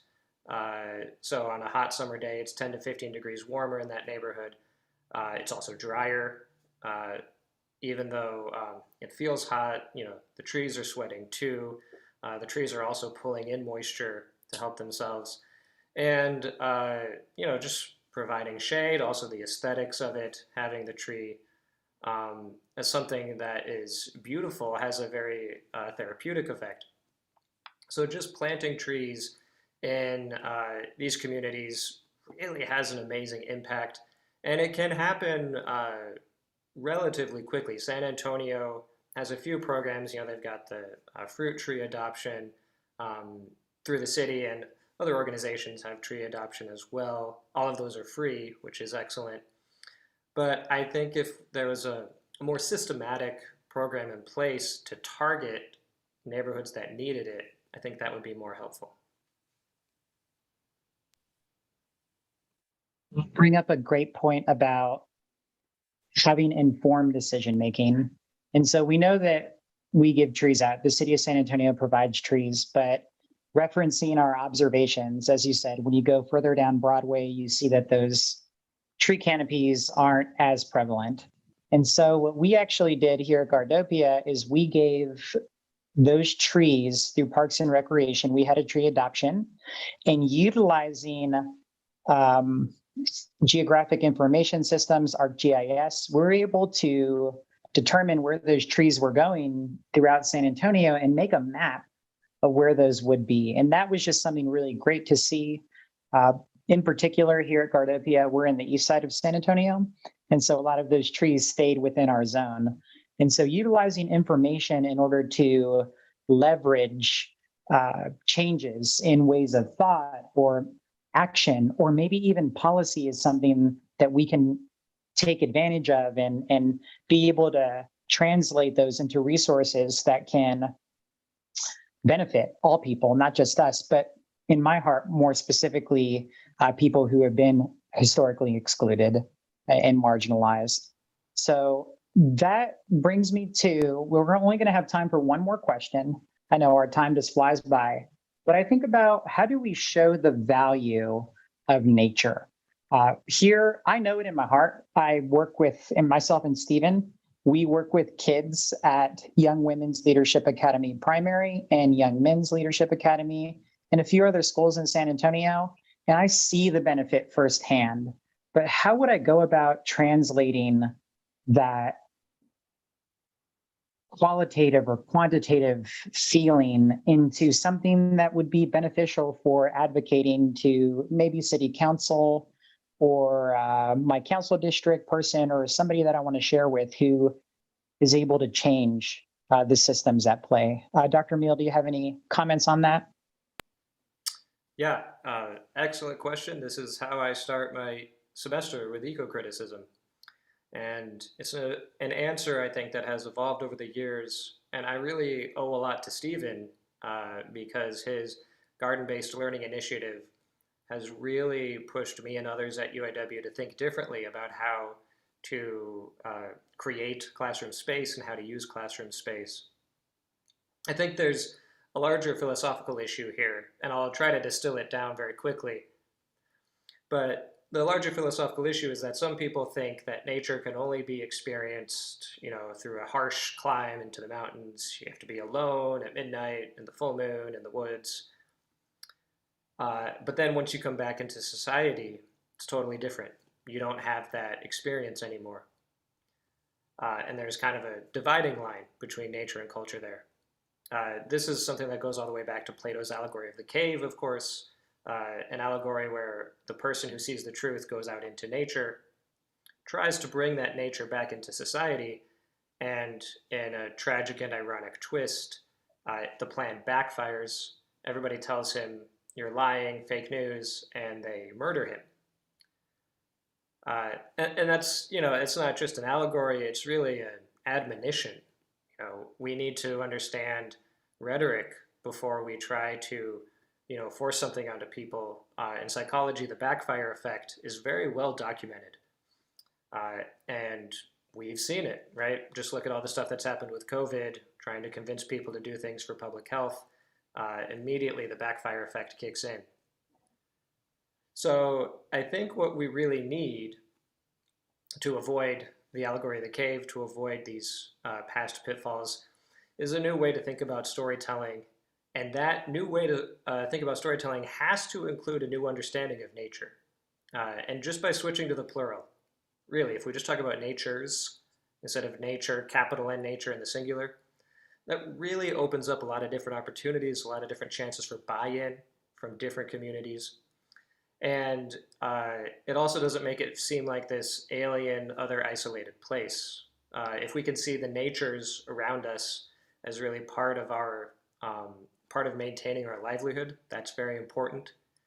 And the final thing I'll say to talk about, these new stories, these new techniques for communicating to other people, a big part of that is meeting them halfway and understanding that they do have a valid viewpoint, whatever that viewpoint is. And I really do believe that. Not all of it is valid, but you have to find the validity in what they're saying and then work with that. And one of the best ways to do that is humor, make people laugh, make people at ease, make them feel like we're on the same team. I think that's the best way to start. Absolutely. And we have about 3 minutes left. And I want to go and I want to just hear the 1 minute takeaway. What do we need to share with our audiences, our young people, speaking to our citizens at a neighborhood scale, all the way up to an international scale? What's that 1 minute gem that we'd like to leave them here with that piece of information? Jonathan, we'll let you go first. Yeah, I think that was a really good. Those are really good ideas that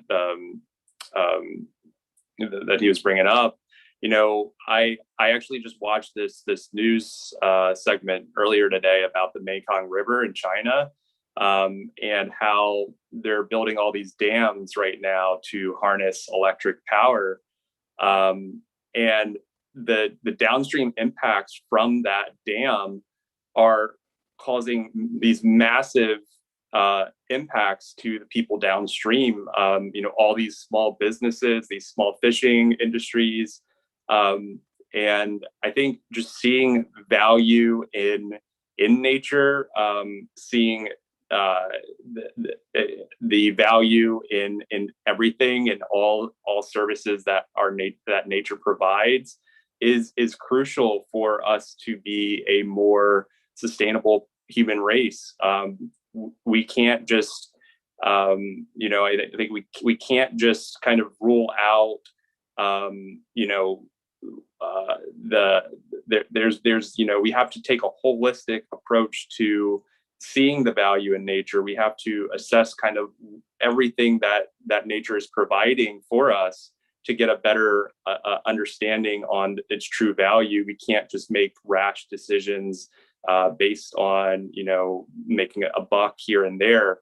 We have to really measure what our ecosystems are providing for us to make better informed decisions. And like I said, just that Mekong River example was really kind of it was shocking because it showed just how several economic decisions were creating was creating a downstream impact that was causing a much worse economic environment in these other areas. You just had like a small benefit for a catastrophic loss. So there needs to be more baseline measurements done for ecosystems. We need to really get at the true value of it. Well, thank you so much for that, Jonathan. And to you, Dr. Meal, same question. What's that gem, that tidbit that we would like to share as a last minute word of insight to our listeners here? Get in the garden. Go find a garden somewhere. There's so many community gardens out there. Gardens are classrooms. Joy is so important here. We're talking about new narratives, and joy is really the central narrative that I think we need to push. Because I feel it. I'm not saying that in a cynical way or a manipulative way. Like when I'm in a garden, I feel that joy. I bring out my students to the gardens. They work in them. They feel the joy too. I can't tell you how many students tell me, "Oh, I'm relaxed." Like, "Oh, I had a test coming up. I was super stressed, but being in the garden relaxed me." Being in the sun, getting out of Zoom, getting out of the classroom, getting off my computer screen and my phone screen, that really relaxed me. Yeah, that's where all the joy is. Get in the garden, make everything a garden. That's what I would say. And we see it. We see it when we're teaching the youth at our schools, Dr. Meal, and you see it as well. And many of the viewers who are here with us online and here at Gardopia, we all are sharing that same story. Thank you so much to both you, Jonathan Molyneux and Dr. Meal. We could go on for a whole nother 30 minutes. Unfortunately, we're out of time, but that's okay. Let's circle back at a later time and maybe have a deeper conversation. We've only scratched the surface of some of the things and the necessary perspectives that need to be shared here and throughout our food system. So thank you again, and we'll be talking to you soon. Thanks, Tom. And for our viewers, our next speaker will be Mitch Hagney with the Food Policy Council, as well as Local Sprout. We're excited to have Mitch Hagney as somebody here who has an asset to the San Antonio region. You guys enjoy his talk, and we'll be back soon.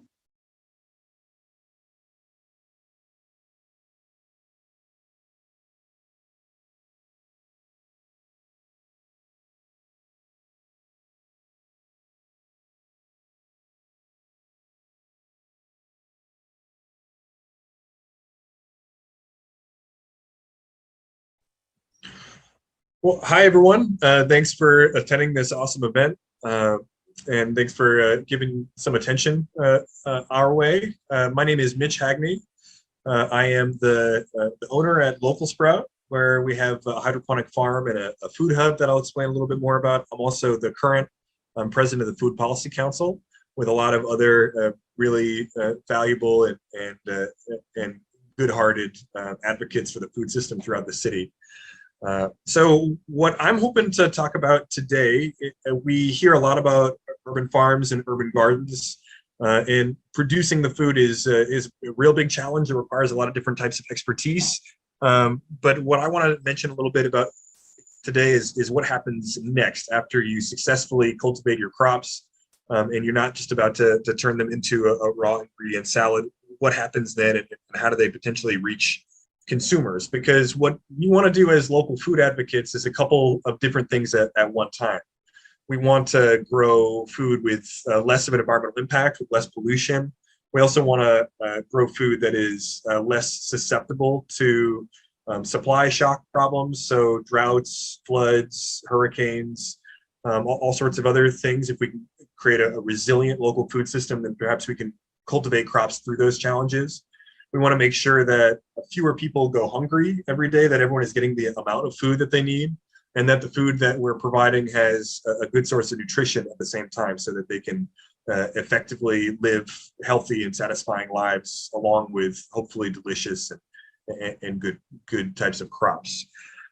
But growing food is only about half the battle when it comes to making sure that our food system becomes more local and more resilient. So agriculture tends to be, unless you're just consuming salads all day, in which case, good on you, but most of us can't quite handle that diet on its own. So for the most part, agriculture ends up being pretty much as good as its processing and its distribution.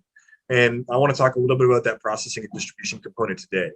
Now, you can take my words with a little bit of credence. I've been farming downtown for about 8 years or so, and I've worked with a lot of different restaurants and a lot of different food manufacturers in that time. This is a hydroponic setup. I primarily cultivate kale in here, and we can grow it all year long. It uses a small amount of water comparative to outdoor crops. I can grow 10 plants per square foot. I can grow the same amount of poundage throughout the year, no matter if it's the summer or the dead of winter.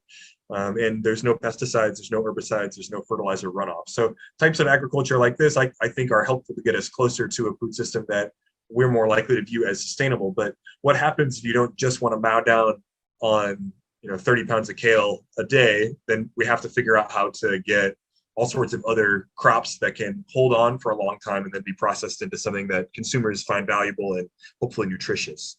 So as a farmer, being able to hold on to a value-added product or a frozen product for a long time does something else that's important besides just be able to provide for more of a diet.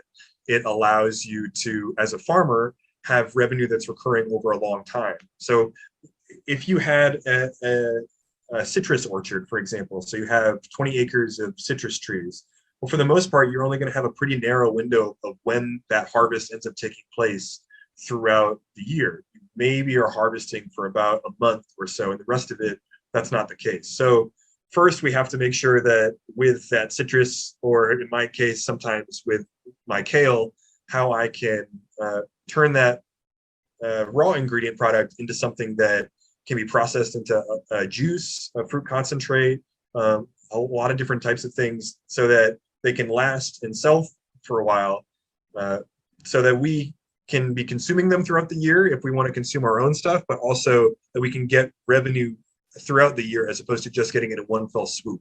So that if you process it into that product, you can sell kind of gradually to retailers, restaurants, or any other source. So value-added products allow you to utilize everything that you grow, and allows you to sell those things off gradually, which allows you to have a more stable source of income to make those farms hopefully work out in the longer term. Now, other examples of value-added products that a lot of companies and farmers end up finding to be really valuable are sauces like salsas or tomato sauces. And if you're getting all those tomatoes at once, you have a really successful yield, then you oftentimes are going to need to process that down into a product that you can sell directly, as opposed to just keeping tomatoes and trying to sell them all off at once.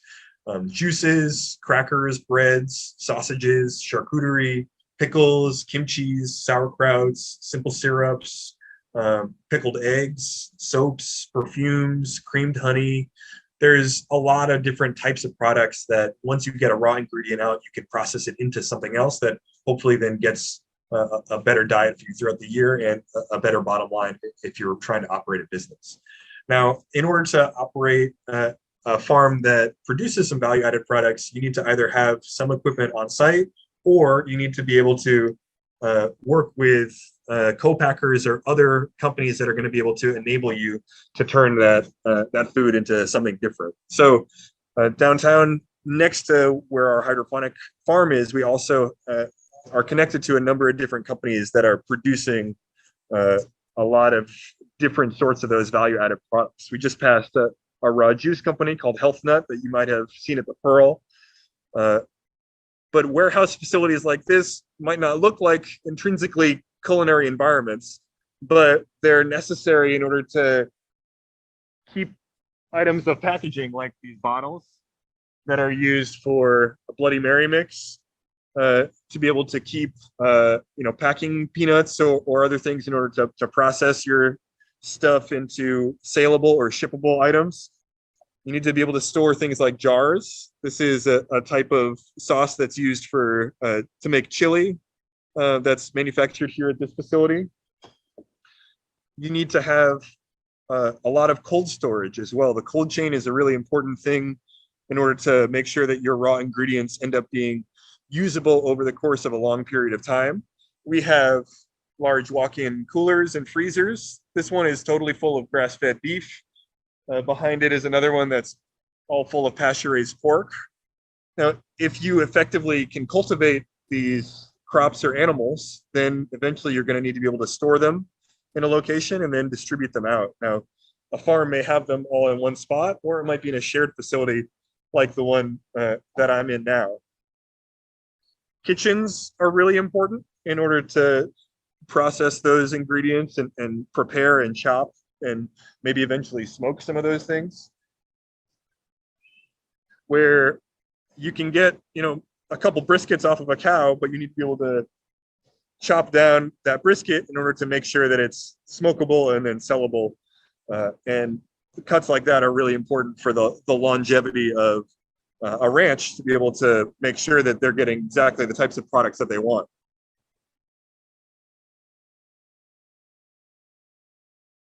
You need to be able to clean your stuff. So here we are in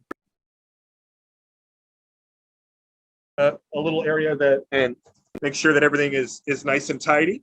So the reason why I want to show you these things is so that we can think about the food system not just as people that are grabbing food directly and going from place to place, but also as a place where a supply chain is a system that includes all these middle steps where there's lots of different people who are changing the food as it goes along. Something else that I can't show you because we're in kind of one location is the other component of the supply chain that's really important is the distribution aspect. So the cold chain is important. Most of the distributed vehicles that are going to be used for a lot of these crops are refrigerated trucks. And they ultimately need to be able to get to a retailer or a restaurant or some other location where they can ultimately reach their final customer after being cultivated, processed, distributed, get on the shelf, and then hopefully get into somebody's kitchen so they can get into their mouths, their bellies, their minds, and their souls. So the supply chain, I'm just hoping that we can think about in the course of the rest of these great conversations that are going on through this conference, to think about how do we transform these ingredients into usable, sellable, consumable items, because ultimately we can grow all the tomatoes and kale in the world, but if we're also still using industrial pasta, industrial sausage, all of those things, if we haven't built the infrastructure to transform and process those items, then we're still going to have a non-local supply chain that's still not exactly the type of food system that a lot of advocates like myself are hoping for. So hopefully this gave you a little idea what sorts of things are needed to get from good cultivation to good consumption and all the steps in between.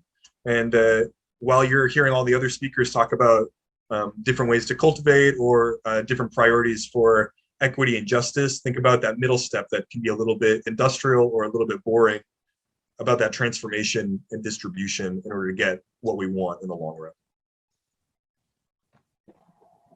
Man, that was a great tour, Mitch. Thank you so much. You know, I've been to the local Sprout, and it's just different seeing it, I guess, on a screen. You know, it's really seeing all the different components that you've brought together and realizing that I can't just go to a ranch and get a hamburger.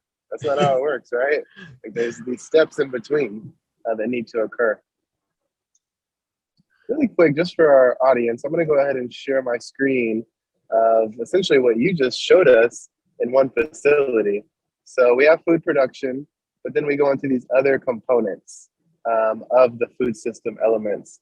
And so what you're doing at the local Sprout, you're doing distribution, you're doing processing. Are y'all doing a little bit of marketing and markets at all as well?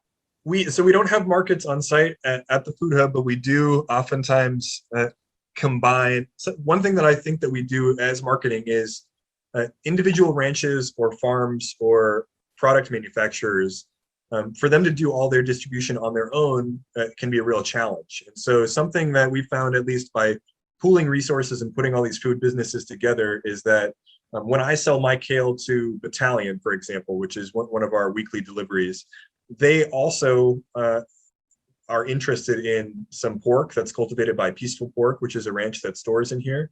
And they're interested in prickly pear simple syrup, which is another product that's manufactured here. Well, if I bring my kale there, then I can tell them about the other products that are made or stored at our facility. And then it's simple as well for that distribution to pool those resources together. So the rancher doesn't also have to make his own delivery. The people who are making the prickly pear syrup don't have to also do that. So by kind of packaging these items into one group, it makes it easier for everyone to make some revenue off of like an economy of scale advantage by centralizing how we're working together. And so tell me this idea of a food hub, is this something that is common in other cities? You know, is this something that could be expanded? What would it take to really create this local food system with a food supply chain within San Antonio?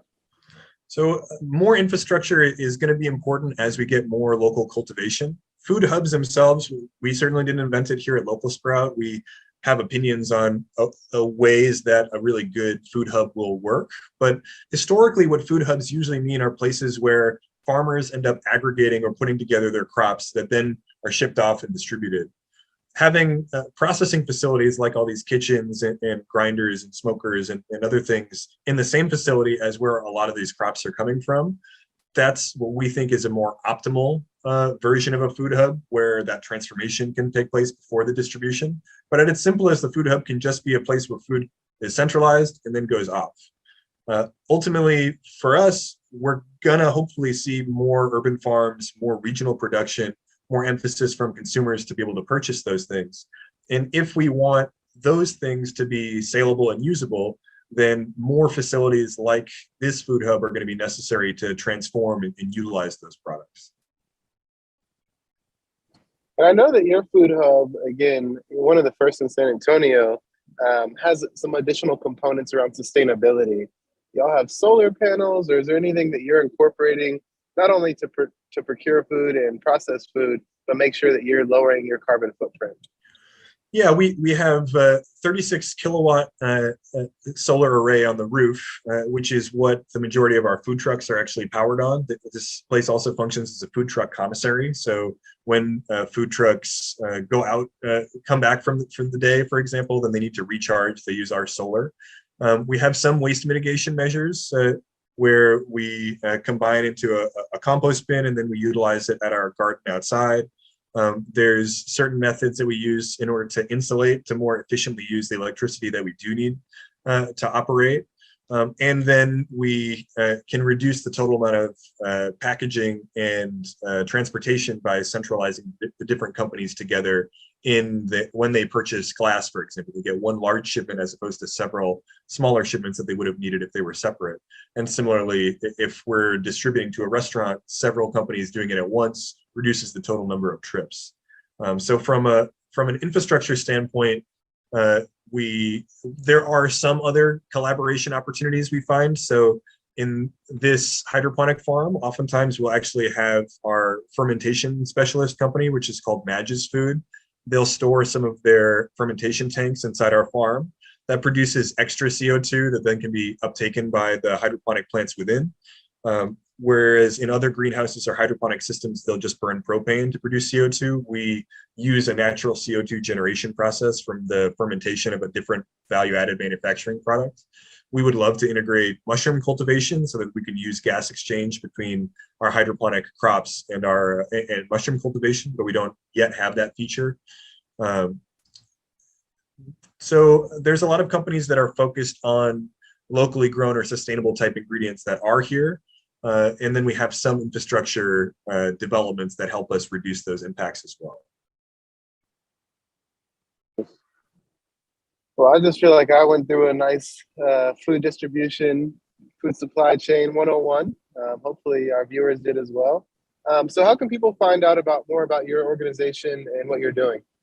So hopefully you've heard a little bit more about the Food Policy Council from others in this group and conference. A really quick version is that the Food Policy Council, it's separate from Local Sprout, which is what we just took a little tour of, is a group of volunteers who are working for a better food system in San Antonio. We do things like try to assist to get more school gardens built. We're building a food forest on the south side on a public park called Padre Park. We created a healthy corner store initiative that helps distribute healthy foods through mom and pop convenience stores throughout the city within food desert areas. Lots of different meetings, lots of different discussions, lots of different advocacy. We increased the number of chickens that you're legally allowed to have in your backyard. We changed the zoning for where urban farms can be. If you want to get involved with the Food Policy Council, you can find us at foodpolicysa.org or on Facebook as well. If you're curious about Local Sprout, you can find us at localsprout.com and learn more about how our cultivation of hydroponics takes place, what outdoor gardening systems we utilize, and then what other kind of kitchens, food truck commissary, and culinary infrastructure we utilize as well. So really appreciate the attention that you're giving any of the viewers who are here in regards to a local food system and a more equitable one. And and we would love to work with you guys however you can see an opportunity for.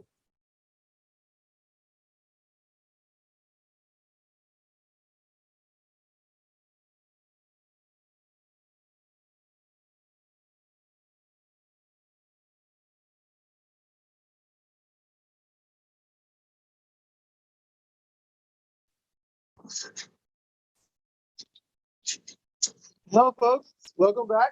Welcome back. Here in San Antonio, thank you, Mitch, for sharing those wise words with us, raising our awareness about food supply chains here in the city. I'm going to say that there's approximately about 3 days of food in any urban center. So when you have a catastrophe, whether it's a natural disaster or a man-made disaster, a supply chain could be cut off pretty quickly, and we would all be very hungry, and we'd turn into zombies and start eating each other. Just kidding. But why not eat our chickens instead, right? Why not eat the eggs? Why not grow food locally? Why not have these central distribution areas that are on a local grassroots level beyond the corporations, which are doing a great job, and we have one of the best corporations here in Texas, HEB, right? Shout out. Thank you to HEB for giving us a grant to continue cultivation. But that being said, we are going to be shifting over from the idea of distribution and storage and conglomerating things to the processing and the eating of it. I can't believe that we've been here for over 5 hours now. Hopefully some of y'all have stayed with us the entire time in this marathon. Again, we are fundraising currently for expanding our seating here in the outdoor classroom, as well as putting a shade structure over our garden for the hot summer months, as well as the cold winter. New Year's Day and the next New Year's Day, January 2nd, it got pretty down to 29. I was in Miami drinking a pina colada, virgin of course, and I was like, these plants got it. They can go down to 25 degrees, right? No problem. Why get back and all the plants are dead? I'm like, what just happened here? So not only being able to protect our plants during the summer months, but also during the winter months. So you go to GoFundMe.com/Gardenopia to support those efforts. Our goal is $1,000 today. I need to check where we're at currently, but every little dollar, penny helps. And if you got $1 million, you want to dump it on us, do that too. So I'm going to hand it over to Sherry Lim. Sherry is an amazing individual doing lots of great work. She's not only a chef, but she's a teacher. She's working on her PhD. She's a chicken and rabbit whisperer. I'm really just amazed. When I grow up, I'm going to be like Sherry. So Sherry, go ahead and inspire us and feed our company too. Oh, yeah. Thank you, Stephen. Thank you. And welcome, everyone. Good afternoon. It's a great day here at Gardopia. I'm excited to see all the development. So great job, Stephen. Great job. I love the chickens over here. Y'all should come check it out. It's a great garden. So I actually want to go of micro scale. I would like to show you what you can do in your kitchen, what you can do in your home. I'm going to bring in what Megan kind of talked about. She was talking this morning about vermicomposting. What can you do in your kitchen? I'll start off with this so I don't forget. So I actually have kind of shoebox vermicomposting going on. And I'm going to actually try to help you all figure out how you can be better environmentalists at home. And so, again, I am a teacher. I teach at Texas Military Institute. One of my students is here with me, and we actually have a vermicomposting program. We have composting where we get our cafeteria food waste. We, make that into soil, gorgeous soil. We have a lot of chickens. Currently, we have about 25 chickens. We have ducks, and we do all of their eggs. So I'm going to teach you a little bit about checking to see if your eggs are okay to eat. If you're afraid, it's that initial kind of mental, thing where you have to just kind of get over where actually, things are going to be blowing away as I'm going through this. Let's just hope when the pants hit me in the face, right? So we'll go ahead and get started. I want to start out with hummingbird bread. You can call it bread or cake. So the first time I had hummingbird cake was actually at a wedding. So it was a wedding cake, and it was the most delicious thing. I was like, is this banana bread? What is it? And so hummingbird cake actually originates from Jamaica, and they incorporate not only bananas, but the pineapples, the pecans, and it's traditionally served with cream cheese frosting. But today I have ready for you all and all the guests here, some white chocolate cream cheese frosting, which is going to be amazing. So I'm going to go and show you the steps and kind of go through what I think as an environmentalist, where I try to be at home. And so I'm going to start with the hummingbird bread. We'll start with all-purpose flour. And so I've already pre-measured everything out. And so the all-purpose flour, fun fact for you San Antonians, we have a local mill. It's called Gunther House, AKA Pioneer Mills. And so you can buy unbleached flour. It's called Pioneer Flour from HEB. And so it's really great. And if you know this, if you order or buy things locally, right, means less energy. So you're saving the world just a little bit, and it matters. And so I'm going to go ahead and sift. You always want to sift your dry ingredients. I'm going to start out with about 440 grams. So I like to weigh everything out. A good baker, a good cook weighs everything out. And so we're going to go ahead and weigh. And if the flour blows onto me, please. Yeah, you're okay to laugh. That's fine. That's true. That's true. So I'm going to go ahead and put my flour in, and then I'm going to go ahead and measure out. So it's 440 grams. If y'all want to write the recipe down while I'm going. I kind of made this recipe last night, so fresh. It's fresh. It's fresh. And for you all, for all the guests here, I have some hummingbird bread for you. And to make it a little bit more interactive, I actually made y'all some mini piping bags of the white chocolate cream cheese frosting. So y'all can take that home today. You're welcome. You're welcome.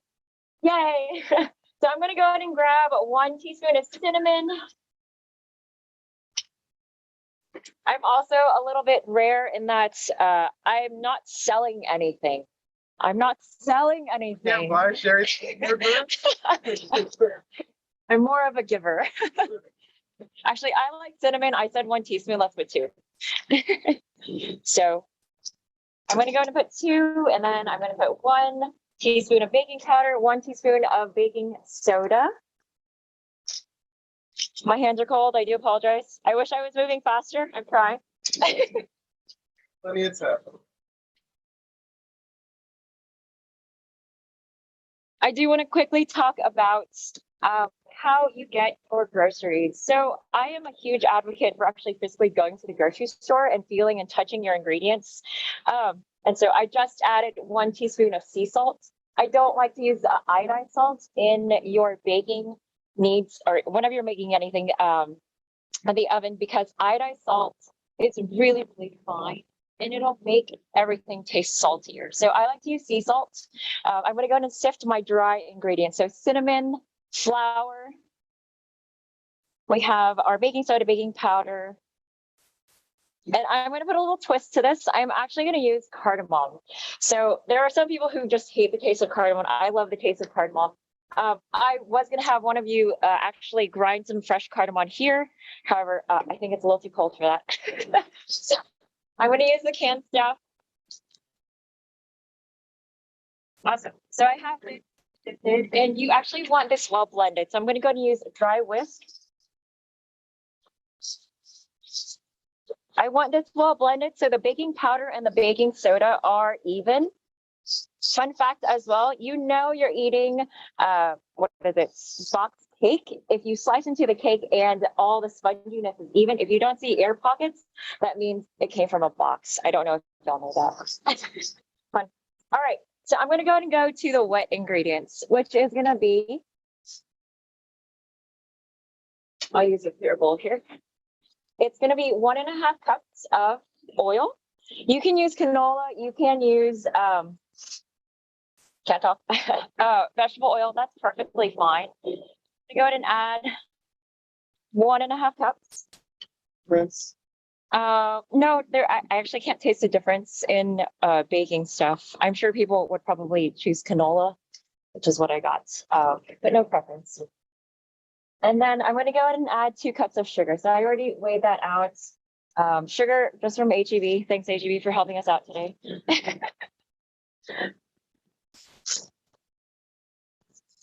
You don't have to sift the sugar. It's just regular white granulated sugar. Some of you ask, can I use turbinado sugar? You can. However, that may not may have more sugar in your hummingbird bread. Awesome. So I'm going to go ahead and whisk this to where it's a little bit creamy.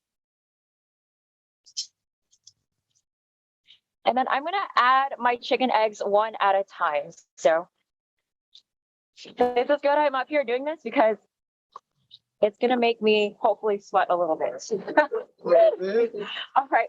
Trick with our chicken eggs. I have my 7th graders do this all the time to check freshness. If your egg is fresh, it's going to sink. So we have just a cup of water. I have a super extra fresh egg, which is from this morning, which is great. So and now I'm going to actually show you an egg that is not fresh.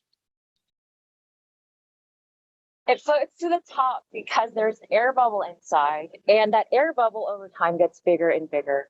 And so you have your fresh, and then you have your very, very old one up here, which is probably about 7 months old. I'm not going to lie.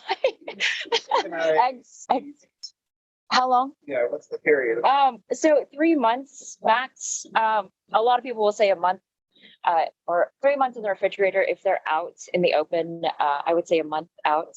Yeah. So really good test. And if it's kind of sitting on its side, it's still good. If it's floating all the way to the top, just toss it. So I'm going to go ahead and crack open 3 eggs. I'm trying not to shiver. And while I'm doing this, Miss Lim loves to actually collect chicken eggs. So what I do with these is I'll toss all the leftover eggshells in the microwave for 1 minute. And I put them in a coffee blender, and I'm giving this to Steven today for his chickens. And we'll actually mix this in the chicken feed. Chickens also need calcium. And so nothing goes to waste. Awesome. So I'm going to go ahead and mix this. It's going to turn fluffy.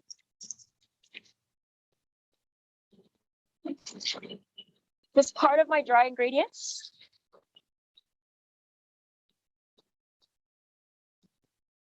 I also want to talk about, we do have a rooster, and the rooster likes to mate with his 20 girlfriends that we have at our garden. So what we do every single day is remove the eggs. And what that prevents is the embryo from developing. So you can still have fertilized eggs. Some of your grocery store eggs are actually fertilized, but you just don't know it. And so you just kind of have to get over the fact that it may potentially be fertilized. But if you remove your eggs, your backyard chicken eggs, every day, that opportunity for it to get fully fertilized won't occur. And so, yes. And if you're super scared, you can always candle it. You can get a flashlight, turn it on at nighttime, and you can actually see some blood vessels if it is fertilized. So that's kind of how we double, triple check our eggs. Awesome. So I got the oil and the sugar in there. I'm now going to add some vanilla. I'm doing I'll do 2 teaspoons of vanilla. Nothing fancy there. And I'll go ahead and incorporate it into here. Fun fact as well, if you add your vanilla on top, straight on top of your eggs, it'll actually have a chemical reaction, and it'll actually not maybe cook, but your eggs will start turning funny colors. It'll turn a whitish color. So don't put vanilla directly on top of uncooked eggs. Cool. Awesome. So we're going to go ahead and do bananas. And I love using bananas whenever I bake because that means my earthworms can eat. So you want to use brown bananas. I kept these for about 2 weeks. Brown bananas have, they're sweeter. Yes, they're sweeter. They're also softer. So go ahead and open all these 4. I use about 4 small bananas. If you want the weight of bananas, if you're taking notes, it's 600 grams. So I think this should weigh about 600 grams. And then I'm going to go ahead and show you that this is proof that I'm going to feed my earthworms. So I put a little extra newspaper in there. And so this is literally what I do in the kitchen, and you can see the kind of layers going on here. My compost is a little wet right now, but I literally just start here. I'll put some more newspaper on top, and I'll use hand sanitizer. So I know a lot of people think it's gross touching soil and food, but I do my best. And so I'm going to go ahead and use the same. You don't need a fancy masher to mash your bananas. So I'm going to go ahead and use my whisk to mash my bananas. They don't need to be mashed all the way. And then I'm going to add 1 cup of crushed pineapples. I went ahead and I drained them. And I'm going to incorporate that into my other wet bowl.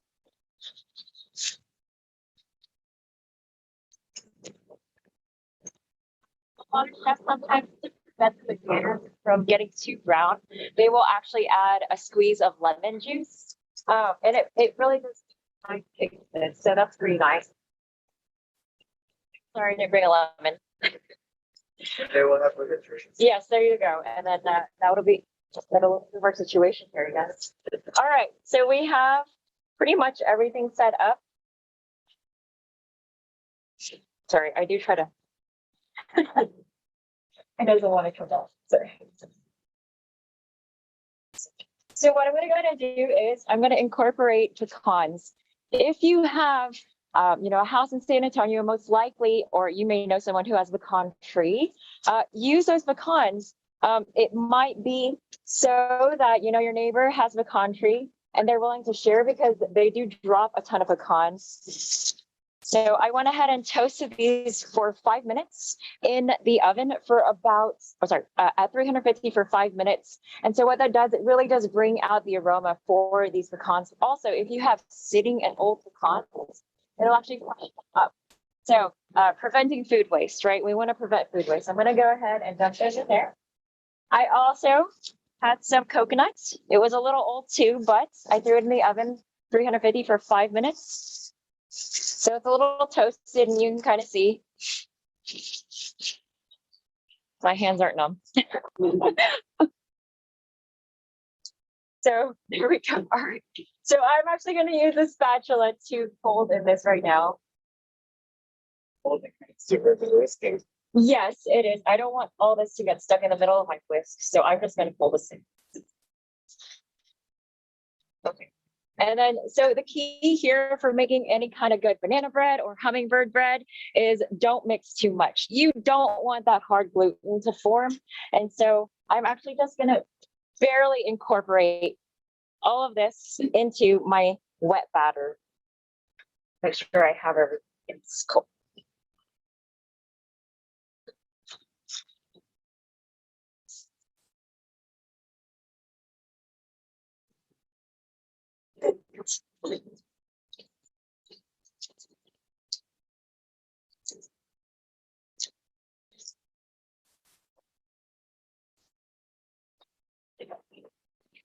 And the big chunks of banana, that's okay. Awesome. So that's really all I want to do. I want to share this also kind of piece of advice for you all. If you have an old cotton shirt and you want a flat sitting cake with flat layers, you in your cake pan, you can cut up your cotton shirt. So this is an old garden shirt that I had. Some graders, we made some garden shirts and I just wet them. I soaked them in water. And so I'm going to actually use this to tie it around my pan. So when I put in the oven, the cake will actually sit flat or it'll bake flat instead of having that mound on the top. So that prevents that. It's really cheap, free way of, I guess they have these expensive bands that you can purchase. But anyways, I feel like this works better. So I'm going to go ahead and spray my 2 pans.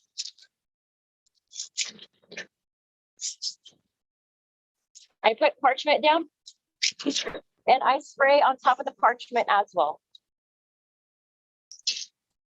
So that's keep putting it.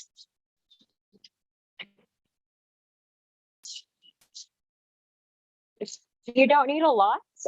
The more oil you use, that means your sides are actually going to burn. So the less oil you use, the better.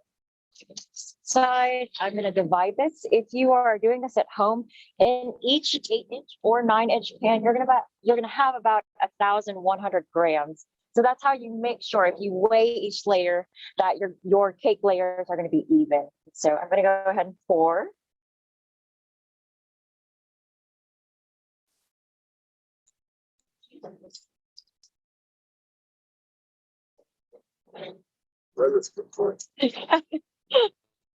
I made 4 batches this morning from what my brother calls the blow vid this morning. We lost electricity and water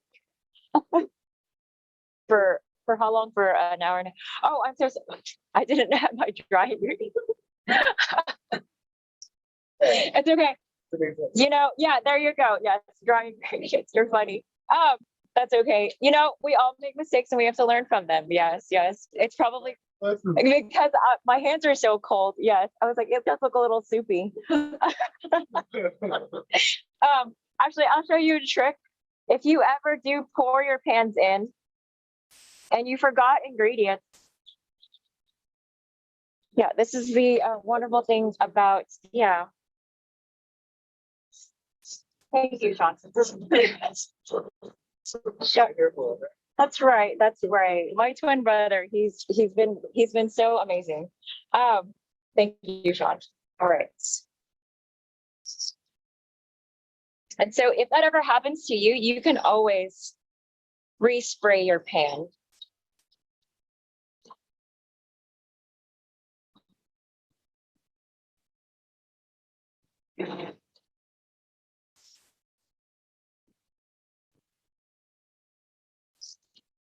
So I oftentimes get the question, what's the difference in between bleached and unbleached flour?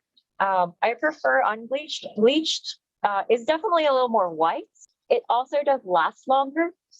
However, unbleached, it's not going through that harsh chemical process. And so I do feel like it is a little bit better. I remember when I was working at an Austin bakery, we definitely used unbleached. Taste wise, I don't know if there was a real difference, but so this is definitely unbleached flour that we're using in here. Okay. To the white, but also they get more nutrients out of it. I would say so. Yeah, I would think so. I know that I think I heard someone say it's the chemical that they used for bleached flour for people who have eczema. Yes, it is an additional additive. Also, the bromates, unbromated flour is also really good. Okay, awesome. So I have these. I'm going to go to show you how I tie.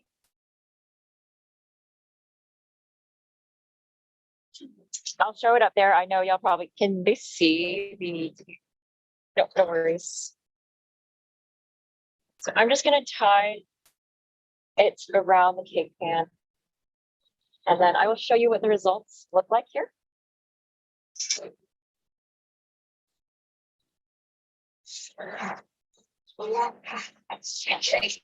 Yeah, wow, yeah, amazing, right? Oh, it's been 50 minutes, y'all. It's been 50 minutes.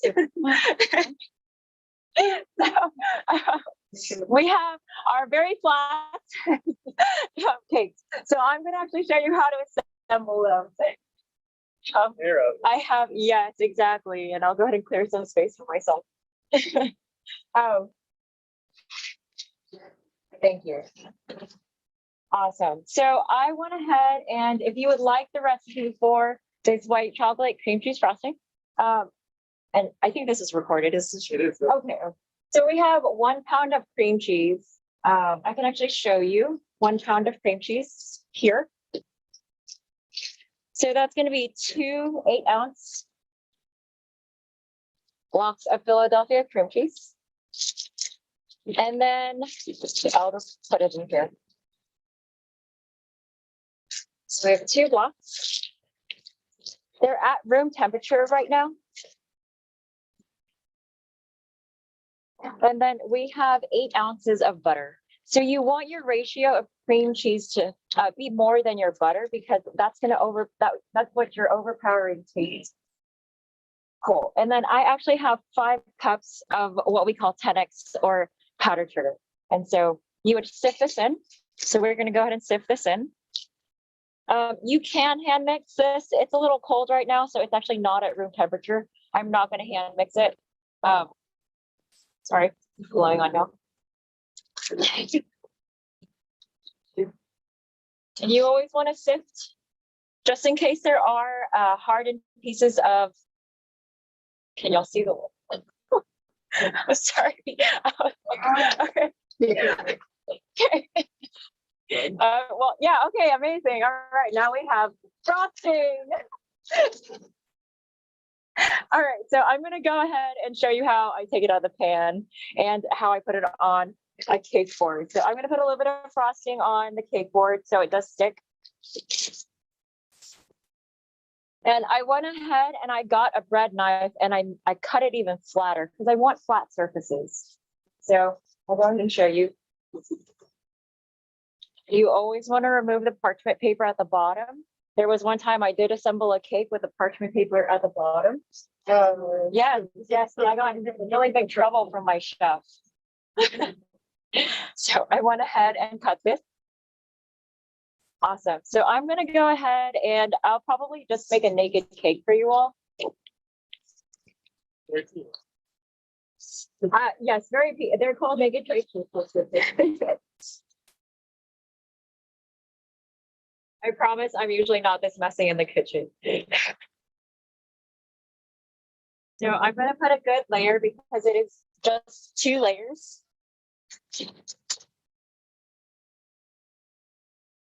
And then I'll go ahead and put my last layer on here.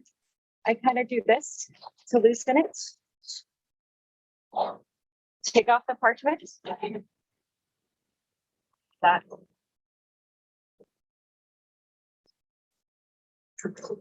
I went ahead and put it on the top so it's flat, and I'm put the bottom side out now.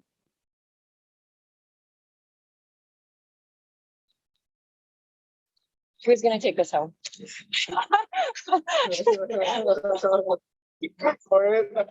have to fight for it. Oh no.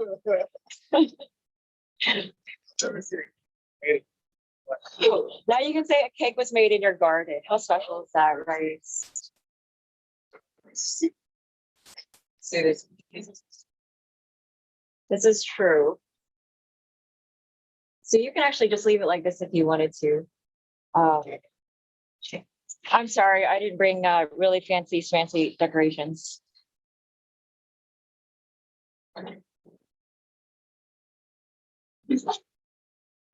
But so that's a hummingbird cake, and it's traditionally served with roasted pecans or whole pecans at the top. And yeah, so that's your hummingbird cake. For those of you who do want this recipe, I can repeat it back again. So it's if you have cups and not a scale, that's totally fine. So I'll use the cup. AP flour, 3 cups. We have 2 teaspoons of cinnamon, 1 teaspoon of baking soda, 1 teaspoon of baking powder, 1 teaspoon of salt, vegetable oil, 1.5 cups, and then 2 cups of sugar, 3 large eggs, 2 cups of banana, 1 cup of pineapple, 1/2 cup of pecans, and 1/2 cup of potato. And you want to bake it at 325 for about 50 minutes for your 2 8-inch pans. Awesome. Yay! I can't feel my hands. Okay. I did it. We're in the good life. Well, thank you so much, Sherry. I am super excited to try one of these. I know that you have some small baby cakes for the attendees to give it a try as well, and little baby icing as well. Yes. So she's not selling, but we will definitely take your gift. Yes, So thank you. I highly encourage everyone to just make things and try to get things locally. Try having some backyard chickens. They've been such a blessing to have. But yeah, and thank you for having me and Gardopia Gardens. Yeah. She helped us get rabbits here. She's helped us with our chickens, vermicomposting, all of it. So hopefully we'll be seeing more of Sherry in 2022. For those of y'all who are watching online, we are going to be switching to 2 pre-recorded. One with DeFranco about food forests, as well as a second with Stephen Paprocki, a local chef, City of Gastronomy chef, talking about his different initiatives, including the Chefs Cooperative, Black Gold Garlic, and many others. So take it away, DeFranco and Stephen. Hey, San Antonio community. Gardopia Gardens board member DeFranco here, wishing you much health this winter season. Today, I will explain the concept of a food forest and share with you a few food forest projects being developed here in San Antonio. Imagine walking into a forest where every need can be filled and almost every disease cured. As you walk along the forest, you stop to look at your toes. Slowly looking up, you see that every organic plant there can be either eaten, used, or shared. This abundant system unites all aspects of the community and ecosystems to ensure its sustainability and service. You sit down on a log and glance at the perimeter, noticing that there is a large grapevine leading into a dense forest with sky-high layers of food-producing medicinal plants. A food forest is a type of agroforestry systems that's goal is to meet the needs of the community while using permaculture principles and indigenous practices. Simply helping nurture nature back to her abundance, focusing towards community healing. So here are 3 food forest projects happening in San Antonio. The first one will be located at 6515 Padre Drive. Yet to be named, this food forest will be about 2 acres, sprouting at a public park in the south side of San Antonio, led by the Food Policy Council, Metro Health, and amazing community volunteers.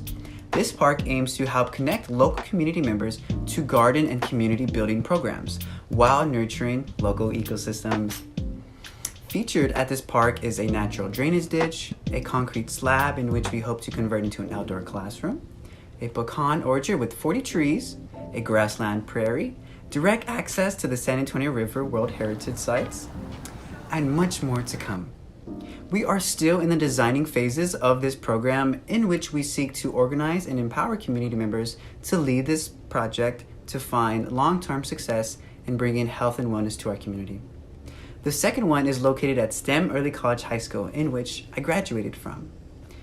We came up with this project in order to find long-term solutions while also serving the community in accordance to nature and school needs.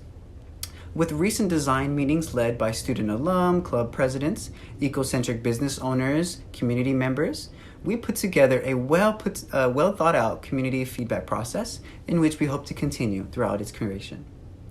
This project was in collaboration with Guadalupe Gardens and the South Flores Community Growth Space. The last food forest I will talk about today will be at Young Women's Leadership Academy. Part of a multi-phase development project on their campus, this project is going to bring students into the gardens and incorporate many urban farming features, including greenhouses, water cisterns, ecotech, and a food forest containing 44 trees. This project was happening in the Near East Side, and the people at Guadalupe Gardens are working diligently to bring a sustainable campus to those students. I thank you all so much for watching this. A huge theme in all of these food forests is community support and community led. So I encourage you to go out there in the community and see if a food forest can solve some of the issues that y'all have been facing. I also thank you so much for being a part of the Food and Nature Conference, and stay tuned for so many amazing other entrepreneurs and just great thinkers that are helping to solve not only climate change, but food insecurity in our community. Thank you very much. And again, my name is DeFranco, and you always have my support if you ever need help designing a food forest. Thanks a bunch, and y'all have an amazing day.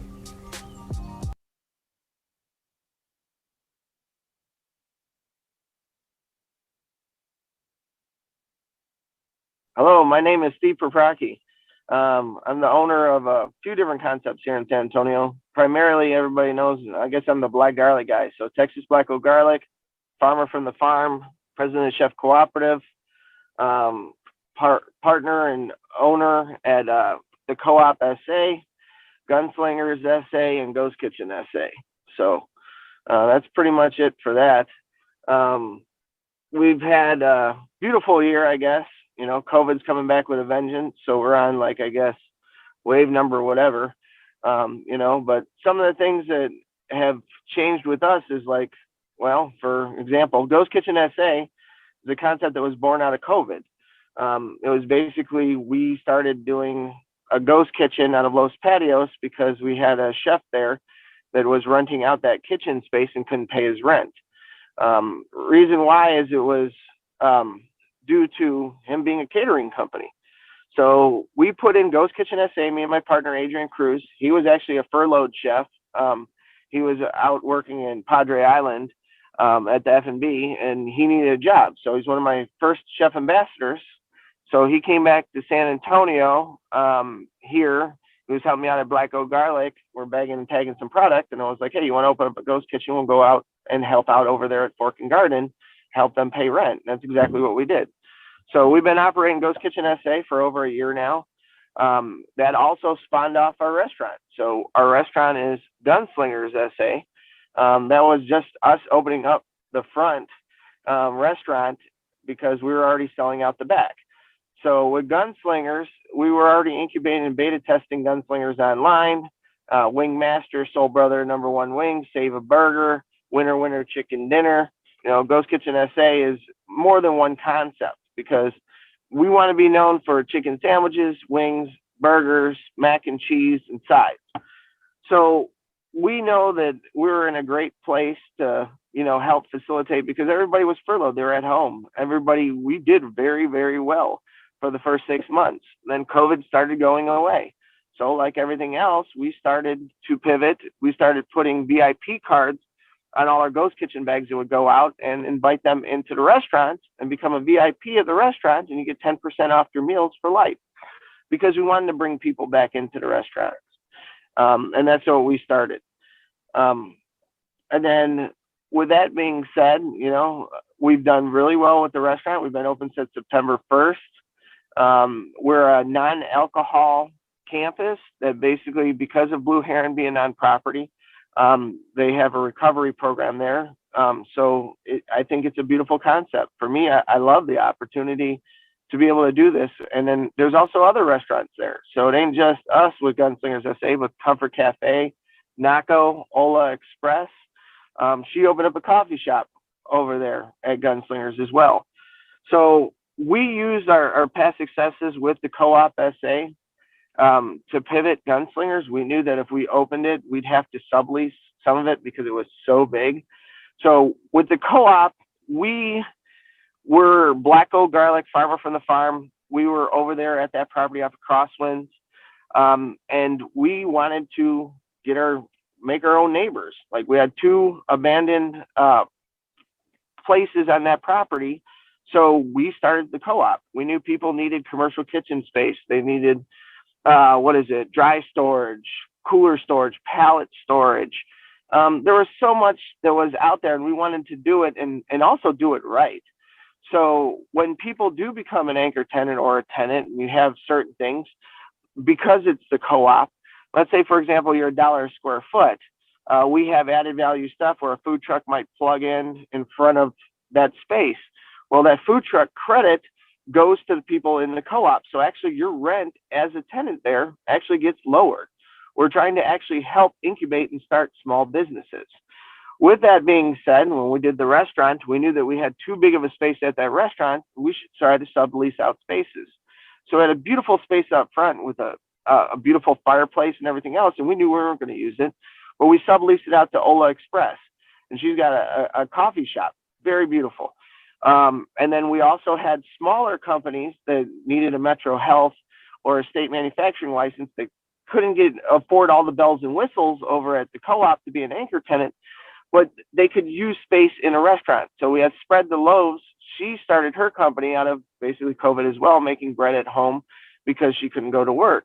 It turned into her own business. Well, she actually makes all her own buns in-house, and she also facilitates selling her product out of Los Patios as well. We have Mallory, who owns, Honey and Pickle. It's a charcuterie company. She does trays, beautiful trays and everything else. She also sells them at Los Patios. We have Jen Reisman with Roost and Crow Baking Company. She does pies, cakes, all these cool desserts. And then we also have Reef Technology. That's a company that does ghost kitchens. They needed some spaces to open up ghost kitchens around San Antonio, because when you do have a ghost kitchen, you're only facilitating an 8 to 12 mile radius of whatever Uber Eats, DoorDash, Flavor, and all those places can pick up. So they're also on our property. So with them being able to be on property, we're helping to incubate smaller companies to start their businesses. They actually help us by, subleasing from us. So they actually help us during COVID to actually make sure that we can pay our rent. So that's pretty much what we've done so far this year. The last company, the other 2 companies, I guess, the last 2 to talk about is going to be Chef Cooperatives. That's our 501c3. We usually do pop-up events around San Antonio to help local farms and different charities. It's kind of been on hiatus because it's kind of hard to do an event and get people together when COVID's out there and running rampant.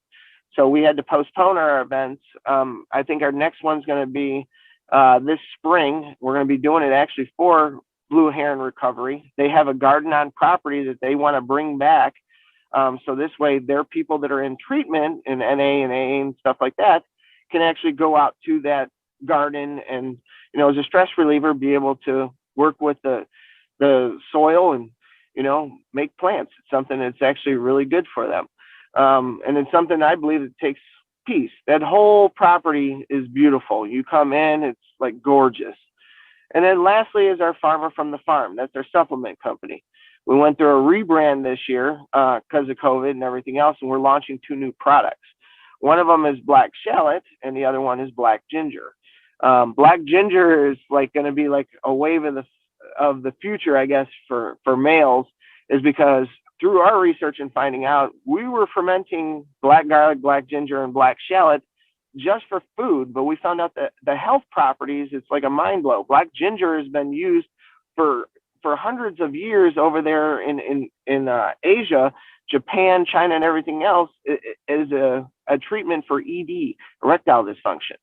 So we just found out that this pill is something that imported to the US as 60 count is $89.95, for example. That's the only thing on the market in the US. So we already had these products being developed, and we launched it, and we're selling it for $18.95 for that same 60 count capsule.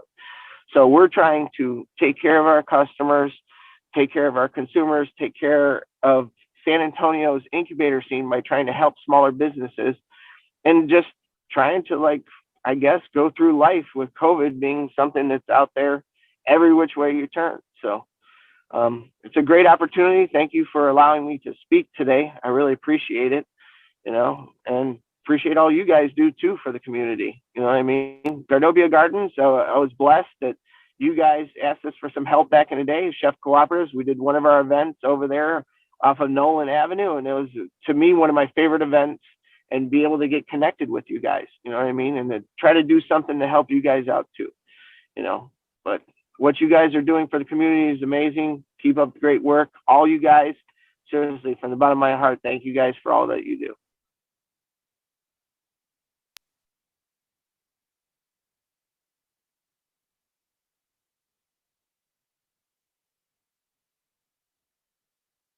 It's Stephen Lucky here from Gardopia Gardens.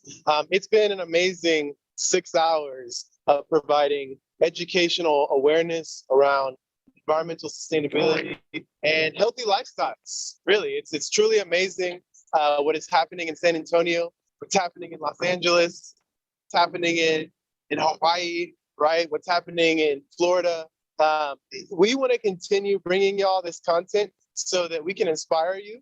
But hopefully beyond inspiration, we can create action, right? We can create behavioral changes within the entire population so that we can move towards a more sustainable and resilient space to live, right? All of us. I mean, the people here at Gardopia right now who have supported us, whether they're attending today, whether they financially supported us, the content, the people here that are bringing this to the people all over the world.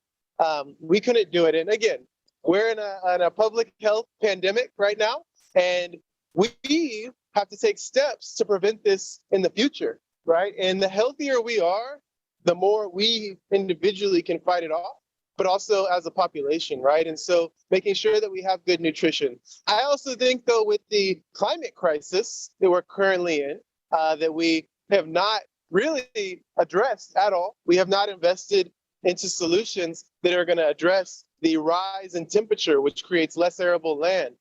With rising populations, we're just about to hit 8 billion people, right? 8 billion people on this planet. What is the carrying capacity of Earth?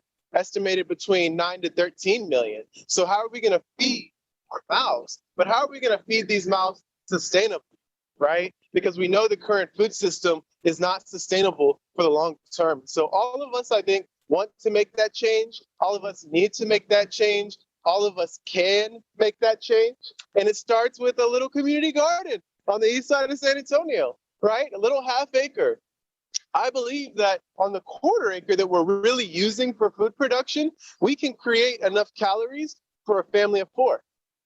And so if we could do that, if we could create enough nutrition, seasonal fruits and vegetables, your chickens, your eggs, your bees for honey and pollination, your mushrooms, your microgreens, right? Your fish from an aquaponics system. All of that can happen in harmony on a quarter acre. Then why can't it happen in harmony on this entire planet? It can. It really can. The resources are there. The knowledge is there. The money is there. The question is, are we going to invest in it? And are we going to be the change now? Because it's 2021. No, it's 2022 now. Okay, but 2021, right? So we got 9 years. I believe that we can change this thing and we can turn this thing around, and we can be walking into 2030 in a whole different outlook and trajectory for future generations. So we encourage you to come visit us on 619 North New Braunfels. For those of y'all who are here, you found your way. For those of y'all who are all over the world watching this, you can't come to Gardopia today. Tomorrow, I understand you can stop the plane, but there's a community garden. There's an urban agriculture initiative. There's a food system wherever you are. I promise you, because I have visited a lot of places: Miami, Atlanta, Detroit, Oakland area, right? LA area. We heard all of them. And we can truly create these examples for the people in the most impoverished areas, in addition to the affluent areas, okay? Because poverty and wealth are connected. We know that, right? There is inequity in our neighborhoods, but the pandemic doesn't care if you're rich or poor, right? Pandemic doesn't care who you are. It can affect all of us. And so if we can start taking this more holistic view and making sure people who need it the most and the people who have it are both living in a sustainable, resilient society, then we can make the change that we're looking to see in this world. So again, to our sponsors, I'll say one more time: Virtual Productions, behind the scenes, Adam, Susan for the second year in a row, helping us bring this to life. Dominic as well, he's been operating the camera. We have Parks and Recreation, right? For close to 15,000 acres of parkland here in San Antonio. A robust nature trail and green trail that goes all over the city that we're going to continue investing more into. Health Texas, right? The local physicians, one of the first local physician groups here in San Antonio, Texas, that is serving close to 15 clinics, I believe. We also have San Antonio Metro Health, right? So you're starting to see a theme of how can we incorporate health, and Metro Health is investing in that as well and is doing such a great job in a pandemic, addressing the needs of San Antonians, all of San Antonians. The San Antonio Housing Authority couldn't have done this without them. San Antonio Housing Authority helped bring us to Gardopia in 2015, and here we are 6 years later having a worldwide national conference, bringing it to the people. So they believed in it from the beginning and had that vision. We also have the Office of Sustainability. We partner with the Office of Sustainability. The City of San Antonio's Office of Sustainability has a climate adaptation and action plan. I encourage you to look deeper into that through Climate Ready SA and those initiatives and strategies that we've put on paper and are being implemented and need to be further implemented. And it's by the people speaking up and the leaders who are watching this that can help invest more into a green, sustainable future. And they're doing it. The University of the Incarnate Words, links civic leadership and sustainability from the beginning, even before Gardopia existed, was supporting these efforts with Sister Dorothy Etling, Monica Cruz, Dr. Jeff Crane, and all of those great folks who did it in the beginning. And now Dr. Gonzalez and the rest of his team who are continuing that work to this day. And then we have San Antonio for Growth on the east side, an economic development group that supports nonprofits, right? Who supports these efforts to make the east side of San Antonio a more robust place to live, an equal place to live, a healthy place to live. They have supported us in the past and supported this conference, so thank you to SAGE for that. And then we also have, last but not least, University Health System, which is supporting this conference for the second year in a row. University Health System, again, health. Health is wealth, right? A good friend of ours is here right now who reminded me of that. And we have to invest in our health, because how much does it cost to get a heart transplant? How much does it cost to get a lung transplant? How much does it cost to liver, right? Well, these costs you can't quantify, but if we were to try to, looking at the modern market, then you're looking at tens, if not hundreds of thousands of dollars that we would have to pay. So instead of doing that, they say, pay the farmer now or pay the doctor later, right? And let's go ahead and practice preventative medicine, listening to University Health and the great doctors and physicians and nurses and psychiatrists and therapists and nurses and physical therapists and phlebotomists and all the other people who are involved in the healthcare who have been on the front lines, literally, in this pandemic. And last but not least, all the volunteers out there, all of the people who like our posts and share our posts, all of the people who have gotten their hands dirty, all of the principals, all of the teachers who have supported us in these efforts at the schools, all of the people who come to our farmers markets, all of the people who build gardens for us and with us, and of course, our board of directors who help this magic come to life. Also, you may not see them a lot, but Andreas Narvaez, the puppy dog father, who has been with us from the beginning in 2015. We also have Michelle Duenas with the San Antonio Food Bank doing great work. We have Angelica Gonzalez, a USAA data engineer who is amazing. We have David Nungarai with TNTP, and before that was a principal with SAISD. We also have DeFranco, who y'all seen twice already, my man doing work. We have Megan Louder as well with Efficient Earthling, who's doing amazing work, and everybody else in our committees who have supported us. So I could go on and on and on and on, but hopefully you get the message. Hopefully this will not be the last time we come to y'all, but we just want to bring more and more of this to San Antonio, to Texas, to the United States, and to planet Earth. So I'm gonna go ahead and peace out, y'all. Thank you. Enjoy the rest of your weekend, and let's continue to live healthy, sustainable lifestyles.